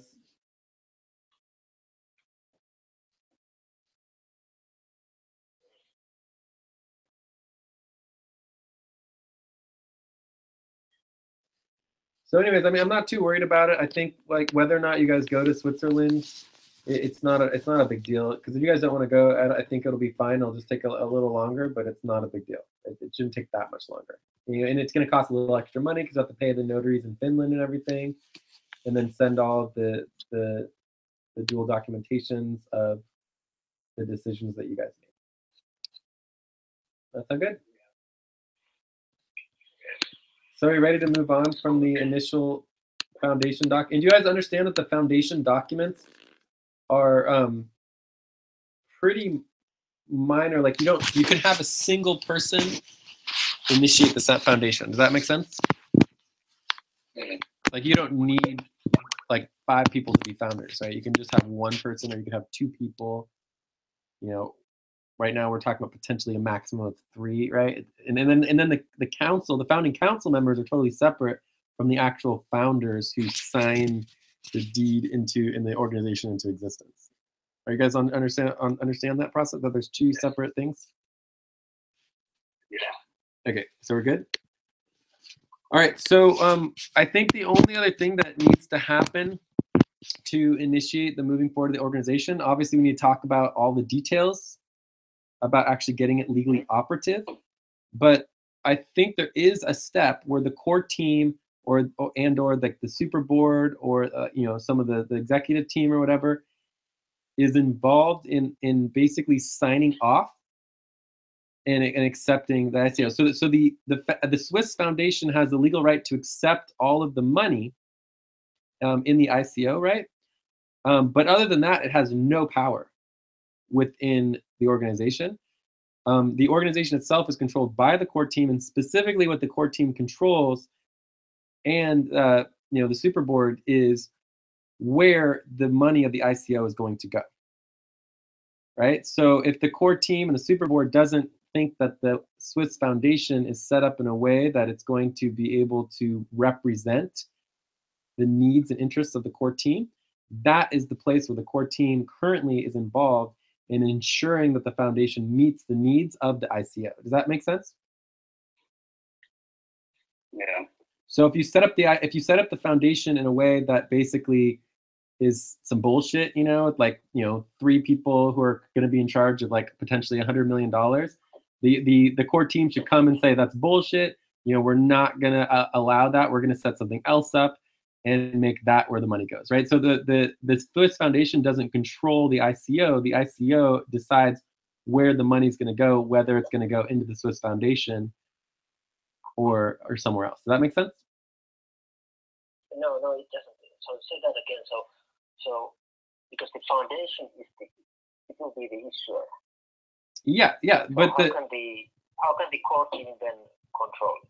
Because we could create a different foundation, right? The core team can create a different foundation that would go with the ICO. So the point is that the core team controls the ICO, right? And so what we're doing is we're proposing that this particular Swiss Foundation that we're creating is the perfect place for the ICO money to go. And then the core team and the existing, you know, super board and executive team is approving the structure of the Swiss Foundation to be where the money goes, right? So the Swiss Foundation itself doesn't control the fact that the money is coming from the ICO into the Swiss Foundation. That's controlled by the core team and the existing structures of it. So that's okay. This is the structure. Okay, fine. Yeah. So that we have the core team, executive team, core executive team, and the super board, and those will govern the institution of the foundation. Well, this is just, they only have the right to have this one check and balance at the beginning. That's it. It's just a one-time sign-off. The one-time sign-off, and they have the ability to stop the ICO, right? So no money is going to come into the foundation if the core team and everyone stops the ICO. But other than that, it's just this one-time sign-off on the structure, and that everybody approves that it, and the key sign-off is that it represents the decision-making and needs of the core team and existing structures. Does that make sense? I was thinking, for instance, that Tezos, I don't remember reading anything about Tezos Foundation, like of the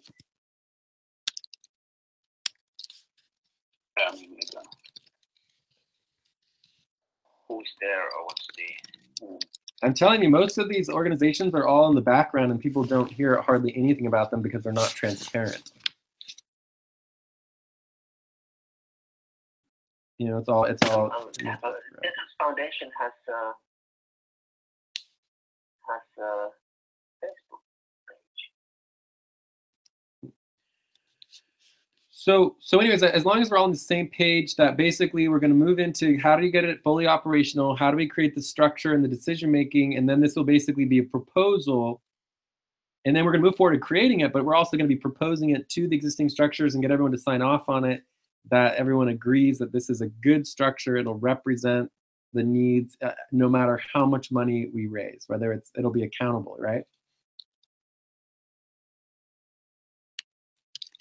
Yeah. Cool. So, so I think that's all good, and some of that can happen, you know, after we can be able to start doing contracts and stuff like that. But that is a key step in doing everything correctly and fairly in the relationship that this Swiss Foundation is very, very different from the cyber trust model or creating another corporation or even any of the other directions that we were going to go.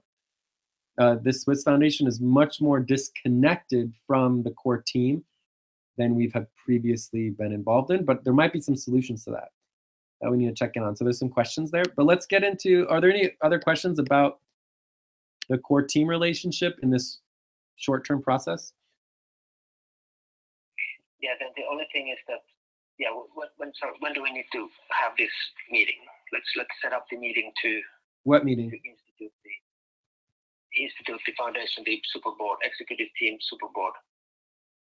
Well, we have a, I mean, for me, it's just about getting the proposal and then getting the actual foundation set up, you know, correctly, and the proposal ready, and then we can just do it, you know, asynchronous. We can just do it like a Slack boat or whatever.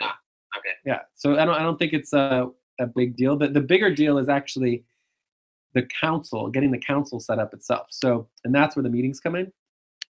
And as of this time, I don't know if there's going to be an election, where I just don't know yet. So I don't think there might not be. So let's go through. So are there any other questions on the core team relationship, or can we move on from that? Yeah, in the follow-up, so this is the checkup for the core team, then that foundation is set up.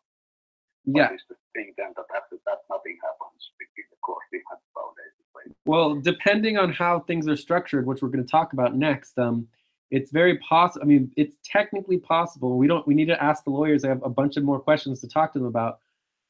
But it's technically possible that after we create the foundation and we approve the ICO and everything moves forward, that if the foundation brings $100 million in, that the core team and all of the donors have no say in that $100 million, and there's no accountability to the foundation, like legal accountability. And I think that might be, like, if we follow the exact framework of what currently exists in the template, that's how it's organized. But I think there are some ways to creating some flexibility. But overall, as long as we make sure we have the right people, that I think people will be okay with that outcome. Because it's just $100 million. It's not like gravity, right? The Swiss Foundation will not control gravity in any way. They'll only control the money. Does that make sense? Yeah. So it should. How they are basically set up. Yeah. Cool. So it should be okay, but strange, but that's the way it is. That's the way it is, exactly. So we just need to make sure that the initial structure and the people involved is that everyone feels okay that they would be in charge of all the money. And then after that, once the ICO happens, like, the core team will literally just not have direct say and accountability unless we can figure out and ask those questions to the team. So basically what I want to do right now is I want to go through, and this is called the deed of articles, right? So it's like the articles deed. And it's basically the beginning of creating the actual foundation, the articles, but this is like the initial stamping, but it defines the entire structure and the decision making. So I want to go through that next. But before we do that, do you guys want to just check in on the accounting? Yeah, so what do you think of this accounting? Would you like to, or the SQN like to take it on, or then there was this accounting firm that they offered also that we could use there? Okay, is there any more information on their accounting firm? Because I mean, I think we're all on the same page that it's not necessarily a requirement. You know, I'm always a fan of the more help, the better. But again, I always put it in the perspective of like, let's make sure that we are looking at the value that FQN Community Network is doing and making sure it's fair, you know, as we add in additional things, you know. And I do actually have a new solution to this, you know, that maybe we could talk to about after this, but, you know, basically it involves, you know, making sure we're doing fair billing practices, that we could, you know, track and potentially do more billing of the costs associated with what we're doing. But anyways, getting back to this accountant, I don't remember seeing the email about the accountant. I might have missed it. It is I put the link there to his account. That looks like a Where's the link? trustable man. In this Zoom. Oh, I'm not on Zoom. Can you put it on the Slack or directly onto the doc? Yeah, if you can put it on the doc or on Slack, either way, it's fine.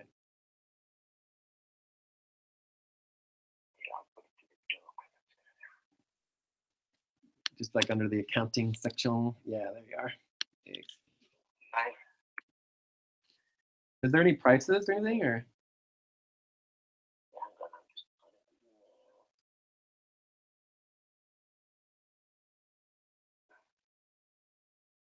Yeah, I mean, basically the easiest thing to understand is that obviously if we raise millions of dollars, there's no way that the FQN Community Network would want to do that by ourselves, right? You know, we would need a much larger budget to oversee the finances of a multi-million-dollar budget, right? But in the way that we're using the budget, my assumption is that a traditional finance person is probably also not going to be able to meet all of our needs either, in many ways, but they will be able to deal with the Swiss taxes, whereas like I don't want to deal with Swiss taxes, right? I would just want to have a budget to be able to pay someone to deal with the Swiss taxes for us, right? So I think in that context, it's an and both.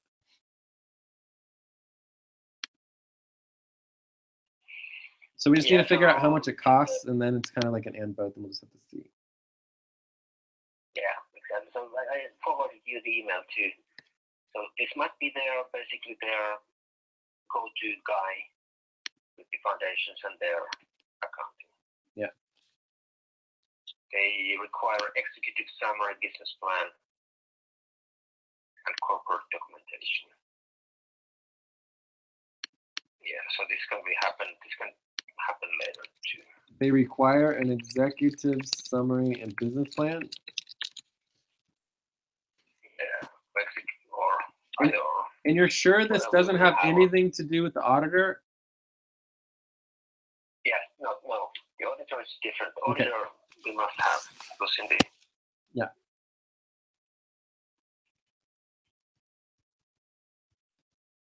Cool. So yeah, so let's make sure we have clarity on the auditor too. But yeah, this is definitely going to be very helpful for the Swiss taxes and like organizing all the information, everything that we would need. Also, I think that it's also helpful on our side to see like the actual value and costs of this type of work. I mean, it's a lot of work doing all of the finances, and right now I think we're undervaluing it quite a bit. So let's, are we ready to move on? So let's find out the costs. So next step on the accounting is find out the costs for the accountant. And then, you know, if it's reasonable, maybe and sometimes you can sign up for different packages. Like obviously taxes is like done, right? We need that. Typically that shouldn't be over $5,000 per year or less, right? Depending on like how much money we raise.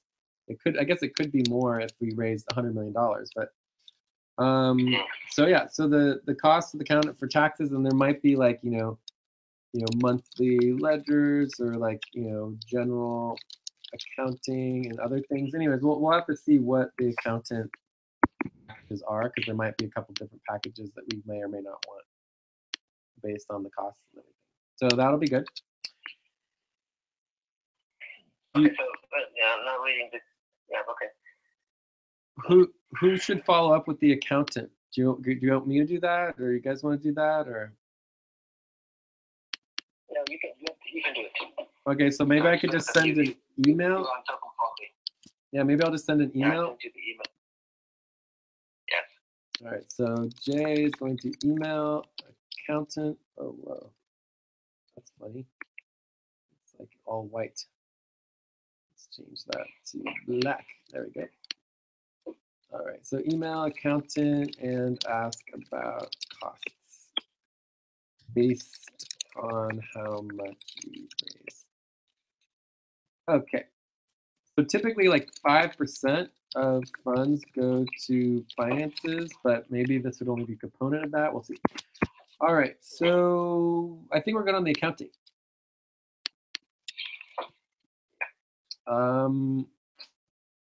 Okay, so you guys ready for the deed and articles of the Space Gravity Foundation? Yes. Cool. So I went through this and I basically took their template that they sent us, and then I ripped it apart because of all the ridiculous German. I don't know why it was in German. We should insist that English is our language. I think Zachary is the only German speaker in our organization. So anyway, so I made it all English. I also put a nice little table of contents here at the beginning, so you can kind of see really quickly what's going on, the different articles. The first section is the identity. It has the Sylvia management in there, which is good. So you would add the date in here or whatever. So then the purpose, I'm assuming that when you say the name protocol, the name would be Gravity and Space Protocols, Gravity and Space Protocols. By the way, I think that it needs to be also in German. It must be the law in Switzerland. It must be in German at least. Well, I mean, I don't know. I think it's fine to have it written in German, but that particular component comes out in section 5. It's Article 14 or 15. And that says that in the case of deviations between German and English, the version of this document in German shall prevail, or in English shall prevail. I think that we can say that the English version prevails. I think by Swiss law and the research I've done, we can all say that the English version prevails, because then otherwise we don't know, like the people who run the organization wouldn't know what the hell's going on. Yeah, so it wouldn't make much sense. But I think it's perfectly fine to have the German in there, but I just created this so that we could actually read it, because when the German's there, you can't read it. It's impossible.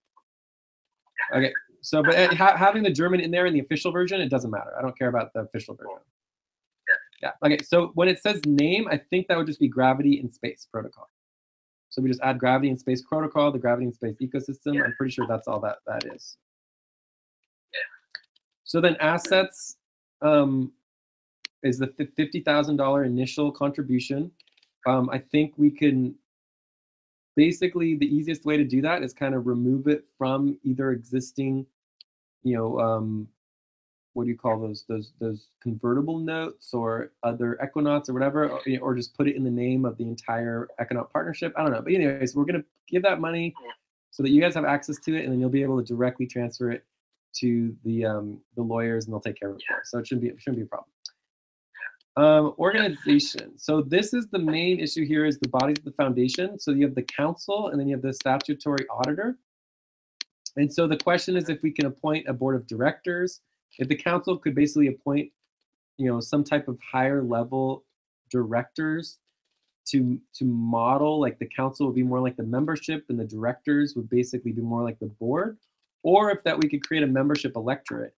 At the membership electorate, we would be able to hold the council accountable, and then you could have, non-specified members who have a vote, but they don't have to be in the documentation. The biggest problem of the council is that it creates a very visible and liability for the individual council members, because they have to be put in their full names, and they're basically like board members. They're directly accountable, right? Yeah. So ideally, we can have like the core team or like the membership elect the council, and so we just need to ask that. Obviously, they wrote in there.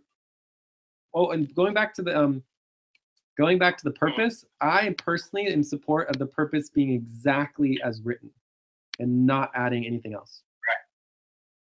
Yes. Are you guys like that idea? Yeah, I like it too. I haven't read it, but I only like to skim it through. But Yeah, it's very, very general, and we would just add in, gravity and space protocol, and then from that, it's like we know it'll be approved, right? Whereas if we make changes to it, we're not sure if it'll be approved. Yeah. So going back to the foundation bodies, I don't know if we can do a membership electorate. They might say like that won't be approved, and so then we just have to focus on the council.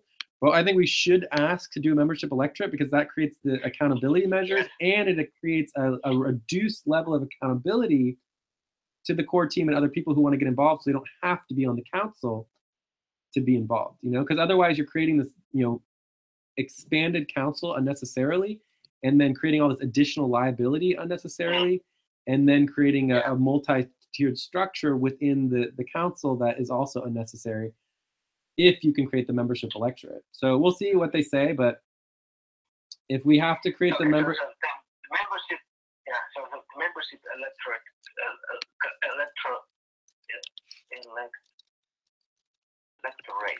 can be that we don't need to give names or like kind of define who are the members. Exactly. And then in that case, the council is the board, right? And then the council appoints the executives, right? And then you have the executive team, right? So this is the ideal model here. The non-ideal model, but is very doable, is you have the council basically become the membership, right? And then you have some type of board, and then that appoint the executive. So the council might have like 10 to 20 people. The board would have like 5 plus people or whatever, and then the executives, you have your 5 executives or whatever. So this is definitely doable. What you are proposing is much smarter. Yeah, let's try to do it like that. So let's ask immediately. Yeah, so the membership elections would be ideal, because then these people could be the core team or could be whoever, and then it creates the defined relationship. And it should be okay, but we need to confirm it. If it's not okay, it's not a big deal. We'll just have an expanded council that's just bigger, And then those people will all be accountable, but then they just appoint the board. But there's still certain council functions that cannot be transferred, so we'll have to look at that as well. So anyway, so we need to ask that question. At the moment, the council is only 3. And that's what they were suggesting, that keep it small. Well, I don't think that's necessarily going to fly. I mean, they're going to suggest keeping things small because small is always simpler, but it needs to be, we need accountability, and we need to get the core team to sign off on it, that it's going to be accountable to potentially, $100 million or whatever, right? So obviously for lawyers and for individual and for everybody, the smaller it is, the easier it is. But it's the smaller it is, the less accountable it is, and the less money it should be overseeing. Right? So we know the founder should be very small, but the actual council member, like the council itself, and the council members need to be the correct size. And that's. What do you think there? Yeah, we've got to slow us down. No, yeah, I think they need a sort of the fastest possible route to some sort of oversight of the council, either that the council is big or that there's this membership electorate. Either or, whichever is easiest and faster. Yeah. So let's say that if we have the membership electorate, then we could have small council.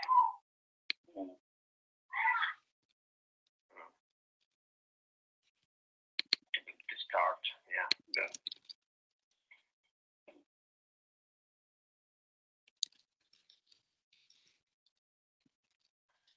Yeah.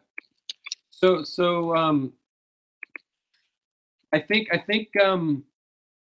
think we're on the same page here that the bottom line is there just needs to be to make it fit into the existing Mo structure, you just need to have a tri-level structure, right? So as long as there's a tri-level structure, we're good to go. So either that tri-level structure is the membership elections with the council being in the middle and then the executives being, doing the work, or the council is electing the board or the steering committee. Like maybe there's some type of that would be the middle section, and then the executives would be doing the work, right? So we need a tri-level structure to be able for it to fit into the existing Mo model. Otherwise, there's not accountability, and it's confusing, and it's just like it doesn't make sense as far as like a strategic. It wouldn't check my box of being functional, if that makes sense.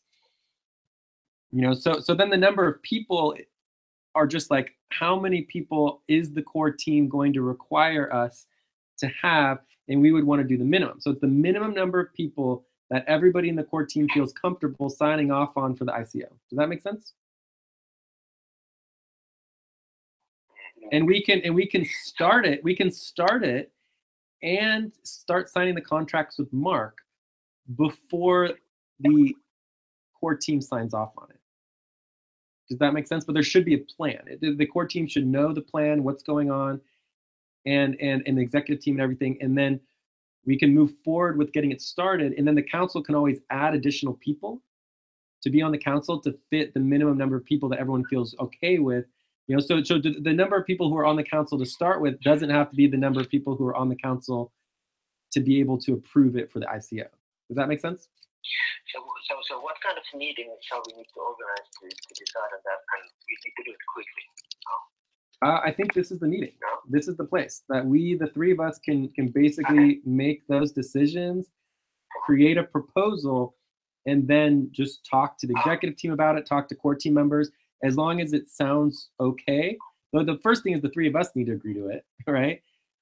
And then we want to get the majority of the core team and everybody's agreeing to it. But it's sort of irrespective of the Mark contract and the initial founding, but it needs to be part of the plan. Does that make sense? Yeah. Yeah. So the questions here are: one, can there be an electorate? Of members that appoint the council. If not, so the question for us is like, okay, who gets to be in the electorate? Yeah, well, that's easy to define the electorate. Yeah, that'll be easy. But the great thing about the electorate is you don't have to actually give them by name. You don't have to mention them by name. The council basically can decide that. That would be the people who have been enrolled in the core team. Yeah, but let's not worry about that until we get to that point, because if it's not possible, then there's no reason to worry about it.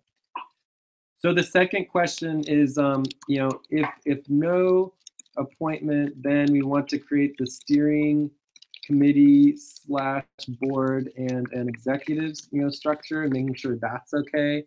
And I doubt we need to put that into the actual deed, but it would go into the bylaws, right? But we might want to note that in the deed that the council appoints a steering committee or a board, right?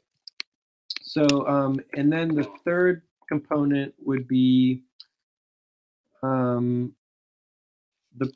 how difficult is it for the council to add members? To add members, do we want to get our council finalized now, or can we do it in a few weeks, right? Like, because if it's complicating, have to redo all this filing, it's more expensive, then let's just get the full council set up for the exact people that we want on the council for the long term, get them on there, and then we're done. Yeah, so let's go into the council real quick. Are you ready for the council discussion? Sure. Okay, so it says that there has to be at least one founder on the council, but that shouldn't be a problem. I think all the founders want to be on the council. It also says that we probably can pay the council members, because here it's in yellow that in principle that they work on a voluntary basis. So we need to confirm that we can pay council members. So right, this is number 4, confirm that we can pay council members. In the United States, there is a limit to the number of people who can be paid on the council. If council members cannot be paid, that significantly changes who and who cannot be on the council, and who can be an investor, all that stuff. So there's a lot of things that question is very important to answer. Yeah, so basically we know that we can't pay for council members because the Guido is asking for money. So. Yeah, I'm pretty sure we can pay, but it says here that work on a voluntary basis. Sometimes there needs to be a certain number of council members that, otherwise we just want to change this to say that they can be paid, or we just get rid of the voluntary thing completely. Okay. Yeah. So from there we would do this this breakdown that as far as how I am breaking it down. So this is what I call, and it doesn't matter the number of people, it matters the percentages. So we know a minimum of 50, I would start at 52%. So I'm back into our notes now. And I'm in section 3 and I'm pasting it. So this is basically like the Swiss Foundation Council members breakdown of like our options here, right? So the idea that 52% of the council needs to be non-US citizens, right? So right now what I have, if we did everybody, it'd be 36 plus 26 would be 62%. So the current proposal is 62% non-US citizens. If we just took everybody, if this is in the context, like let's say we had to make the council the full core team, like basically we put the core team on the council and that the council basically becomes the membership. This would be like the maximum size we'd ever consider making the council, but I don't even know if we're going to be doing this. But the point is that we could have 52% non-US members. I would say a minimum of 26% of the 52% need to be people who do not spend time in the United States. So that a majority of the non-US citizens should not be in the United States, whereas it could be people living in the United States who just don't happen to be US citizens, but they may be US residents, right? And then less than half, the 48%, would either be dual citizenship or fully US citizens, which we want a lot smaller. So that's the breakdown that I see here. I'm going to be asking more questions about people's when we do our transparency privacy questionnaire. We'll get more information on this, but I think this is a good contextual framework of possible people you could have on the council based on the core team, the current core team. So for non-US or stuff that actually US as possible. Yeah, so basically it's not half have to be non-US. Because if more than half of the people are United States citizens, that creates the dynamic where really the SEC would see this as an extension of a US company. So, and that's not legal, but it's like, it's just, you know, that's a technical context, you know, that we want it to not be a United States organization in any way whatsoever, including that the minority are US citizens. And this is the same context that we talk about when we're creating cyber organizations. If you want to create a correct cyber organization, the majority of the decision makers in that cyber organization would not be from any single country, or you would be, you know, within the national jurisdiction by default. So are there any questions on this breakdown as far as like, you know, let me just get rid of all the people, because the people in some ways are irrespective to my point here. Because the point is just that the breakdown itself would be this 26, 26, 24, 24 breakdown. Does that make sense? So 52 non-US, 48 US maximum, and then of the non-US, a majority of the non-US need to not be spending time in the United States, right? Does that make sense? Yeah. So I think we should be pretty good. No matter whether we do a small council or a big one, it should be fine either way. Cool. So any other questions on the council?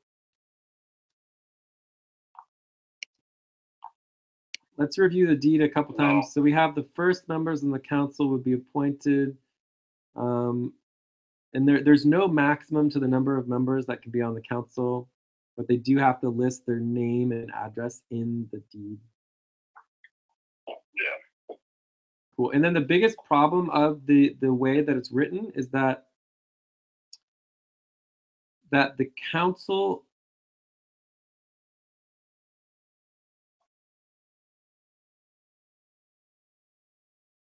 where does it say that?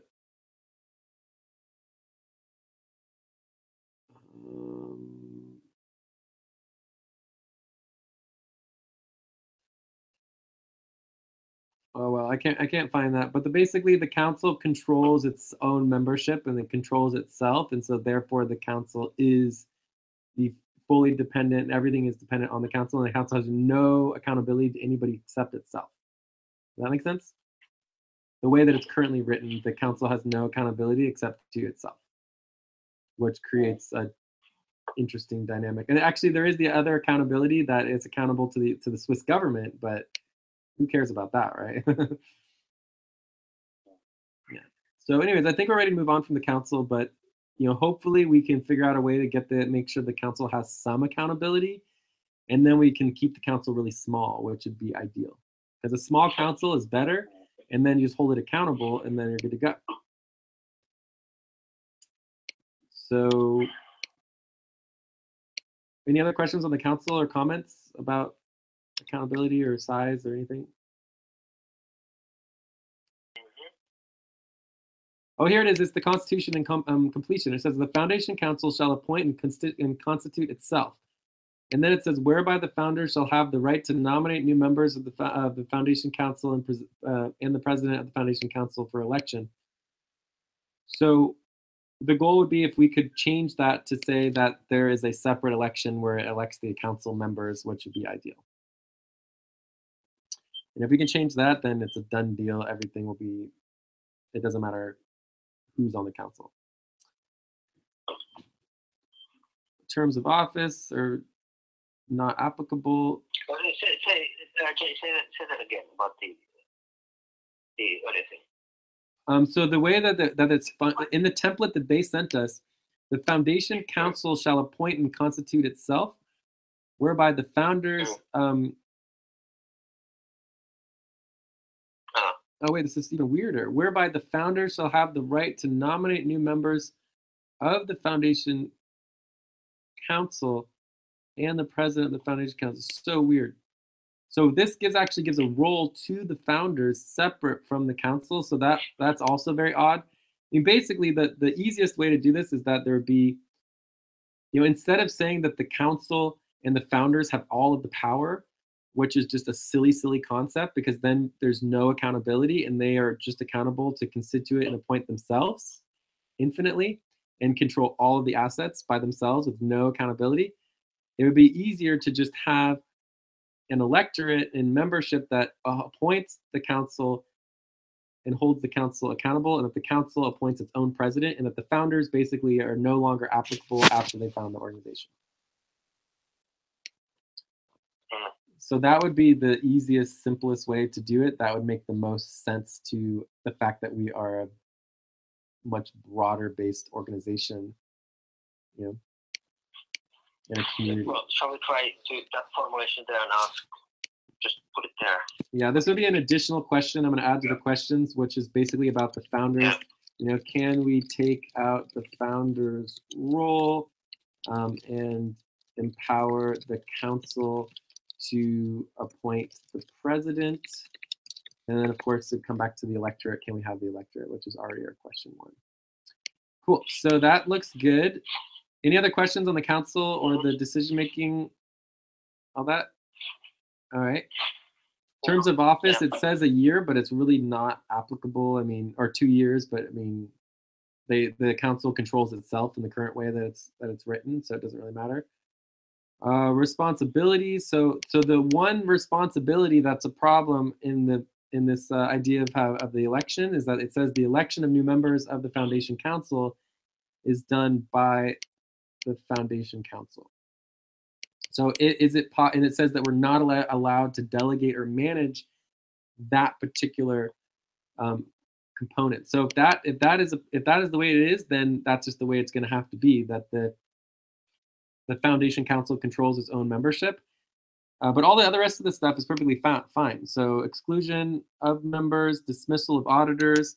So the council can have a major, even as a large body. If we put like 10, 20 people on the council, it could still have a major role in overseeing the auditors and overseeing the advisory board. All these other things are perfectly fine.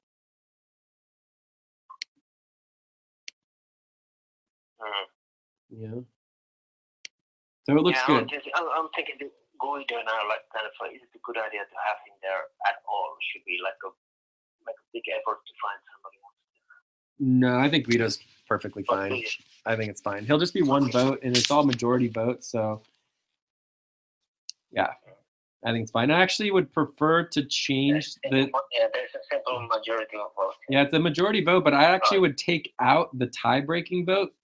So it says, in the case of a tie, the president or the vice president can cast the tiebreaker. I would just get rid of that and say majority vote. You need, like, a tie is a non-pass. So if there's a tie, it doesn't pass. You didn't, and then that ensures that the president is always directly involved in all the voting, because it just doesn't make sense for them not to be. Yes. So I would get rid of that. I would cut that out. Because I don't like it's like, if we have majority vote, let's just do majority vote. A tie is not majority and is not a approved decision. Yeah, sure. The other thing here that I noted is that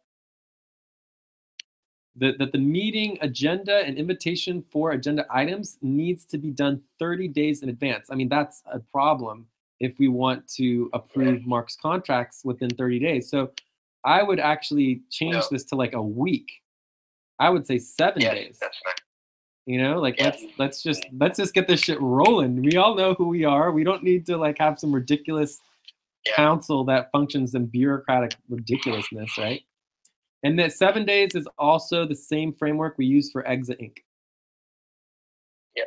So that matches there. Liability. I actually love Article 10. I think this is like one of my favorite things. It says all persons involved in the administration management audit are responsible for damages that they cause or neglect in violation of their duties. If any damage for several persons are liable, or each of them jointly is severely liable, depending on the extent in which loss are personally attributed to them on the basis of their own negligence and circumstances. I freaking love that. It's like the opposite of what is that stupid term that I can't stand? The one that I forced us to put the non-discrimination for. It's that stupid I word that's like 1 million letters long. I'll pull it up real quick. But anyways, I love that. I just wanted to mention that there is liability for being on the council and for being elected and being an executive. I mean, it's this is serious stuff. This is the ICO here, guys. It's like, this is creating this and creating the memorandums and all that stuff. I mean, this is what everybody should be working on. I don't know how to stress that more, but it shouldn't just be me working on this stuff. Audit is done. We understand the audit. Ooh, the dissolution of the foundation is actually interesting. We're definitely should consider dissolving. It says the duration of the foundation is unlimited. It might make sense that we actually put a clause in here that in 3 years we review the purpose of the foundation and we consider dissolution based on the completion of its purpose for the gravity and space protocols, and make it a temporary foundation, and actually put that into the deed itself. I think that that's a smart thing to do, because you can always reverse it. But it forces you to ask the question, does this foundation really need to exist forever? Or does that create a dynamic with gravity and space, where it's just, it creates too much power? Yeah, so possibly have a 3-year review. And consideration for dissolution. Cool. Commercial registry. What did you say about the terms of the council? That they are 2 years. Would 1 year be enough if you want to get rid of Guido? Well, the thing is that it's not really. If there are elections, then it's important, and then it would be good to do like 1-year elections, or you could stagger the elections. Say that the first half of the first members, including Gouda, it's a 1-year term, and the other half get a 2-year term, right? But if it's the council controlling itself, then it doesn't matter. The council can bring in or take people out whenever they want to, and the elections are really irrespective. It's really just appointing their own, and they basically are there indefinitely. Yeah, because there's no accountability to the 2 years. So this terms of office actually imply that it should be possible to create an electorate, and that you actually elect the council and hold them accountable, and then after 2 years they have to leave, right?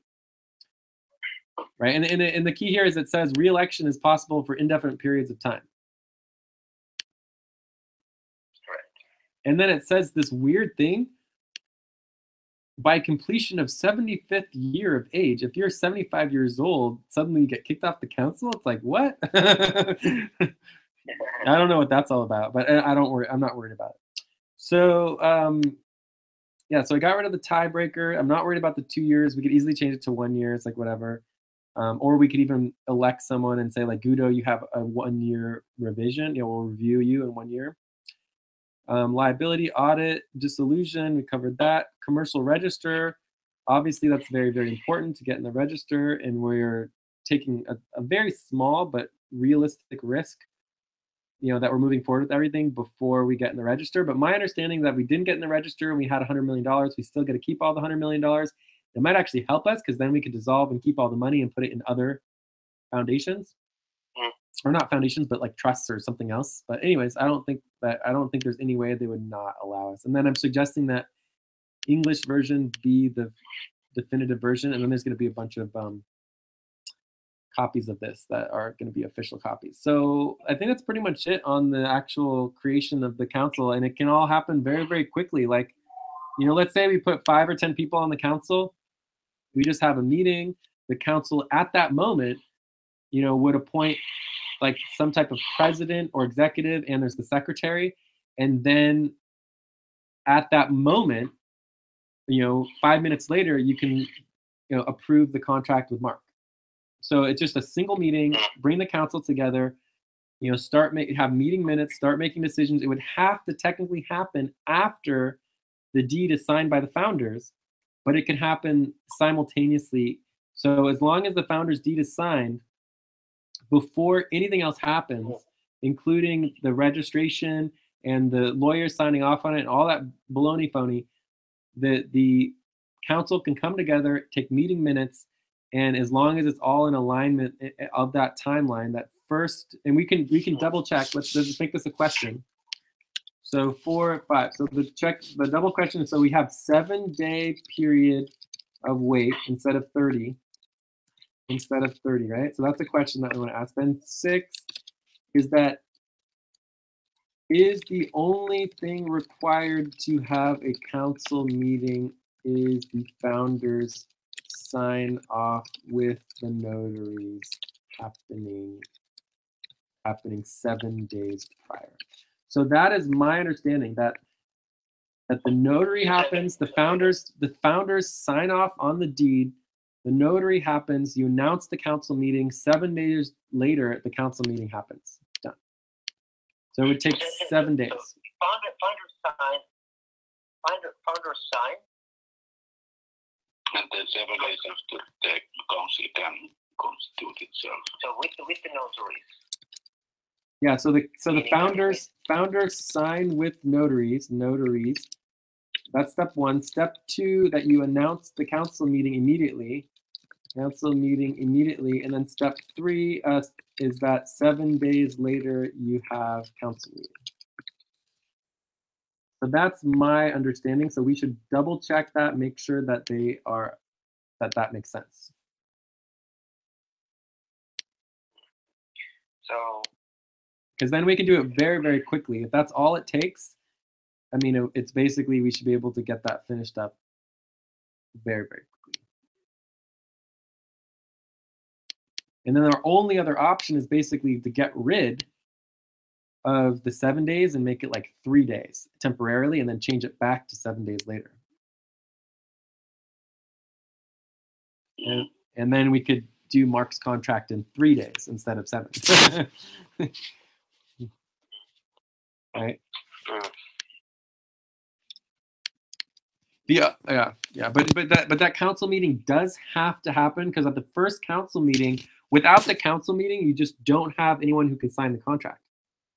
So at the first council meeting is where you appoint the president and or the secretary, and then they can sign the contract. You would approve the contract, and then you would sign the contract with Mark immediately afterwards. So you just need that first council meeting to appoint the executive officer who has the authority to sign the contract. It'll all be documented in the meeting minutes.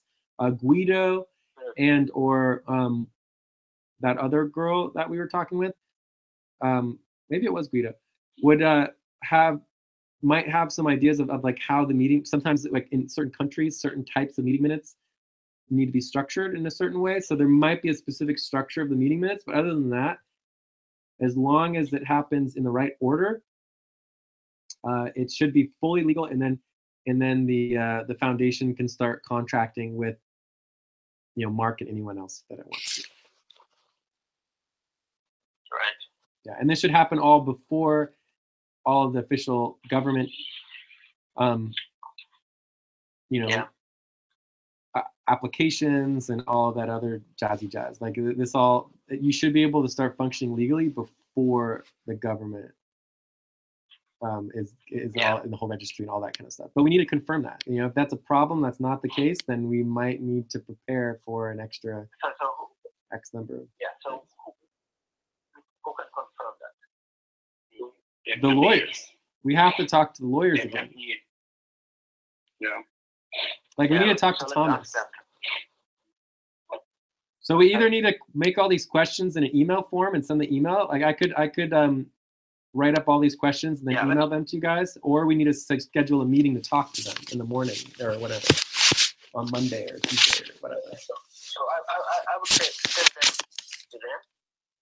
Or if you write them, I can send it, or then tomorrow morning, or then you send it to your son today, Sunday.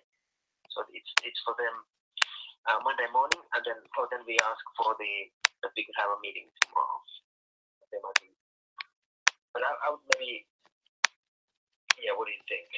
I think let's try with the emails first. If there's some complications, then schedule it. I think in one email they were asking that let's talk through the documents. Okay. Oh yeah, we could go over the other documents real quick. That actually makes sense, because those are important for actually the getting the foundation set up. So there's two components. There's I'm looking at the email from Andrea Bailey. Established documents. Yeah, so let's go over those. Let's go over those, because I reviewed all of those. The first thing, just before we do that, one is that I'm going to write up the email and I'm going to send it to you guys, because I think it's best that you guys look at all the questions. Because I'm going to take these like notes that I have and write like full questions that are really clear, and then you guys can review that and then add any additional questions, because it's possible over the next day there might be additional questions that come up. And so then I'll send that to you. We can make a final email that then Exceli you can send. I would send it Monday. I would just send it. I would just send it Monday morning, Europe time. Because it's always better to send it, that day, so they get it right away, than send it on Sunday and then it sits in the inbox and then So then the next thing is that we want to make sure it's really clear that there's two totally separate processes. The first process is making the organization be able to enter into legal contracts. So in essence, to be, in many ways, like to basically active. Somehow it just needs to be like legally able to. Make a decision. So it's decision making, right? Can the foundation make legal decisions, right? The second part is getting the foundation legally documented and integrated into the system, which takes a lot longer, right? So we need to make sure it's like really clear when we're talking about the different documents and different things, and we're talking with the lawyers, that there's two totally separate timelines. One is to make legal decisions, and the other is to actually get legally, registered, right? So legal decisions versus legal registration, right? They're totally separate. All right, so now let's go through these documents. So I actually, in the main doc, I made the list. I'm going to copy and paste it. So this is the list of all the documents, and I'll put it into our notes here at the bottom. All right, so the first one is the application. The notary deed of the foundation we just went through. So we just went through this in detail. The application is very small. It's just basically your name, your information, like, you know, all that kind of stuff. So I don't know if you guys want to, you know, pretty basic. So I don't know if you, and it looks like they actually filled it out for us. Like when I look at that, it looks like to me like they actually started filling it out for us and that it's pretty much done. Let me see if I can find the list of documents just to double check that. Oh, by the way, we got the 5 additional Bitcoins from Chris. That's a done deal. Okay, great. Yeah, that's all in there. He gave a little above, I think it's 5.0388 or something like that. All right, so here's the application. I'm opening it. It has a lot of yellow. And it basically, it's like the legal seats, the name. Yeah, I mean, they basically filled it out for us. It's really short. And it's pretty much all filled out already. And it has some of the registered people, supporting documents. Yeah. So it looks like there's going to be a lot of things attached to this. So the application is sort of like the cover sheet. And then you have all the additional applications, all the additional documents. So minutes, circular resolution of the Foundation Council. So the minutes, my understanding of the minutes is this is the actual document that you sign to create the organization as the founders. That's my understanding. Okay, let me check.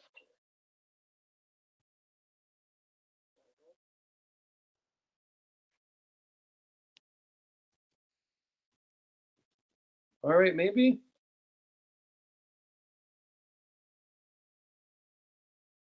Huh. Yeah, I think so. This is like the minutes of the first meeting. There's the agenda. Constitution of the council. Okay, so wait, did we make sure we added the question mark about the English thing? Did we get that in there about the English? Make sure it's in there. Can we make it English? Can we do English instead of German? Can you imagine having to take notes in German? We'll have to like get what? Yeah, but it might be below that it needs to be also. Oh, never mind. Let's ask. Yeah, we'll ask. No, but I don't mind about the German. It's just the one specific line that the German version shall prevail. That's the weird thing. Like if we need German, whatever, I don't care. We can do Google Translate into German, but the problem is that if the German version prevails, we need to hire a German lawyer or an equivalent of me in German. Otherwise, let's change it. Let's change it so that it means person shall prevail. Yeah, so we need to ask. That's another question that we'll ask. So we just want to make sure that is applicable. So anyways, this looks like what we would call the first meeting minutes of the council, which is where we want to actually appoint the officers, like the secretary and the president, as well as appointing Monsieur. So we should add to the agenda that. Yeah, exactly. Yeah, and then we obviously and the MARC contract, right? So that we would add the MARC contract. And this most likely, from my understanding, would be what would be announced 7 days in advance and all that kind of stuff.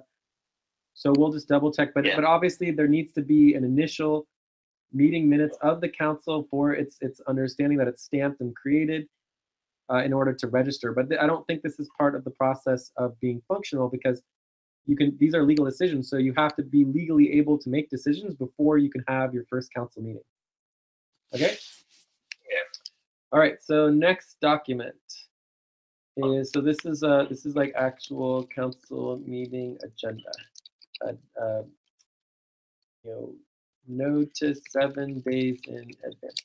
Declaration of acceptance of appointment and signature specimen of you. So this is just saying that you guys are appointed, and that you're approved, and and this is going to have your passport photos and like all that kind of stuff.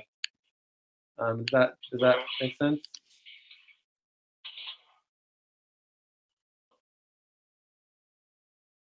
Do you guys have any questions about that, or does that make sense? Or yeah, and it might need to get signed off by a notary or whatever. I don't really know. So this next one is a big question mark to me. What is this? It says POA founders. POA.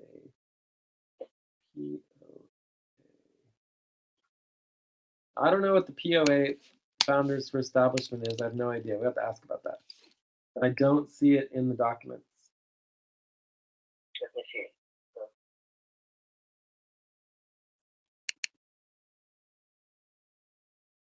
That's the power of attorney. Oh yeah, the power of attorney. Yeah, so the power of attorney again is for the establishment, not for the decision making, right? So this is like for the lawyers to represent us in, and again, this is part of the timeline that has to do with the registration with the government. And they're also going to represent us to the government oversight body, right? I can't remember what it's called. There's that other body that oversees the foundations. And they would represent us there. Any questions about the power of attorney? Please apostille. Where apostille? What? It says signatures legalized and if legalized outside Switzerland, apostille. Yeah, the apostille is that super level of signature that it basically I mean, the easiest way to think about it is that it's going to be going between a bunch of people. So it goes from you and your signature to the notary in Finland, and then it needs to be sent via, a verifiable postal system of transfer. Sometimes they even have to be done in person or whatever, and then it has to actually be approved by the receiver, and then that needs to be documented and then added to the documentation and then brought to the government for approval. So it's like you need to track the entire. It's like a super verification of the whole lineage of that document. And that's where it gets more complicated, where if it's international, it's like it just takes longer. There's more documentation. So the executive summary and business plan. It might be there that we just this week we. But wouldn't it also be that the founder could be just one person, right? Yeah. I have nothing against going to Zoom, but I was just thinking, simply the simplicity against it's true. But it'll be so much fun. It'll be like a little. You could do a family vacation with the two of you. All right, so cool. So are we good on the power of attorney and the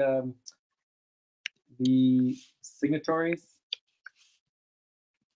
And you guys are going to have to sign the deed. The deed has to be signed and approved in front of the notaries as well. I mean, there's going to be a whole stack of documents that all have to be signed in front of the notary.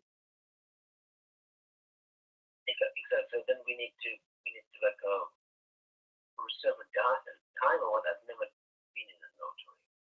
Oh yeah, the notaries are very easy to get access to. Not a problem. Yeah. Super easy. All right, so that's the notary. So the executive summary and the business plan is like, I mean, we can do that. It's a pain in the butt, but whatever. We can do it. It looks like it could be pretty short. It looks like it could just be like a simple version of it.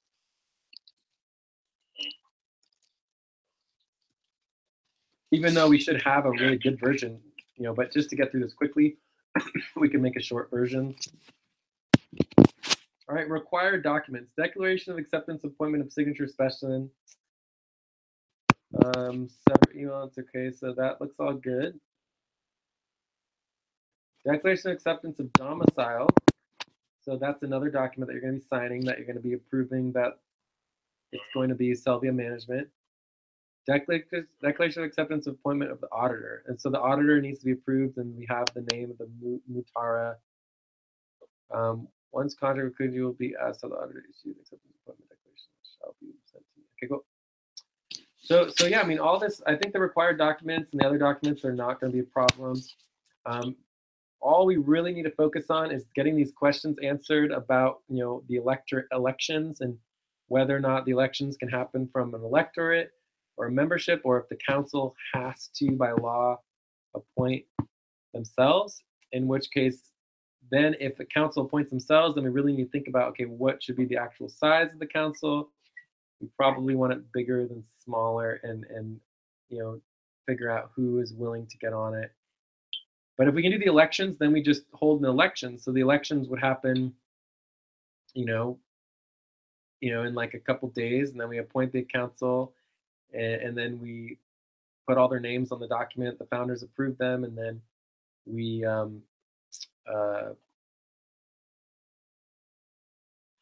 yeah, I mean, you might even be able to skip the elections. I think you might be able, like, you have the elections in the deed, and that's how new council members, but you could say that the first set of council members are just appointed by the founders, right? So the founders will be the entire membership of the initial membership, and then the founders appoint the initial council, and then the council holds elections within like a month or whatever.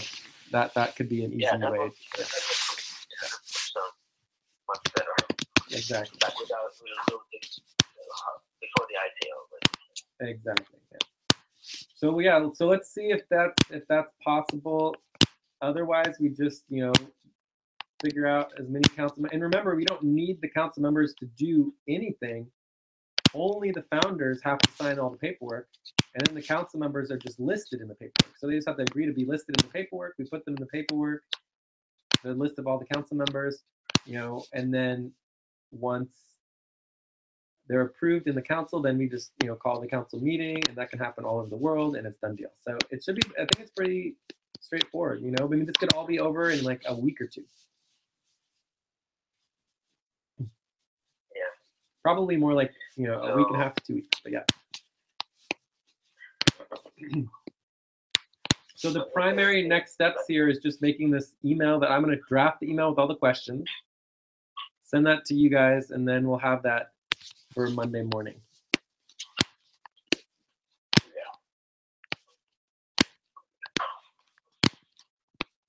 And then we'll get our questions answered, and then we will just whatever they tell us, we just go with. And we either do and we make it really clear, we'll make it clear to them in the email that the two options are either one, having it be an election so that the council is accountable, and then we can start with a really small council, or two, if the council can't be held accountable, there's no elections, then maybe we want a slightly larger council, and maybe, instead of just the 3 people that we're talking about starting with. So. But I think overall, I think it's perfectly fine. I'm not worried about any of it. I think we're on track to get this stuff going very soon. Yeah. We're still on track for a September ICO if we want to do it. Yeah, we want to do it. Yeah. Okay, thanks, Jay. This is very good. So now I'm going to send the email early morning tomorrow. Let's find out the answers, and then let's decide what's the best way to the notary thing better, or the. I guess I can do. I mean, there must be a procedure for that to get to the notary and just sign the things, and then they will take care of the rest. Yep. Then.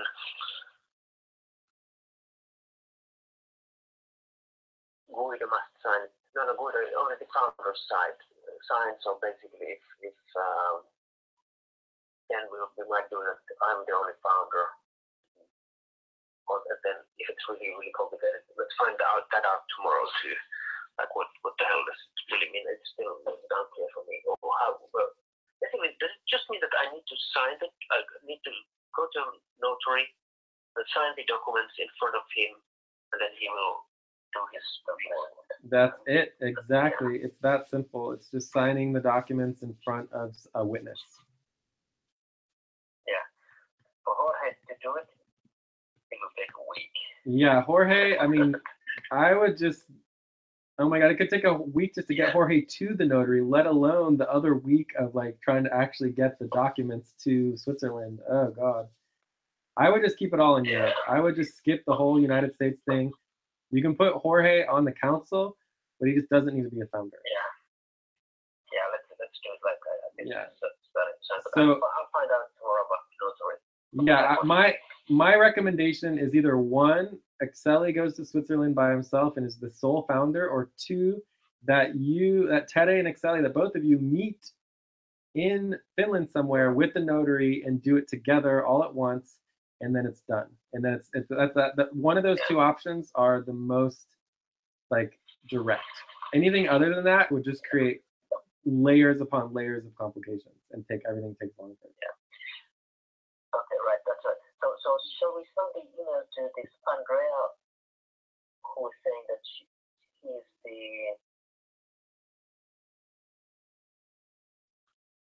I will be assisting you in corporate matters for the establishment of your Swiss Foundation. Him or to the Thomas guy. So I'll just send them to both. I'll send it to both. Yeah, let's send it to both. But Andrea is probably the one who's going to be answering our questions. Yeah. Yeah. Let's send it to both.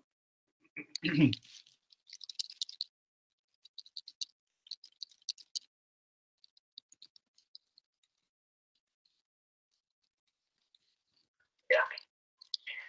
Okay, great. Hey, have a nice Sunday. Great. Let me just mention one other quick thing if you guys have an extra minute. So I was thinking about for the whole operational side of things. I mean, I definitely want to prioritize having more discussions, and hopefully within the operations team meeting we can have more talk about, you know, the FCAN community network and all the different responsibilities that we're taking on. But I mean, basically, I feel kind of like tied up, like it's just difficult. There's the $4,000 budget for the operations. You know, I equate that to basically a $2,000 internal budget to, you know, so they don't even go bankrupt. I mean, there's so many other expenses and everything. So the client cost is $4,000, but it's like you can't spend all $4,000 of that money on just all the client work, right? Or the business goes bankrupt. So in the context of like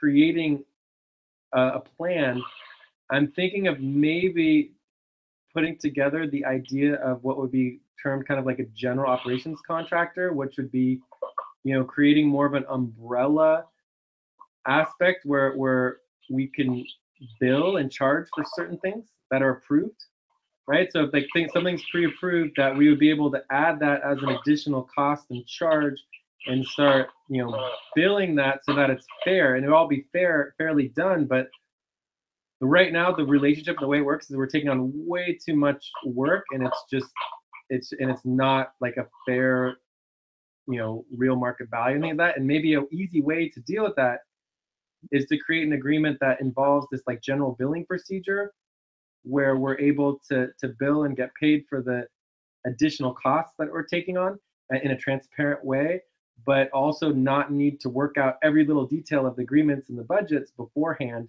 because people don't have time to do that. Yeah. So I'm thinking about it. Yeah. That sounds interesting. Okay, yeah, I'll write that up, and yeah, we'll see where that goes, because that was an interesting idea. It's like kind of an in-between idea to help alleviate in the short term some of the constraints, but also not take a lot of time into actually figuring it out because people are so busy. Yeah, it sounds good to me. And then Jay, one more thing, what we will can you send me the link? Just today I'm trying to find it, but I just didn't. The link to the pie chart where there are the first two quarters of the token allocation for everybody? You mean the first quarter? The first quarter, quarter one of 2017. Quarter one. Yeah, we have, right? We're already moving forward with the verification of all the quarter two core team. And once it's verified, it should be basically by mid-August, possibly even before, we'll have all the pie charts and everything for quarter two. So that should be happening. And then we're already starting to work on all of the previous quarters for backtracking from 2016. And in generally speaking, you know, I would have had all the entire finance report done in July. I mean, we had the draft for June, and then it was all going to get done in July. But then we did the Swiss Foundation, and all that got pushed out the window. And we just been focusing Swiss Foundation and all this other legal stuff with Mark. It's been insane, right? So all of that was added stuff, which I was not in the timeline. So it was kind of overwhelming. But the point is that once we get the Swiss Foundation all back on track, the financial reports, we should be able to get them all done in August, and we'll have, you know, all of it ready to go in the master ledger and have that presented. But yeah, I'll send you that on Slack right now. So you have the link. Okay, great. Yeah, and the easiest thing to do is just, I'm going to send you it's the draft finance report. Remember, we had the meeting with me and you and John and Jorge. And so I have all the notes and all the changes that we're making, but I started doing some of those, but I haven't finished the changes and added them to the report. So it's still the old report. So that's good, because we've been working here. We have this European group, me, Tere, and Jonathan. He's been in Paris. So we've been working on the historical token allocation a little bit, like going through those the advisors kind of stuff. Oh, that's key. That's why you were missing that. Yeah. So at some point, let's do it. Maybe, I don't know, later this week or next weekend or early next week with you. Let's we need to have like a half a day session and go through how do we start integrating what we've done with the master ledger. Yeah. Well, it's really easy. It's really easy. Ideally, like, all you need to do is, like, every single advisor or individual would have some, like, one of three things. One, it would be ideal to have it based on a quarter. So you put their advice or their contribution within a quarter so it can fit into the blocks, right? And then second, that it would either be one, like a time, like a percentage or a number of hours, right? So you could estimate, okay, we can estimate in general that Mark Miller has put in like 200 hours, right, over the last year, right? So that would be one option. Or you could just take a percentage, you know, this month he put in like, you know, 15% time or whatever. So either one of those work. And then the other option is, okay, it really has nothing to do with time, right? And we more or less know what quarter it was, but we're either doing like $1,000 a month token equivalent, for there'll be 3,000 months for the quarter, or it's 5,000 for the quarter, or it's just like, okay, this person deserves 20,000. You know, let's just put the number into the master ledger as other column. So we'll have an other column that's basically, okay, we're just directly putting this in. That also relates to like other types of for example, Robinhood. Robinhood, we don't have any time equity. We don't have any actual like direct contributions. We just know Robinhood was an essential initial founder in the vision. And so Robinhood goes in the other column. It's just like Robinhood gets, you know, $60,000 plus bonus, right? So those are your three options. Again, it's basically like the quarter. It's good to have a time frame, some type of time frame, and then, you know, either time or percentage contribution, or just like an other column of like, you know, general advisor or, you know, monthly advisor or whatever, and you're good to go. So as long as you have the name and their contribution amount, it's all we need to get into the master ledger. And you can just put that in a spreadsheet or even on a doc or email, send that to me, and I can directly add it. Did you send it? Oh yeah, let me send that to you. So it's going to be the master ledger.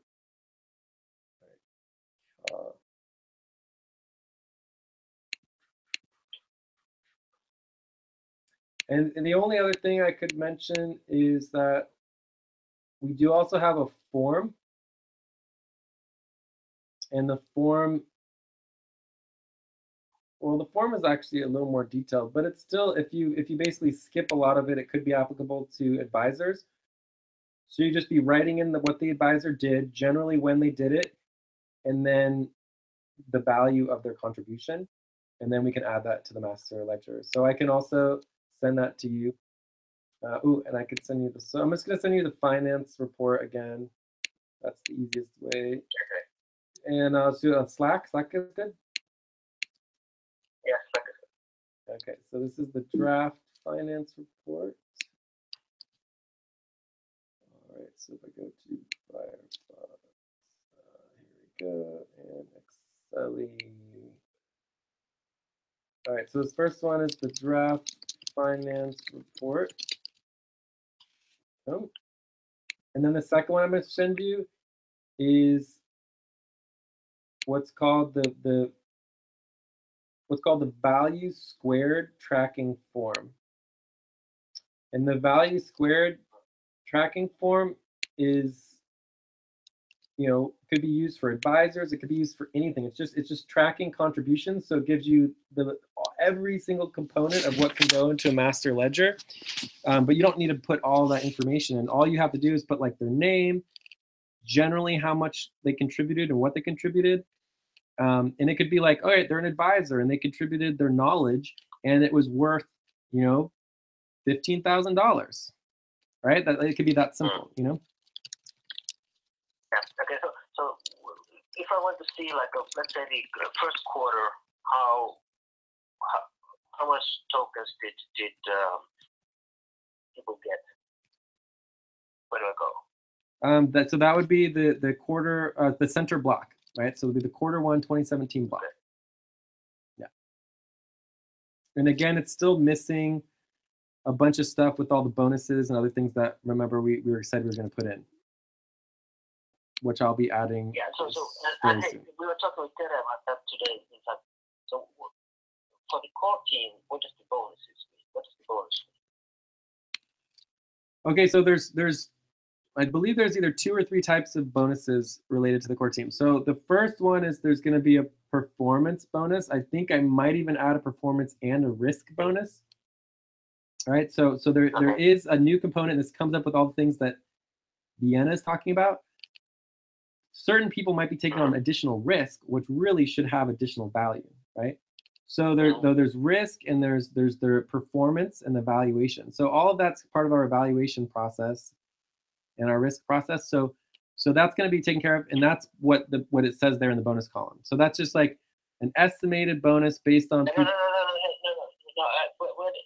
Where do I go? I'm now in the Excel umbrella accounting and finance report. Yeah. So then you go to the center block. Center manual block. Yeah. Okay. I'm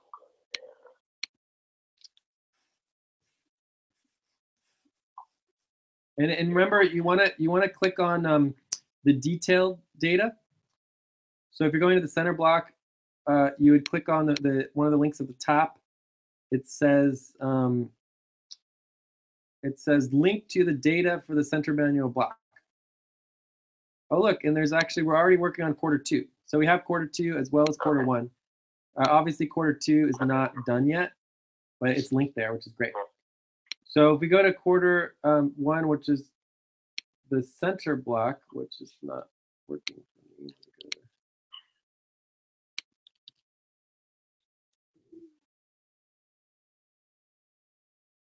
Tere, did you want me to send you the links to all these, or are you good? Yeah, sure. Please. You do want the links? Yeah. All right, I just sent it to, maybe the link's not working. Is it not working? Let me see. Okay, so. Yeah, no, it's working. Oh, it is? You're getting into the spreadsheet? So let me send this to Tere as well. There's Tere.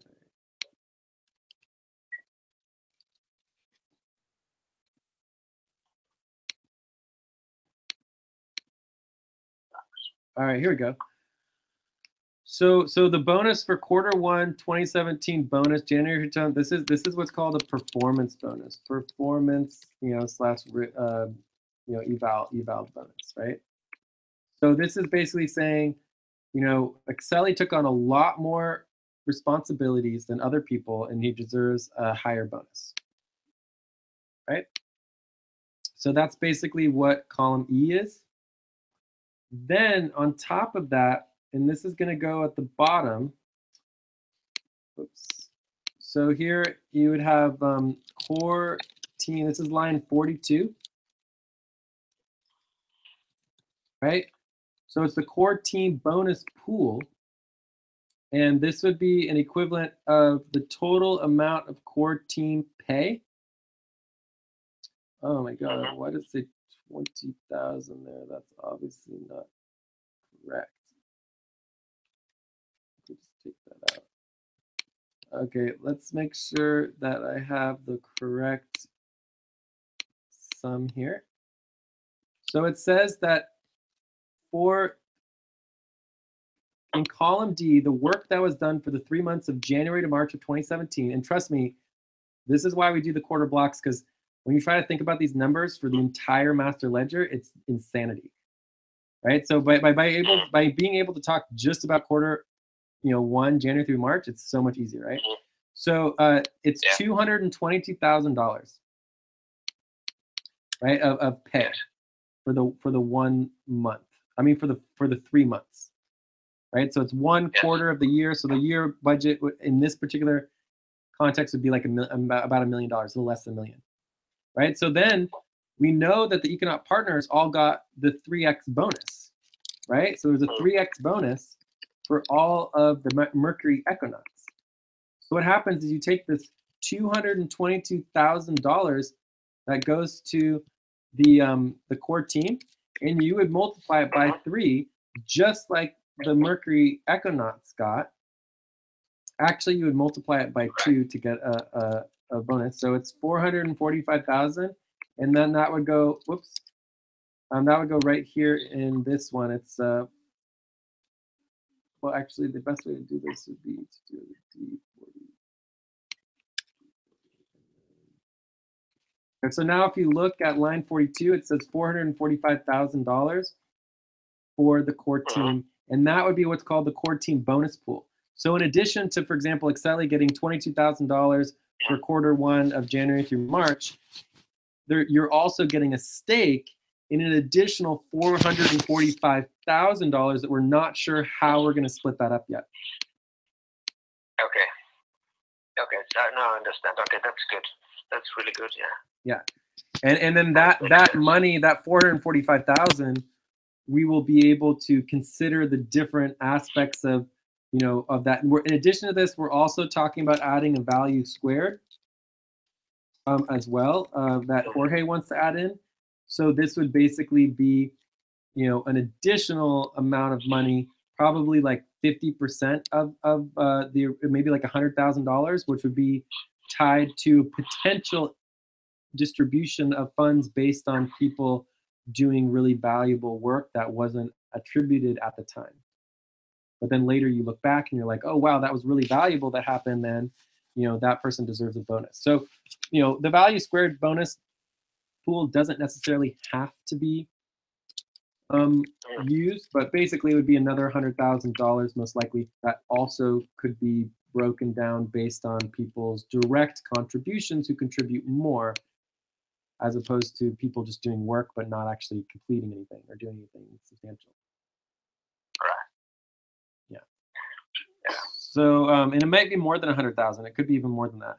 But anyway, so as you can see, that it's the quarter 1 block is already over $1 million, and with all these additional bonuses, it's going to get closer to $2 million, and then everything's just going to balloon as we add in all the bonuses. So the total could easily get to like, 5, 10 million or more, which should be fine. And it might that's with the level of bonuses. 2 quarters. 2 quarters? No, the whole master ledger. The entire master ledger will most, with all the bonuses, is easily going to get up above 5 to 10 million, possibly more. And that's okay for 2 reasons. One is that, we can take the valuation, and the value of the token can be less than $1, which is perfectly fine. Yeah.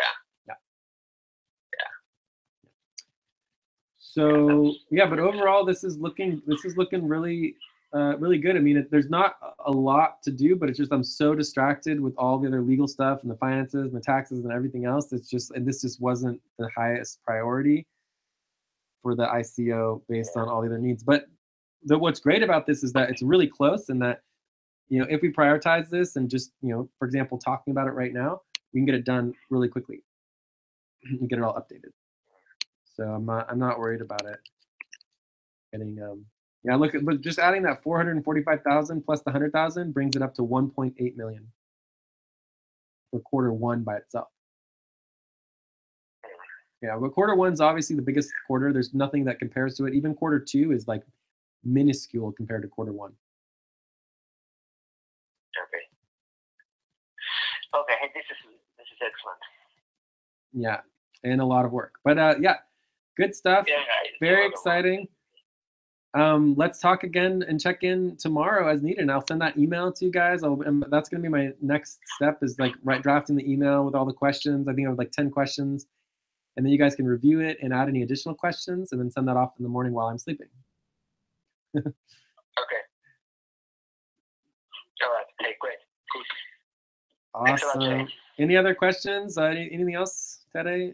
No, this is great. Yeah. Well, and just to remind us, that the advisors are not in the master ledger yet. We just don't have the data, right? So so people haven't inputted. So when you and John. Yeah. So let's see how we shall deal with that. Basically, the possibilities are that we would give them a percentage of the ICO, like 0.1 or something, or we would give them like a 20,000. A fixed dollar amount. Yeah. Fixed dollar amount from 5,000 to 20,000, depending on a little bit on the advisor. Yeah, I like the idea of the fixed amount way better. And what happens is that I can't show this in the master ledger or in the center block. It's impossible, but I can show it on the graphs when we have the pie charts. And what's going to happen is we're like everybody. Let's say you're an advisor and you get your $20,000 whatever, right, or $10,000 an advisor, right? In the graph, we'll have the advisor, you know, portion, and when we get it, if we have an ICO of like, let's say $10-20 million, you would have the new graph that shows the distribution of the ICO value, right, and the bonuses. But then let's say we bring in $100 million, we're going to have a difference in variation of the graphs based on an algorithm or an equation, where the more money that we get, the more the pie is inflated. This is another type of bonus, and that bonus will be expanding your $10,000-$20,000 into a much larger amount based on a percentage of the total that is raised. So it's actually a 4 or 5 part equation, where the more that it's raised, the more each person's percentage will grow. And what it will do is it will simulate multiple rounds of equity investing, all at the same time. So, and that's one of the things that Jonathan recommended. So that wouldn't go in the master ledger, but it would be part of the pie charts. And I'm working on those. We'll have that all ready so that you can see it, to see what the exact percentage is. But I'm assuming that maybe it would be like, you know, anywhere between 3, maybe 4%, I think is what we talked about. Okay. Hey, thanks a lot. Cool. All right. Talk to you guys soon. All right. Good work. Bye-bye. Bye. Ciao. Yep.